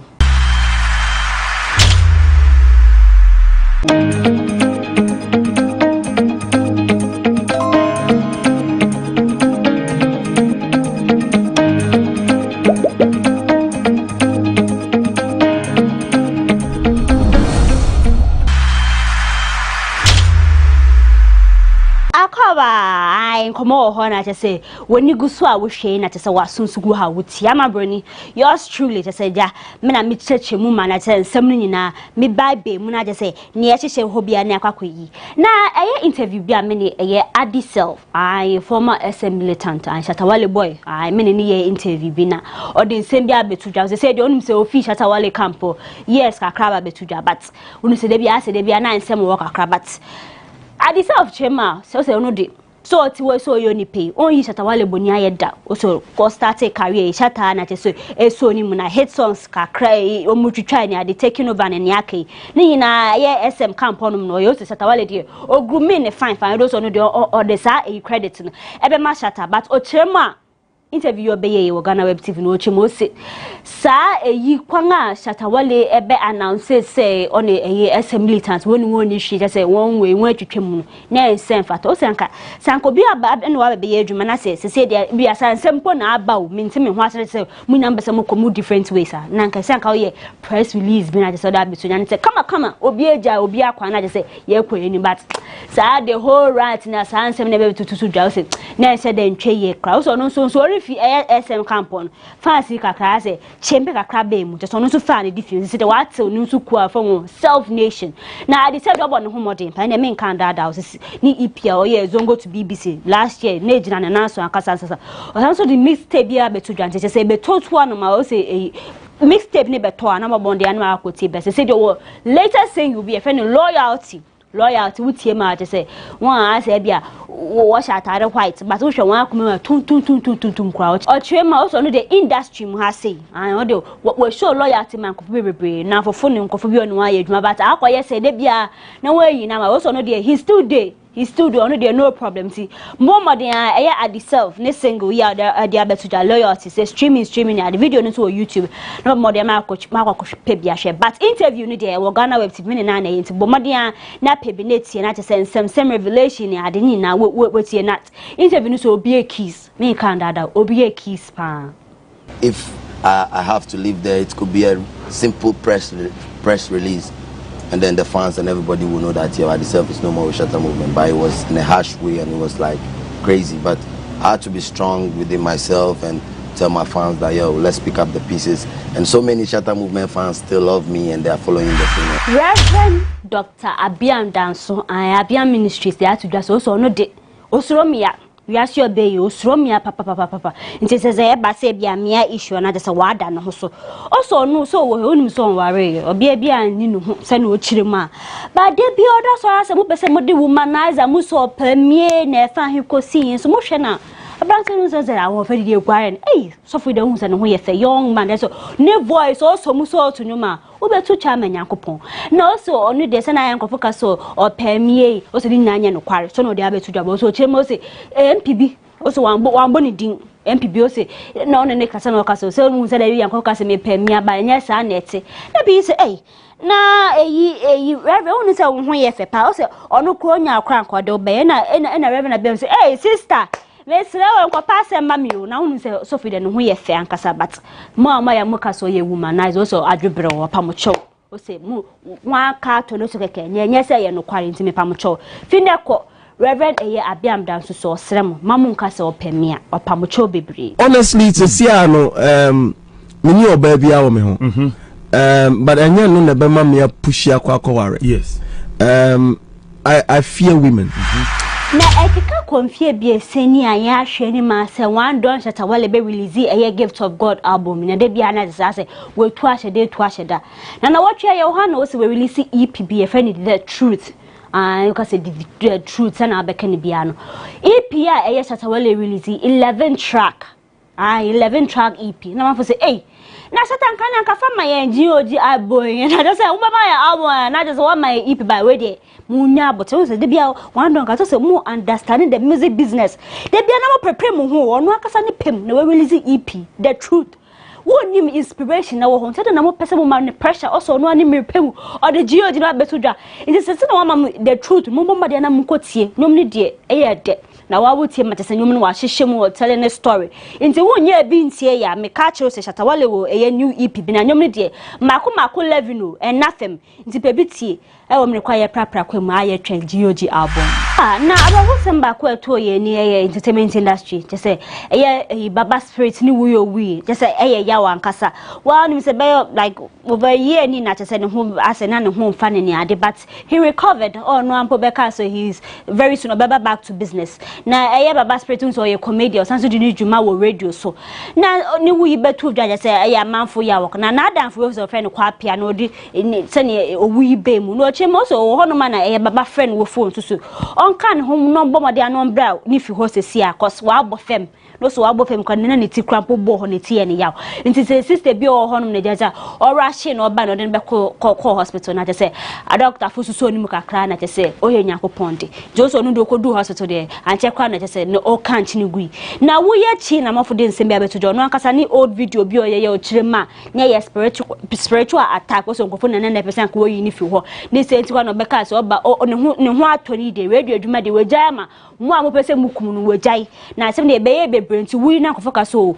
na bia na jate wodi ejeni ni ade but say na work and sometimes yen say ye dey credit in my devil no say yan kasa ye kasa bia onu ankasa na yakopom repem waton safent me de say na onu ankasa kan ne say na wu na yen de be fa ne say yakopom na nim repem wa frɛ no but owu mu hunu say ye yi na nyi say busuafo kirema wode yi ne be ko eye north wode be ko soro hokos honum no ofi na bigger kwesi ni twa ni Kumawood actor ye hu se video bi betu dwa no tese ase also onte ne ho so se na mo de koso ho no ye bede na onipa be bo ne bra wa ha se na mfu bebre obedu dwuma wa ha nti mo de kono of ha no ma ye fe na ba fa ka ban so no kwada kan na adwenkyerema anka wonye yi ni wa ha bato mafu kyerema so se obi wu a wo so wo ye ebusua ne de hye fum na ba be ye won di nti enya mo na mo betumi a kyem se nsem de ba ye bebre but se na eti bia baba spirit na yi hu toto eyi na amabroni yadini na bedroom when the share kan hu biem ni latest Twitter on any series I just say amanfo to the say Ghana wake up no ai odo so we dey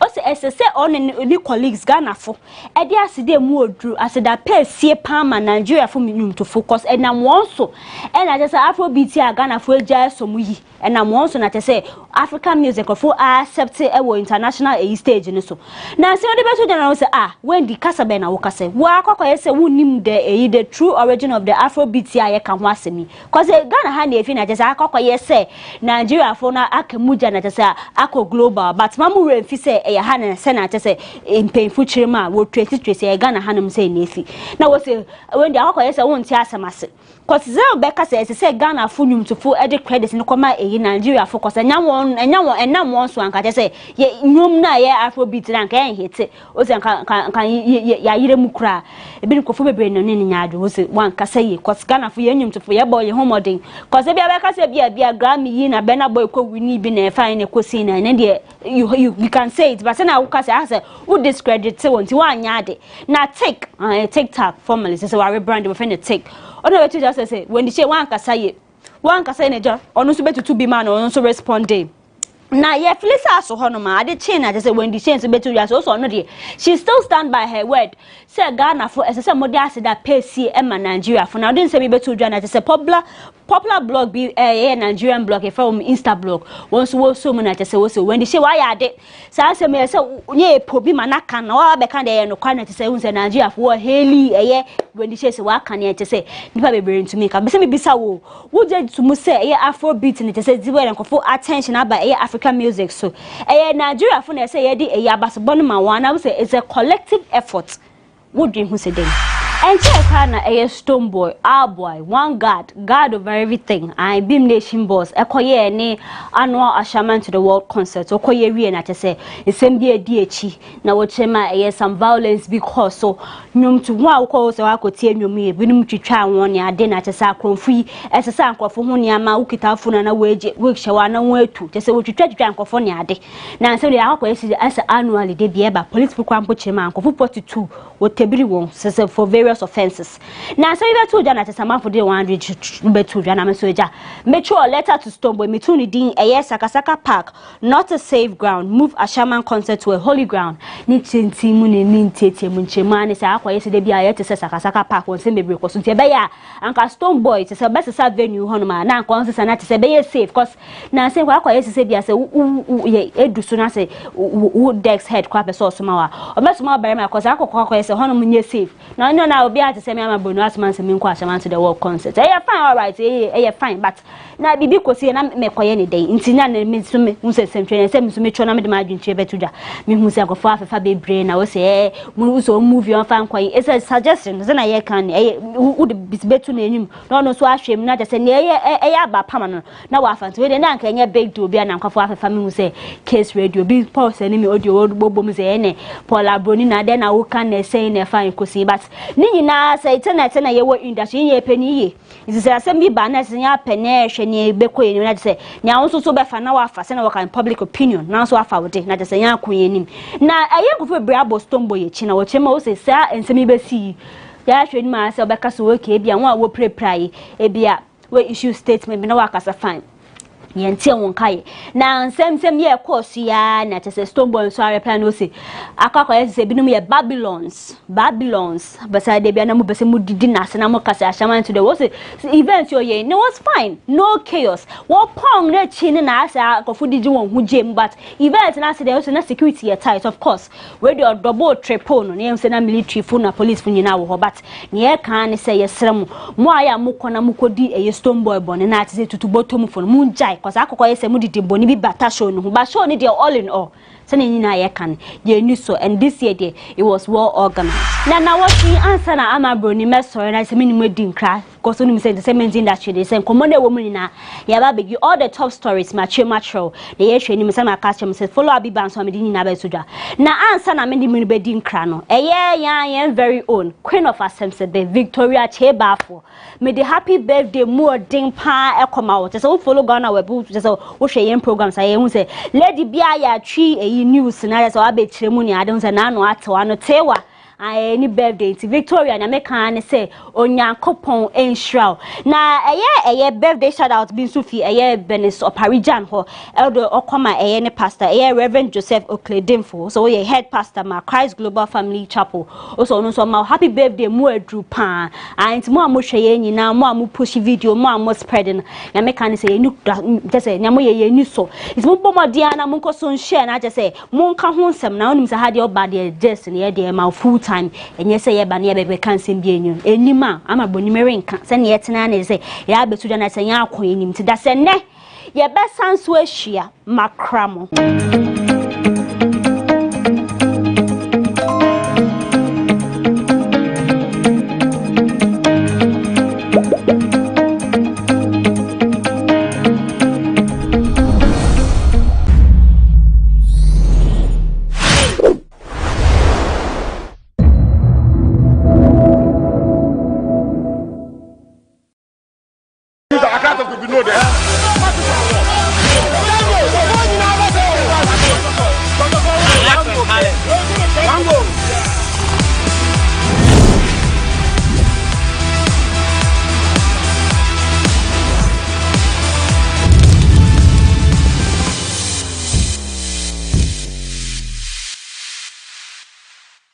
Mohammed is in a blistering form, scoring for Ajax both in the Champions League and then the Dutch Eredivisie.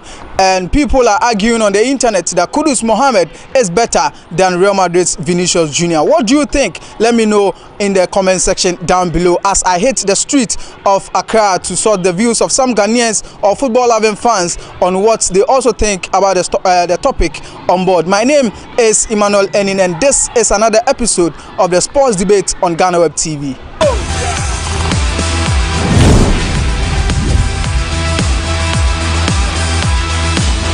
So I have my first guest on the show today, and I'm going to find out from them between Kudus Mohammed and Vinicius Jr. whom would they choose in terms of who is the best player or the better footballer. Let me start with this gentleman. Pacho Kudus Mohammed and Vinicius said you mummy no mawa why now be you know. Pacho me Kudus. The internet be Kudus. Kudus. Chance wobenya I make good use of it in Vinicius nya we better answer to some answer na what me make good use of bako but Kudus the want is this is official na man chance no But me be only to say what me good club yeah. Better than Vinicius. Vinicius no Chino Mboano. To me to say has a chance no but Mama Kudus. One year has a chance no but what you say so 1 year has a chance no be a better player in future than Vinicius. So, this gentleman on my right-hand side believes that Kudus Mohammed is more effective than Vinicius Jr. So he will choose Vinicius Jr. Let me move to my left. Wasu Vinicius and Kudus. Obrason do be choose Kudus. O dey na be choose. Oh, me the Cruz na. Because then I may choose Cruz na yet say like BB because we were serious. 1 year ball. Why are serious our ball so because like we very sure say now we have chances no more than like I dare with my year say one year serious no what did they grow because Cruz so the near brew ball so me am who say yes say now Cruz the year more than or sanya more than experience I was and we met my boy now we're quite new so and yes like BBNT. Okay, so this gentleman believes that Kudus is more effective and is more serious than Vinicius Jr., who would like to dribble and all that. So he will go for Kudus Mohammed. Now let me move to another gentleman. It seems that Kudus ni Vinicius, so they are better. Okay, maybe they see that Kudus is better than Vinicius, but to me, as a football, Vinicius is far better than Kudus. Their difference is, first of all, look at the teams that they are playing. And at least 90 minutes, how many chances can Kudus create? And 90 minutes, how many chances can Vinicius create? Vinicius go free create like even 30 chances, at least 3 of them will make good use. You understand? And compared to team, Vinicius is the one help Benzema to do the teamwork and take Champions League. The 2 of them, how many assists Vinicius have to Benzema before he's going to get the Ballon d'Or? So if you look at Vinicius, he's someone who can let defender tires. He tired of defenders. Even if you don't score them, but he tie them and somebody to come and score them. How do you understand? He go first create like 5 chances at first half. Kudus, unless he get though, let's say Kudus, you know how to score. So who go create the chance for Kudus? So to me, Vinicius is more better than Kudus. At the same time, Madrid team have a weight past Ajax. How do you understand? Kudus is trying to get to where Vinicius gets. How do you understand? Let's say if a Madrid try Kudus, how will he perform like Vinicius? Ask yourself as comparison. So, to my opinion, I would say that Vinicius is more better than Kudus in football side. Okay. So it's been an interesting opinions here, and it seems Kudus Mohammed has 2 so far, and Vinicius Jr. also having 1 over there. Let me move to another gentleman here. Okay. Kudus Mohammed and Vinicius Jr. Who will you choose? I will choose Kudus Mohammed because in every match he play, he is not getting much time like how Vinicius get at Real Madrid. But if he gets more chance, he is proven that he is more worth than Vinicius Jr. Because the chances that Vinicius Jr. used to get, I believe if Kudus get the same as the way he is doing at Real Madrid, I think he will do better than that. So me, I would choose Kudus. Okay, so far Kudus Mohammed seems to be winning the arguments over here, and these are some interesting opinions from fans on the street regarding Kudus Mohammed and Vinicius Jr.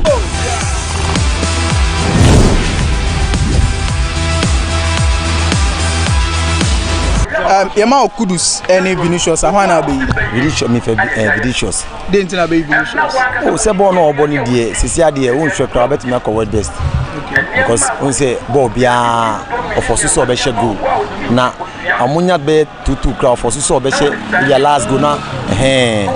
Not the Canyon because Sappy and the Nyagro. Me penas and papa. Me a Chelsea fan, but Vinicius the Bobo papa. Bobo papa. Oh, cra. She. Masa Vinicius na who can Asamoah. And now you share clips no here. Me want the clips dey be. Last Bob you know the study boy Shamasa or ball rough. And Vinicius there. Or senior player. Now who show so rare say Benzema kwa. No be ebia rare bia obia because say na you say Hazard be ball no say enti say Vinicius because Hazard wa ba for and to me bobo to say Vinicius enti ye fa dey say Benzema ni ho a onu kwa betimi lead omu e wo mu group no say na omu ti no na this year nso me watches ba mefa because bo omu bo no dey anya agro says mo bobo ba ye shakra ye show mu at least onzo onu anka so woni goal o she ti say last 2 weeks Saturday onzo o she goal ansana let's see here na enti bo no dey bobo Vinicius or player pa. So he believes that Vinicius Jr. is more talented than Kudus Mohammed, and even at Real Madrid, in the absence of Karim Benzema, Vinicius Jr. does the job for Real Madrid. So he believes that Vinicius is the better player.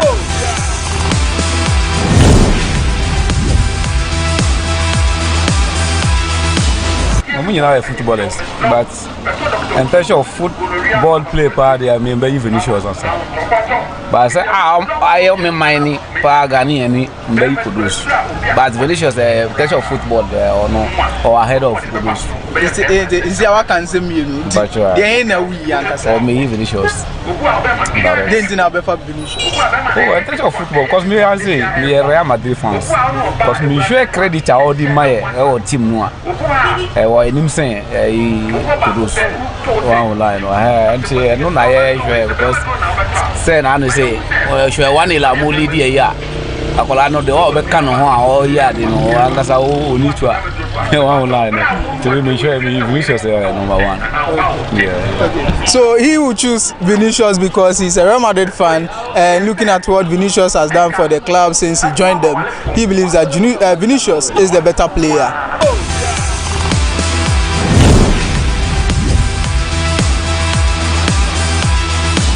But if they give you Kudus Mohammed, then Vinicius Jr., who will you go choose?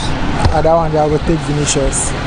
Why you go choose Vinicius? Like Vinicius he get the qualities. Although Mohamed Kudus he be strong, he get the skills but Vinicius be skillful. That one there me myself, if I be winger, I play 11. So I love those kind of players like Vinicius. Because of footwork and things, so I will take Vinicius. That one there. How could you be Nima boy? We know him. We all all the Nima boys. We know him. We dey support him, but Vinicius now.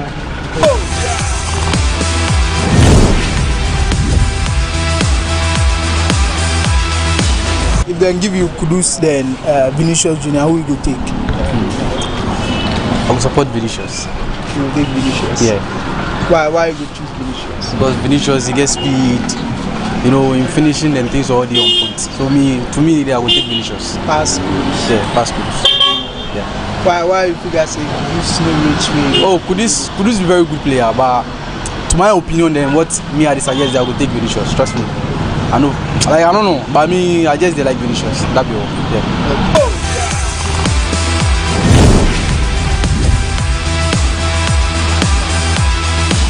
Also, Mijidi Swahili Kudus Mohammed and Vinicius. Yes.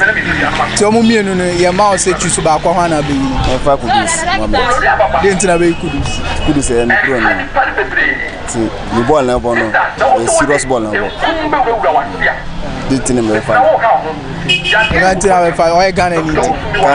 Ball now, on farm grow deal. Vinicius a deal grow. Kudus a deal grow. A ball, serious ball now. So he believes that Kudus Mohammed is better than Vinicius Jr. because Vinicius like entertainment too much, and with Kudus Mohammed he is serious and he does everything simple on the pitch. So that's why he will choose Kudus over Vinicius Jr.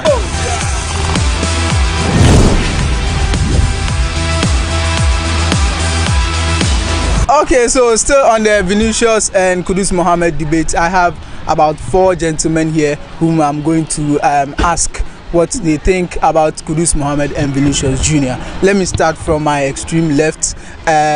Boss, we are now Kudus Mohammed, or if they give you Kudus Mohammed, okay, Kudus Mohammed and Vinicius Jr., who will you choose? Actually, if they give me Kudus Mohammed and Vinicius, maybe I'll choose. It's not maybe I'll choose Vinicius. Why?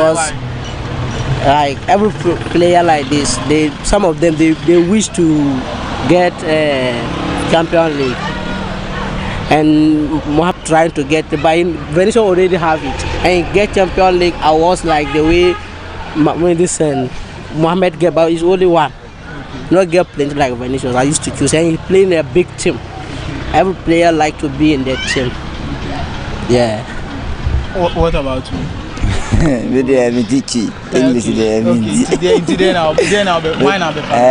Vinicius. I like it. Yeah, because pass. Bobo pa na me file until me penasa. Okay. Let me move to my right and Bosu, who you go choose? Well, me even though I'm a Ghanaian, but and against I'm a Barcelona fan, but I'll say the truth. I'll go for Vinicius Jr. Barcelona fan? Yes. Vinicius Jr. Yeah, I'll go for Vinicius because he's a very fantastic player. Okay. Seriously. He can play ball even more than Kudus. Seriously. Even though Kudus is a great player for we Ghana, but Vinicius is a great player. Yes. So it's been an exciting episode on the GhanaWeb Sports Debate. Today we've had an interesting opinions regarding who is the better player between Kudus Mohammed and Vinicius Jr. See you in the next episode. My name is Emmanuel Enim.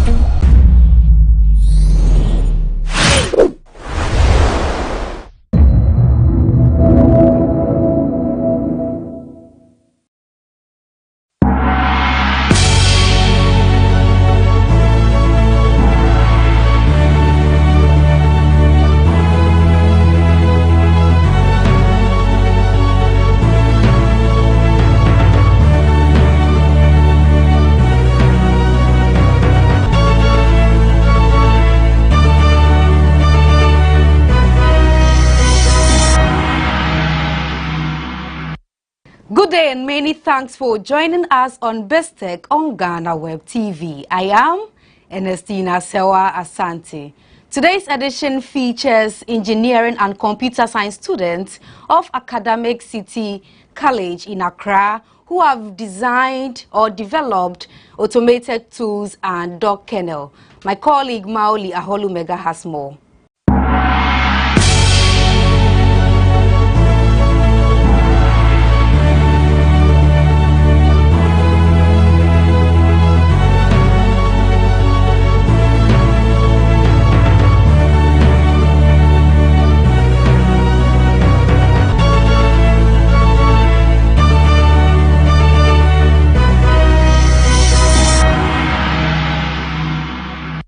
Welcome to yet another exciting edition of BizTech on GhanaWeb TV. Today I'm in an engineering workshop, yes, at the Academic City College, where some students are creating rather unique innovation to help spear development. Today I'll be speaking with these students, one of them which has created an automated toolbox for storage of tools and equipment, and the other is an automated dog kennel for dogs, which can also be expanded for other animals as well. Before we go into this interview, I'll take a quick break. We'll be right back. Don't go anywhere.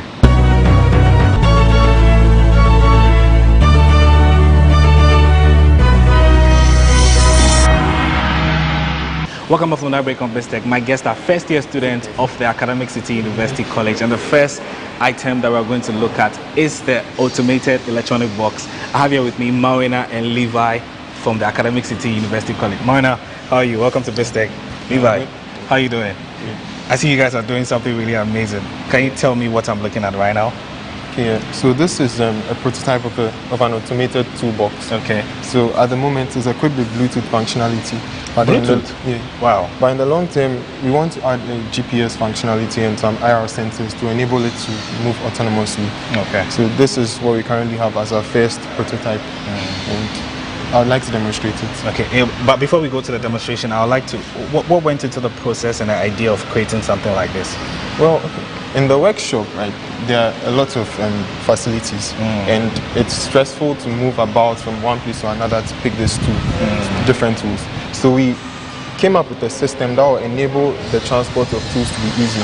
So rather than moving from one place to the other, like we have something that can do that for us, like automatically. Okay. So I see some wood and some cables and some ties and all of that. Did you source all these things locally here, or? Yes, everything. So where did you get most of the raw materials from? Well, we got this from, I think, a mall, a shop, yes. All right. And we broke the bearings and 3D printed a certain part to lock the tires in place. Okay. The wood was from around scrap wood. Okay. And the Arduino, we bought it, Okay. Yeah, so can I open it? Yes, you can. All right, yeah, so, all right. So this is what it looks like. I see some battery and all of that, Yeah, I'm sure we'll do a demonstration quickly. Yes. So these items, what's the function of this, and then these other cables for those who have no idea what it is? So this is the battery. This is a motor driver, and then this is the Arduino board. Okay. The Arduino board is like the main brain behind everything. So there's you write the code here. Yeah. So you have to do some coding as well. So it doesn't work on its own. It goes through a process. So when you code here, then you upload it to the main brain. This is a motor driver, so that's what controls the motors of this. Okay. It's connected to this, so it takes instructions from it. So this is step down and then it steps down the voltage because this is 12 volts. Okay. And then the Arduino takes like 5 volts, so it has to step it down to 5. And then this is the Bluetooth module. As you can see, it's blinking. I'm quite interested in that, the Bluetooth. So how do you connect it to your phone? Yeah, exactly. And then you can move it around and all of that. I'm sure we'll do a demonstration quickly. Yeah. But I understand you've been working on this from April till this point. What do you seek to achieve with this, and how many more do you want to create of these very innovative things that you guys are working on? Okay, as you said, the aim was to make it first Bluetooth and then add a GPS system where let's say for instance you're standing at that side, I'll just enter the GPS coordinates on my phone, then I don't need to control it again, it moves to on your its own. side. Yes.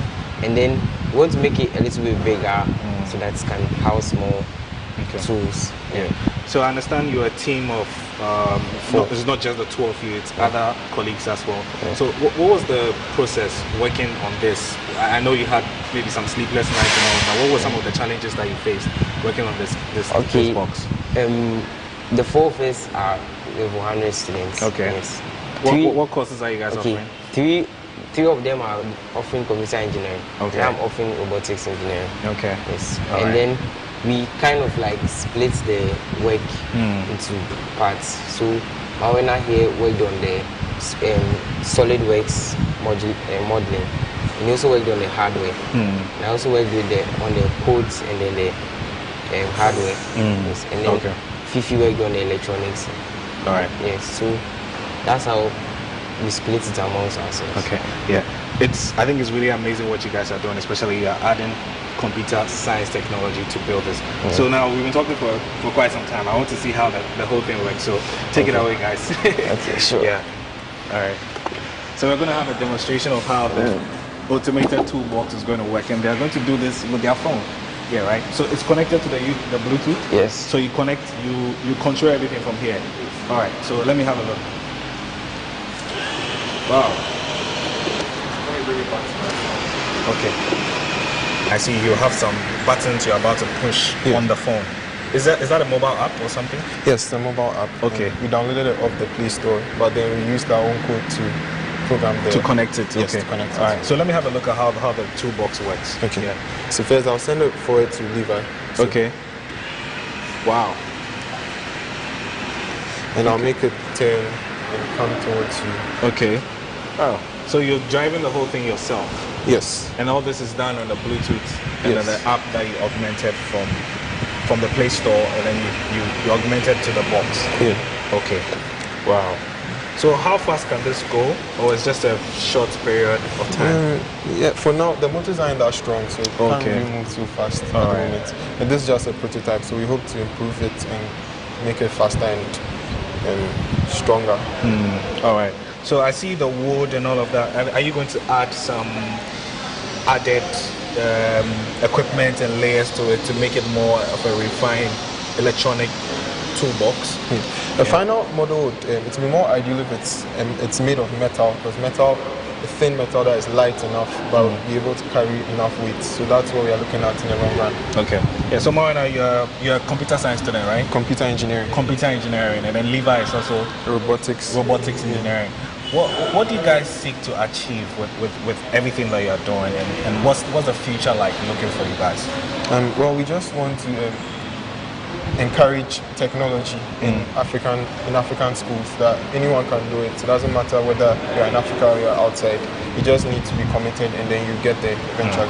All right. Thank you guys so much, and I appreciate what you guys are doing. I hope you guys go very far. Thank you, Marina, and also thank you, Levi. I've been speaking with Marina and Levi. They are level 100 students of the Academic City University, and they've been showing me one of their prototypes, which is the electronic toolbox. It runs on a Bluetooth. It has its own battery packs and all that.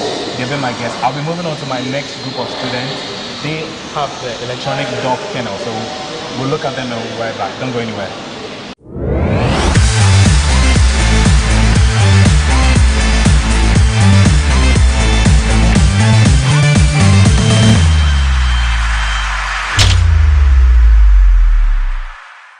Welcome back from the break on BizTech. I'm moving on to my next set of students here at the Academic City College, and they're going to be showing me what they say it's an automated dog kennel. I have here with me Jefferson, one of the guys working on the project. Jefferson, welcome to BizTech. How are you? I'm fine. Yes, great. So I understand you're working on an automated dog kennel. I've never seen anything like this.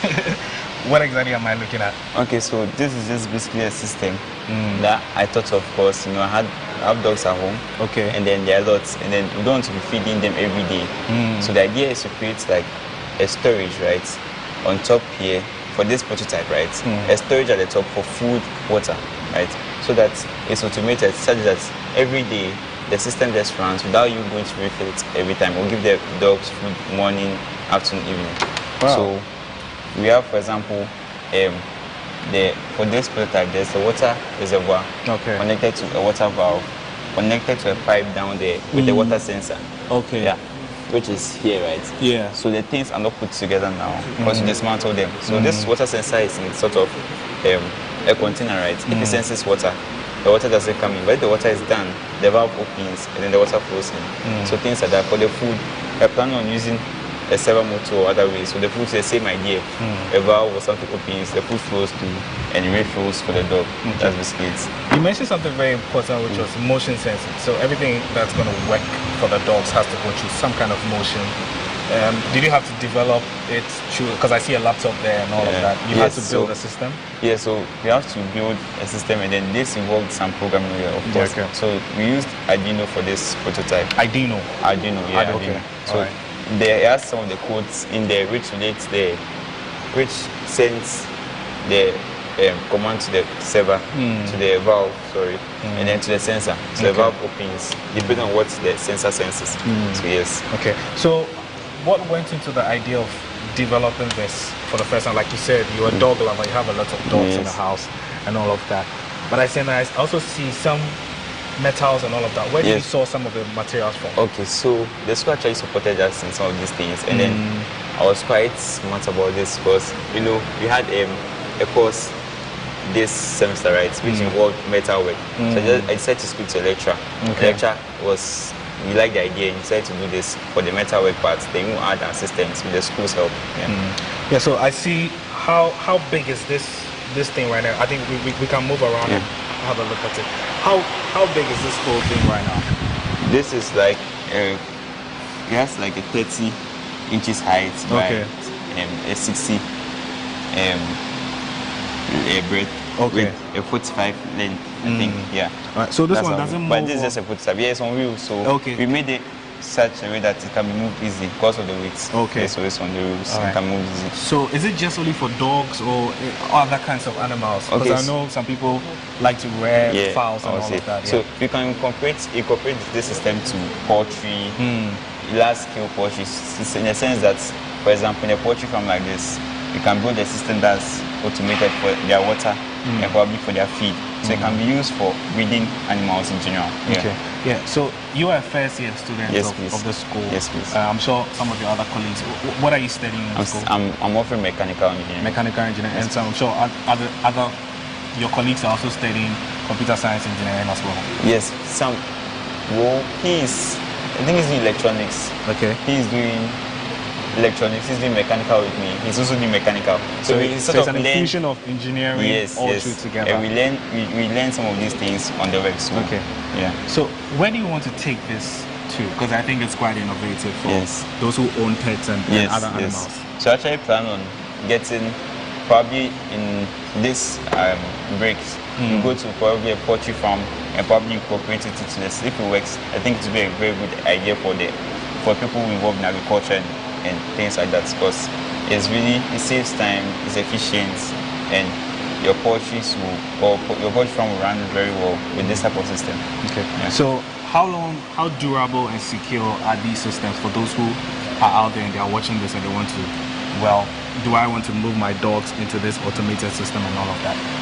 What's the assurance for them? Well, compared to the old systems you have, the traditional system, this actually quite durable. It's an improvement to the old system, so I think it's very safe. And then when you are done with the actual system and everything, some of the wiring some issues might be the wiring. The wiring, I want to make sure is insulated, right, and away from the dogs. Okay. And then yes, everything is going to be such that it's perfect. Safe. Yes, and safe. Finally, where do you want to see this, and what are the prospects of this automated dog kennel, animal kennel? Okay, so actually the plan is to get investments, because some of the things we are using like that, so sometimes the connections break off and it's not strong enough. And then so the aim is to get investors to really invest in this, so that we take this as far as possible and start making profits. Correct. Yeah. So just quickly, finally, before we go, can you just show me what our gentleman is doing here? I know he's working on something here. He's trying to work on the water sensitive part of this. So this is the containers I said, this is the valve, these are the connections, the relay, the Arduino, and then it runs to the water sensor right here. Okay. So then there's a container in there, there's a pipe there connecting everything. So it's trying to get the connections right, so that when you pour water in here and then it senses no water, right, the valve here opens. Yes, and then the water just flows. After a time, some specific time, then it closes back when your containers be refilled. So you can feed the dogs just for even the tap of a button. But and then when it comes to rearing probably puppies, it's much simpler because it's like milk and water. So that one is for those who rear puppies and sell. Yeah, great. It's a nice system for them. Thank you so much, and I like what you guys are doing, and I hope you guys keep it up. Thank you so much. Colleagues as well, they've been working on an electronic dog kennel. I initially spoke to Marina and Levi, who are working on an automated toolbox. They've been my guests.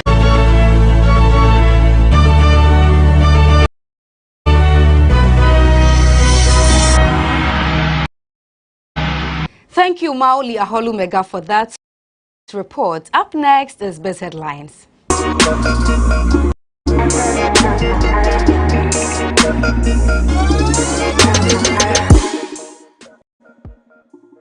Now to our very first story. The Ghana Revenue Authority has said it is criminal for businesses not to issue VAT invoices to customers after they make a payment. Edward Jambra, he cautioned registered businesses to not evade taxes and issue receipts after transacting businesses with customers. He pointed out that GRA will prosecute businesses issuing fake VAT invoices to customers. He also added that effective October this year, GRA will start Ghanaians to be vigilant, and this release cited by GhanaWeb noted that 17 companies were operating without a license. Among the 17 companies were Yvonne Hansen Deals, Bitcash, and others.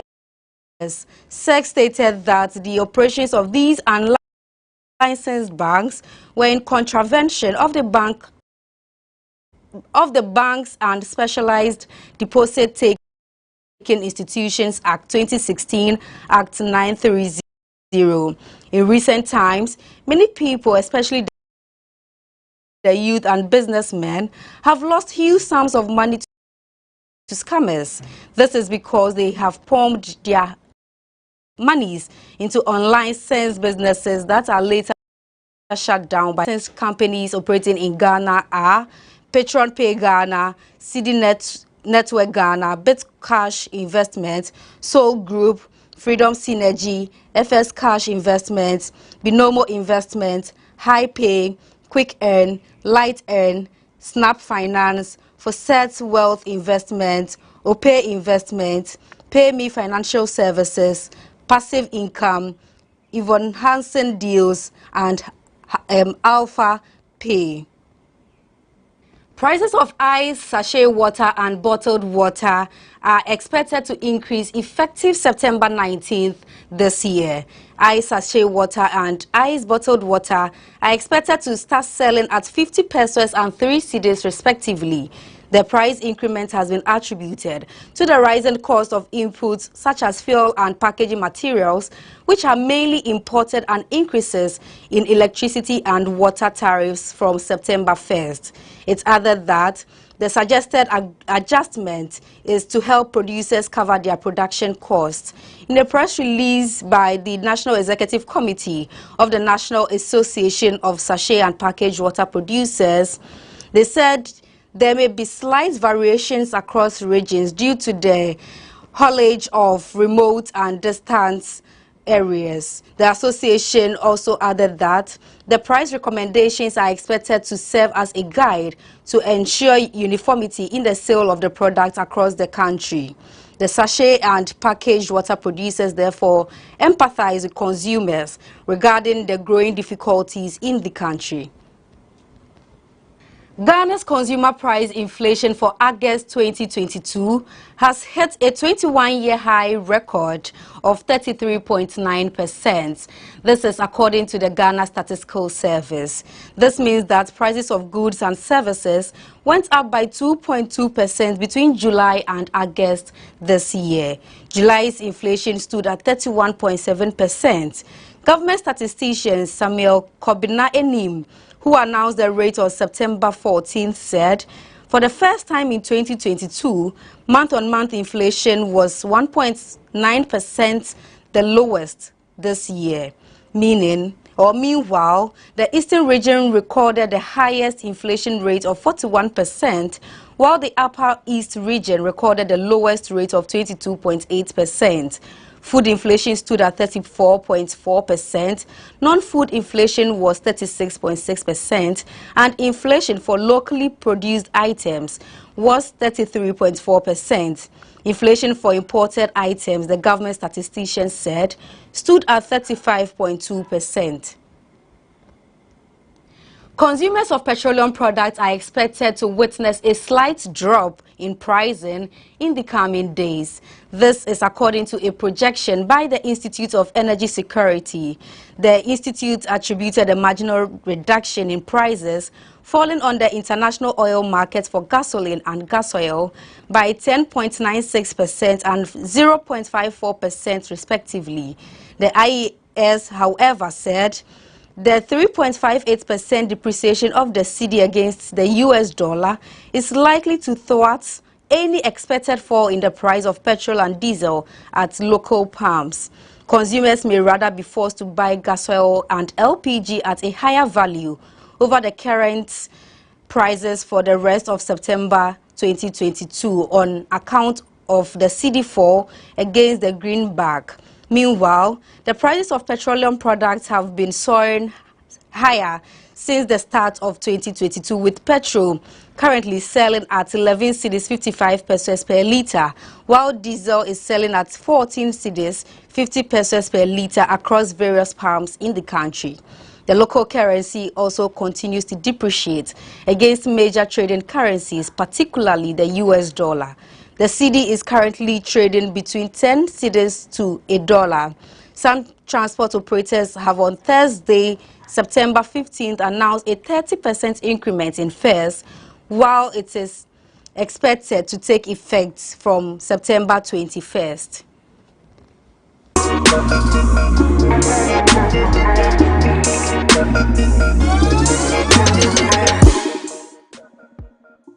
Thank you very much for joining us on today's edition of BizTech on GhanaWeb TV. This show airs every Friday on the same platform. But before we go, do log on to www.ghanaweb.com for more stories. Do well to follow us on all social media platforms, on Facebook, Instagram, and Twitter at the GhanaWeb. On YouTube, GhanaWeb TV. I am Asamoah Asante. Do have a lovely weekend.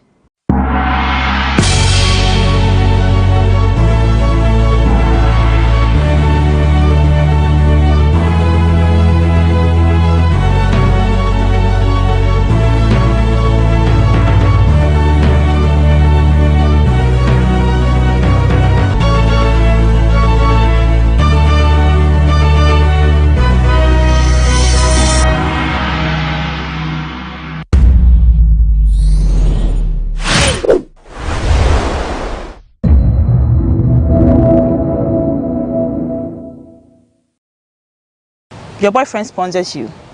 You exchange something for your boyfriend. It's not free. There's no free lunch.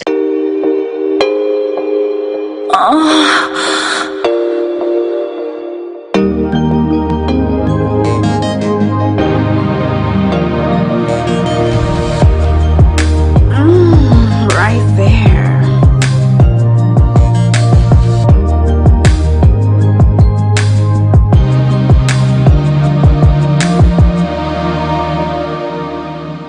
It takes a certain level of unmatched talent to bring a low-cost outfit to life or make it look extravagant. Ladies, you don't always have to break your back to look good. Learn to stay within budget. But why are women who live lavish lifestyle always cited for dating big men? Can't we make our own money? This is Mons and Kados with Paula Amabroni, and on this episode, we shake some three-legged tables. We'll be right back.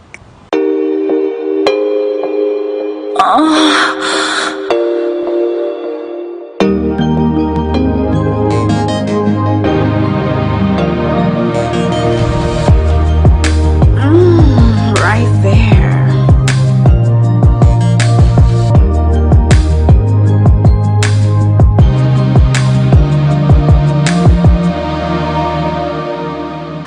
Welcome back. This is Mons and Kados with the ever beautiful Paula Amabroni. It's always a pleasure coming your way.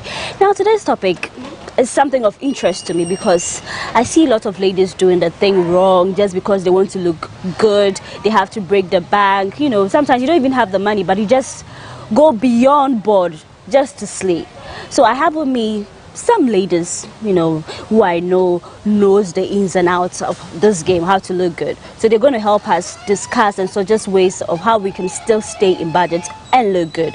So seated on my couch is Efua Adele. She's an actress. Efua, welcome to Mons and Kados. Thank you. This is her first time here. So later on we'll talk about what she does, but then we're going to educate our ladies, see how best we can do. Yeah. Sure. And then my very good friend, Tilly Ekuanipa. She's a television presenter. She's with One Play Africa. Tilly, good to have you. Nice to be here. Yeah, every day you're hosting me. Today I have you here. Yeah. So you're gonna have nice, eh? It feels so good. We're Tuja. Tilly Ajabro. All right. So today's assignment is very simple. How can ladies live on a budget and still look good? Now, I'm going to start with Tilly. Tilly, I've heard a lot of celebrities being attacked. Once you look good, you know, on social media, it seems you're living your life. They just cite you that there's this big man sponsoring you. Is it always the case? It's not always the case, but it's not entirely wrong either. Some of them, yes, people sponsor them because then when you look at their track record, you look like at the work they've done and all, you can see that this as a champagne lifestyle on a palm wine budget. Allah. Clearly, you can see that. You can see like it's visible. But how dare you talk about somebody's lifestyle? Other people too are also working. There are some women that their sole aim of working is to look good. So you can't tell somebody that's unknown or person what in life say. She has worked, they've paid her 1,000, she has used 900 to go and buy a dress to wear, starve her 100 to tell her that it's a man that's sponsoring her. Some is there, like it's not something we can be here and say women empowerment. It's not, it is true. Some men are sponsoring women in the game, and some women too are also working for it. So I don't like it when the conversation is not balanced and they want to always tip it to the other side and banning, you know. It's not true. Some women are actually really working. Some women, they have said, you know, there are some people, they actually, there's this mentality that I'm saving for the rainy season. Some people, you see them now, they are slave back to back because there's a time when they are not telling you or you didn't know them that they suffer for where they are now. Exactly. So it gets preposterous when they are always trying to peg a woman's success in a celebrity to a man. And mind you, these are celebrities. Most of them, when they post, their dresses are even sponsored though. Do you know that? When you check their post under dress by, makeup by, shoe by, now say, come be skin by, hey. Yeah, I want photo skin. Yeah, I've seen that. You get it? So if you are a mere fan or somebody that just wants to pick on these ladies and you want to ignore the fact that they are telling you that this dress is by this person and they just want to make it look like they are sleeping with, are they sleeping with your father? Oh, thank you for the punchline at the end. If I know you're an actress, and usually I've seen the targets, usually actors, musicians and all that. So if you see your colleagues being named as women who are sleeping around, how do you feel? Because I know you are still in the in the industry. Very soon your name is going to be there, you're going to be big. Do you feel that one day they're going to tag you or put you in that box? How is that their business anyway? Okay. How is somebody's lifestyle your business? Although some of these celebrities are mentors and people look up to them, just look at their work, don't look at their lifestyle. Do you get me? Some of them, they are not sleeping with men. It's just influence. They are influencers. They can be wearing a particular dress sponsored by somebody entirely. You see that some of them, when they wear a particular outfit, they don't repeat it because they have brands sponsoring them, like Tilly said. They have brands sponsoring them. So the moment they wear, they take it back to the brand or whatever. So another time, another brand is sponsoring them. It's not even, sometimes it's not even for them. They're just trying to create content for social media and all that. So when you see it and you feel that somebody is sponsoring their lavish lifestyle, if you're a woman and you feel that way and you think that way and you think it's bad and all that, come on, it's entertainment. You also have your if you want to go and use your to dress good, nobody is stopping you. What's the to look good? This thing, if you want to use your this thing to catch this thing, to make this thing, nobody is stopping you from. If you want to use what you have to get what you want. Use it to get what you want. If it be easy, do it be easy. You get it? You have a boyfriend. Your boyfriend sponsors you. You exchange something for your boyfriend. It's not free. There's no free lunch. You know, I don't know. He said, can I be? Yes, it's an 18 plus. I'll do. And give you something. Or we say, okay, me power boyfriend 18 years. Me pay the when you say boyfriend. No, some mommy. Now no, now they oka. Or no, they oka. What you are giving for free, somebody is taking to slay. So if you don't want it that way, go and tell your boyfriend to give you money to slay. You get it? It's that simple. Because I understand where you're coming from. Because I'm always thinking, now Paula, you see me, Paula.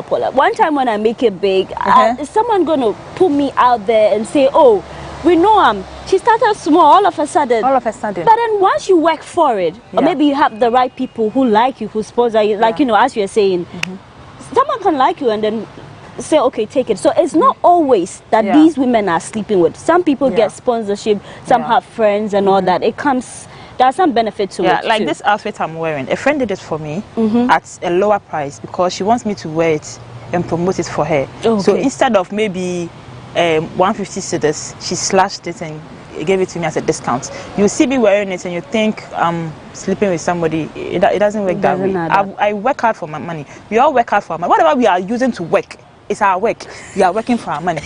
I like that point. Actually, you wanted to say most or people that say that they are poor, they are from poor homes actually. Because I don't know why people always discount that part of some people's life. Some people are from how on to say me I bread to coffee, you know.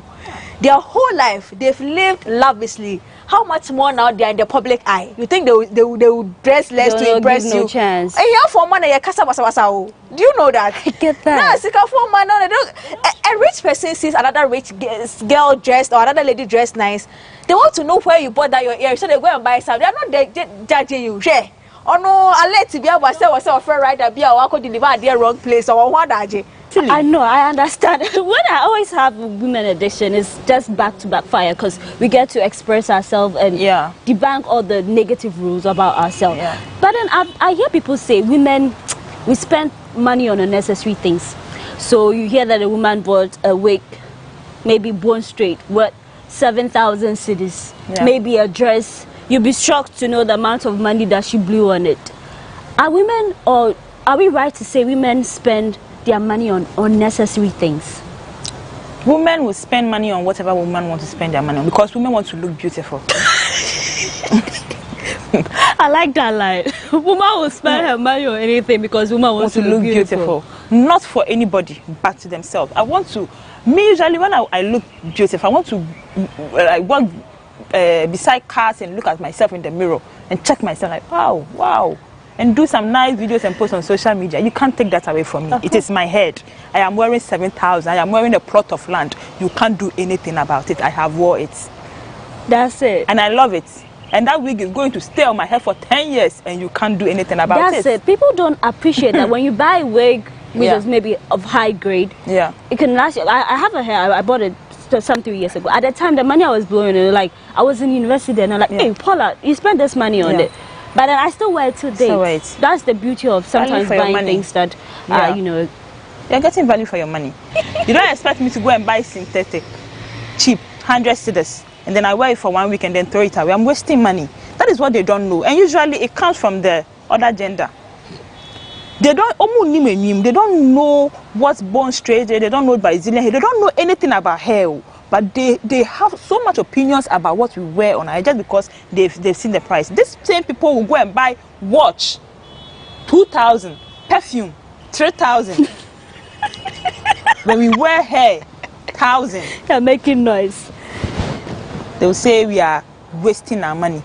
We are wearing plots of land on empty brain, and so what? Is it your money? Energy. Now, Tilly, let me create this scenario. A lady who spends, let me just be realistic, maybe 2,500 on hair, and one who prefers to buy 600 cedis a week. Who is being more economical? Both of them, depending on your pocket. It comes back to your pocket. If I have 15,000, I can buy hair 5,000. This hair is my sister Ghana. When I throw it away, it is gone. When I remove it, Asamoah. But if I had bought 100 bullion hair, next week when you come here, I wear 100 bullion hair. Next 2 years, 100 bullion hair. Do you get it? Who is being economical or whatever? It depends on the amount you have on yourself at the moment. Your budget. If you take 15,000 out and it's not breaking your bank, you are good to go. And the conversation that women we buy things, we have to be frugal. We don't have to be frugal though. That's the truth. People keep complaining that women buy unnecessarily. Who is really buying though? Because for me, if I buy stuff for myself, it's an investment for myself. With what I do, I am more or less my body or my general outlook is actually supposed to tell a marketer or an agency boy that puts this advert on this girl's show. Now you want Malta Guinness to come and put their money in you. You don't look like Malta Guinness money.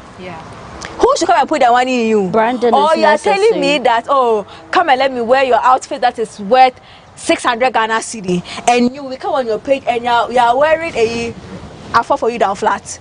Are you serious? Yeah. Now, like, I do you get it? So, for someone like me, I can't afford to look like basa basa, because how I look will determine the kind of money I get, the kind of whatever deals I get. It's an investment. So for you to just see a celebrity whose lifestyle depends on how they look, how people see them, their general outlook, investing in that look to make money, what are you talking about? Also, men keep complaining, man, you did not go out looking naked. What are they not wearing something? You know, men complain about women are dressing so much, but they wear expensive stuff. If you take a Bema show, it's not total outfit.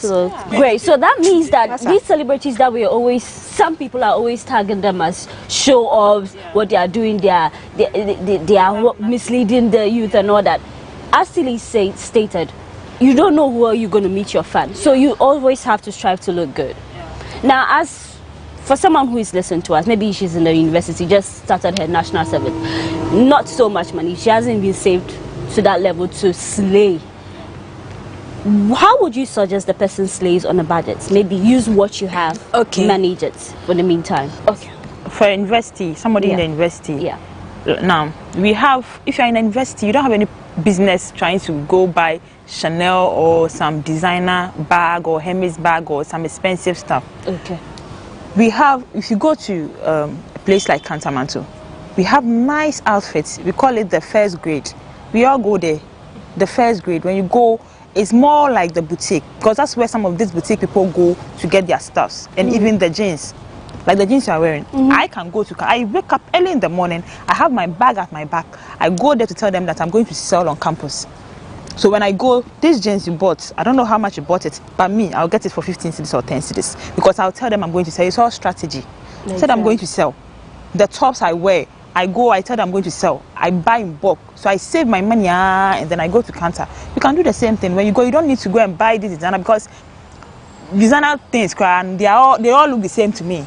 Just try to buy one, what am I saying? One in, what am I saying? I'm kind of saying, what's the word? Original. Or, yes. Brand. Yes. But from the name, but it will come later. It will come. When you go to Kantamanto, you can get all these stuffs, you know, very nice, beautiful stuff at affordable prices. It's all about strategy. You don't have to go to boutique. You don't have any business going to boutique, to wear boutique dress to lecture halls. Nobody. You are not going there to show anything. You're just going there to learn. Learn. The money will come later. The money will come later. Okay. So you don't need to break your pocket or budget. There are ways you can do combination that will make you look very beautiful. Me, I'm very particular about colors. There are some colors that don't look good on my skin. There are some colors that naturally look cheap on people. No matter how expensive the dress is, if the color is not nice or the dress anyway, it will look cheap on you. That reminds me, there's this celebrity that she's always true. She claims she's got money and all that.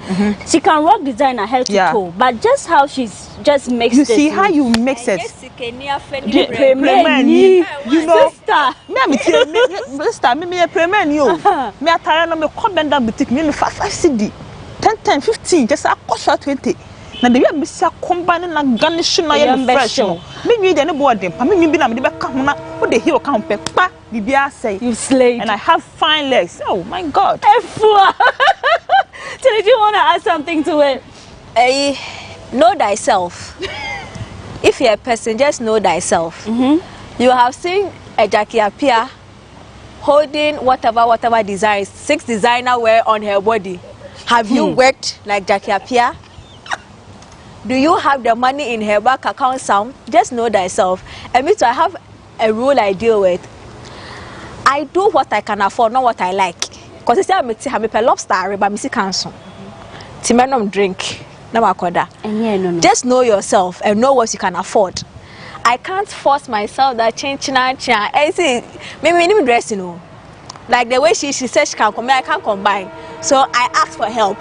And right now, you don't even have to go to Bend. I'll go on Instagram, thrift, falafel, just go. I don't find so good. More to swat. It looks fresh. It looks color brighten. Just wear it. Just know how to style yourself. Know how to block your colors. Monochrome look now, but that is all. That's all. I don't know how to dress. So what is now that I'm picking up my fashion confidence, but there are some people, you give them 5 CD, on back up fuck room, I tell you about 50%, I'm not talking about fear. I tell you 50%, but the way you wear it, the way you wear it to know, or shower wash 1,000 dresses, because I know do you get it? So it's very real. Like, you know, you don't always have to break your back to look good. We always say you can combine 1 or 2. But you see how good I'm looking right now, makeup on point. My makeup was done by Kiki Sadiq. And if you're out there looking for wholesale, retail, or distribution of any makeup product, hair, beauty, supplies, then reach out to Sigma Exports Promotion. They deal in Maybelline, New York, Revlon makeup, any product. High quality, original. If it's makeup brushes, you want anything, just call them. They will supply wholesale, retail, and if you want to be a distributor, just call their numbers on 0248 138 596 or 027 4893 413. We'll take a quick break. When we come back, Mons and Kados continue.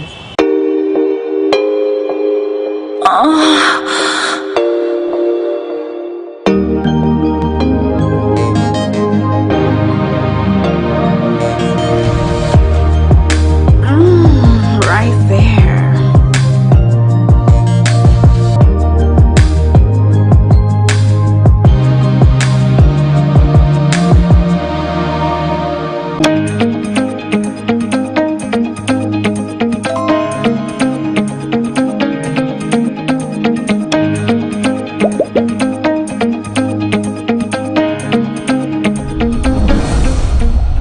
From that quick break, we're still discussing how to live on a budget and still slay. This is the women's edition. So I have my ladies here. Ifwa Del, she's an actress, and Tilly Ekuanipa, she's a television presenter. Tilly, I must say I like how the conversation is going, but let's play this one. Yeah, the mystery box. We got some questions here. You just pick it and you give us honest answers. So I'm going to start with you, Tilly. Start with her. When I have a man, I say ladies first, but then since it's a woman, we got this. Okay. What we got there?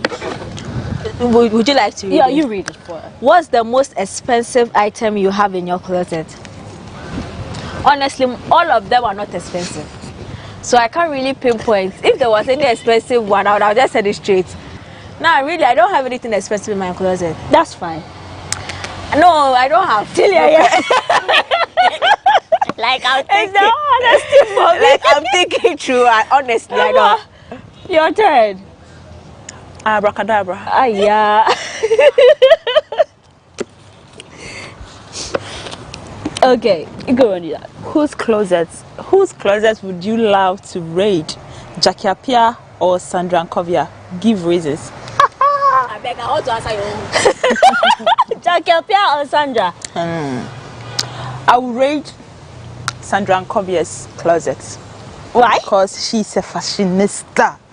You love that her girl style. can dress. She's simple. She knows the colors to combine and all that. Oh God, I just love her. She knows how to dress. She's very stylish. Like, she's an example of a fashionista. Now, let's continue with our conversation.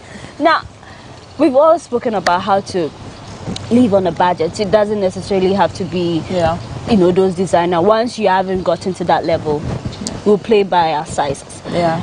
What is the best investment a woman can make before the age 30? The best investment.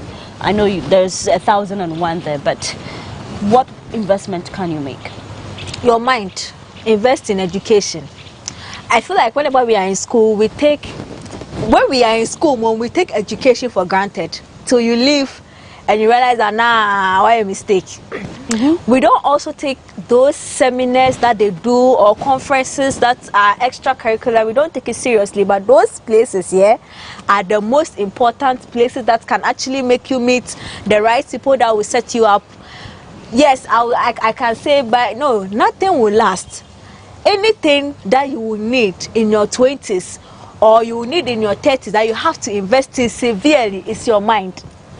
When you are in your 20s or your teens, trust me, because whatever you buy here, you build here, you invest here, in the next 5 years you can be in another country. You won't need all of that.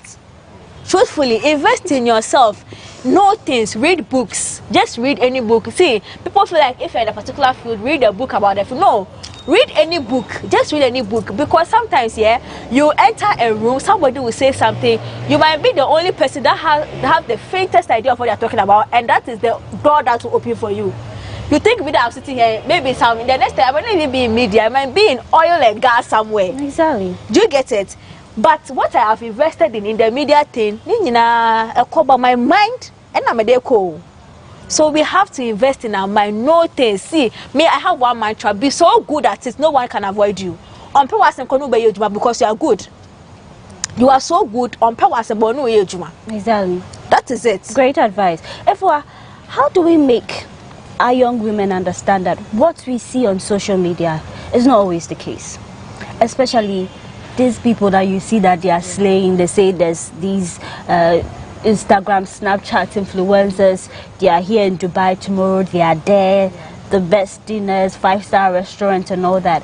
How do we make our young people understand? It's not even about young people. You see someone who is mature should be making the right decision, but they are under pressure. They are just swayed. You see, it's social media.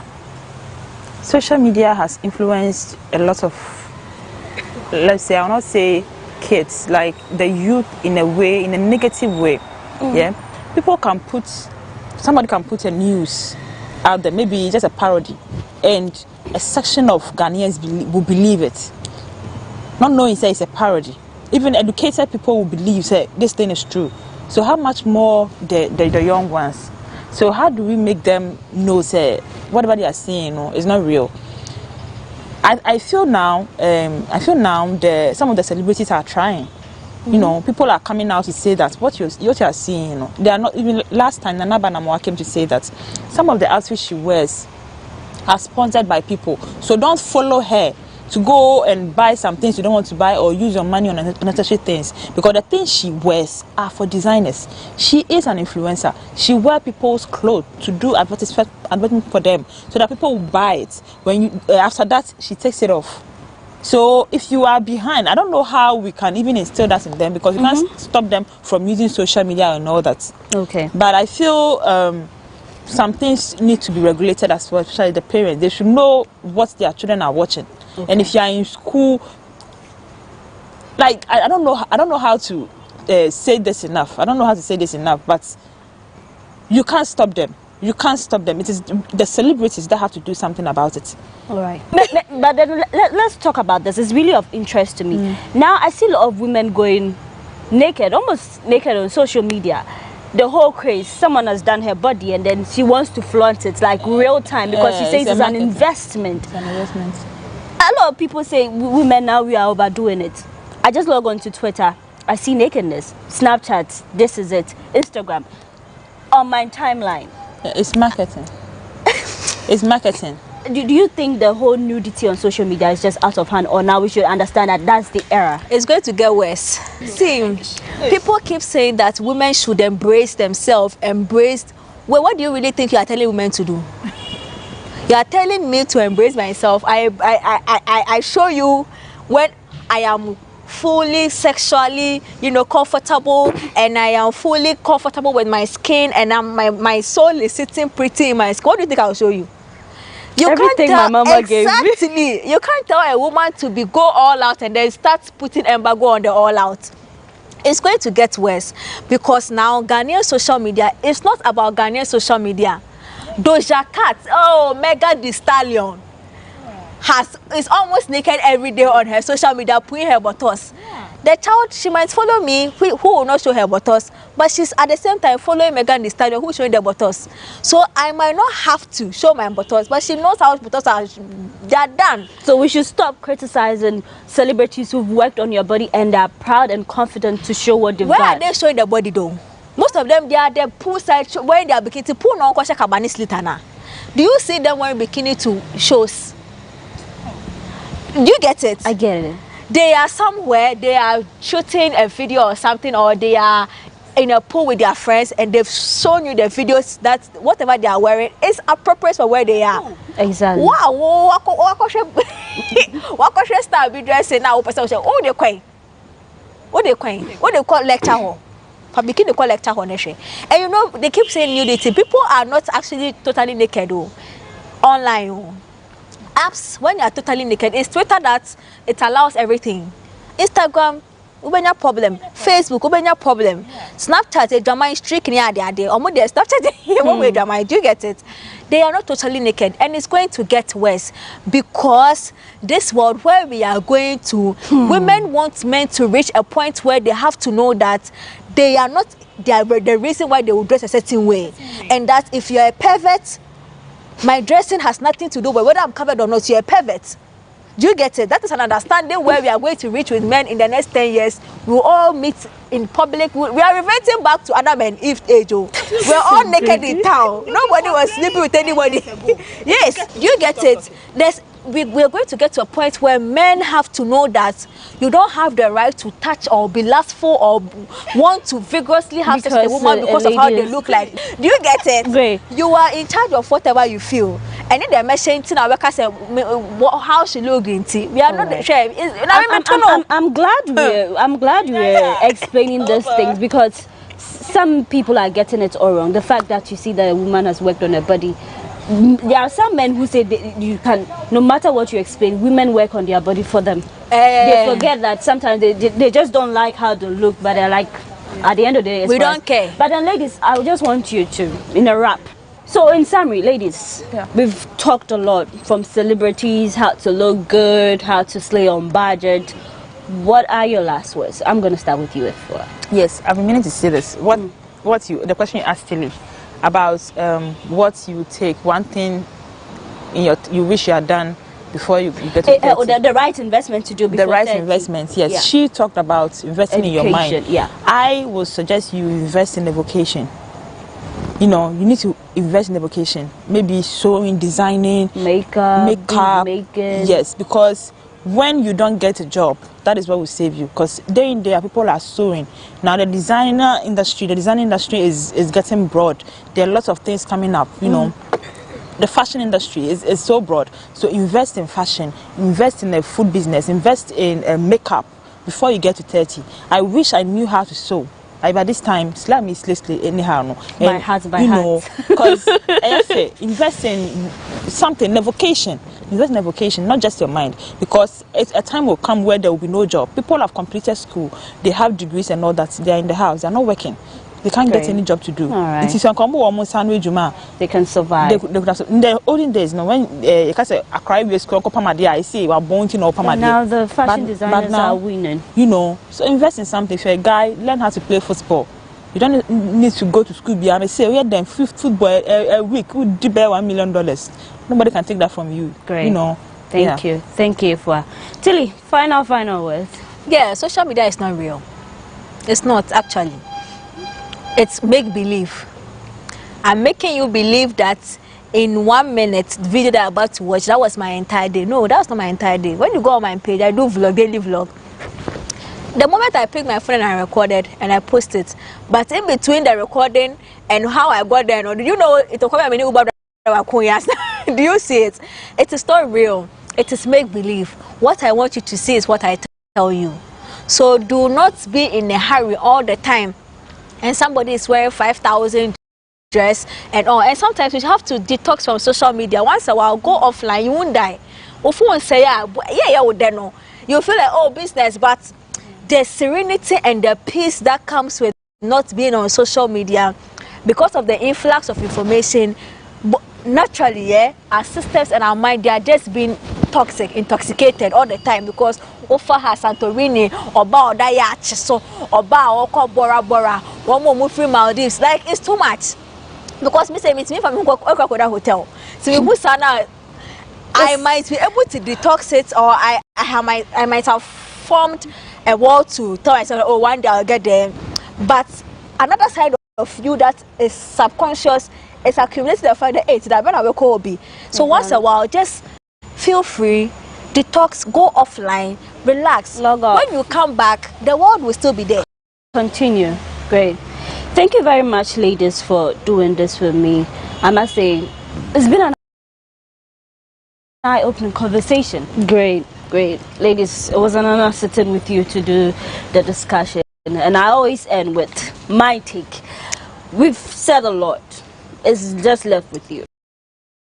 If you think that you have a problem with celebrities, how they look and all that, just know that, as they said, is the era. But if you're a young girl starting, maybe you're in school, you feel like you're under pressure and all that, you don't always have to come out naked. It depends on what you want and where you're going. You can still appear covered. This year we are here. You can check them out on social media. They don't have to show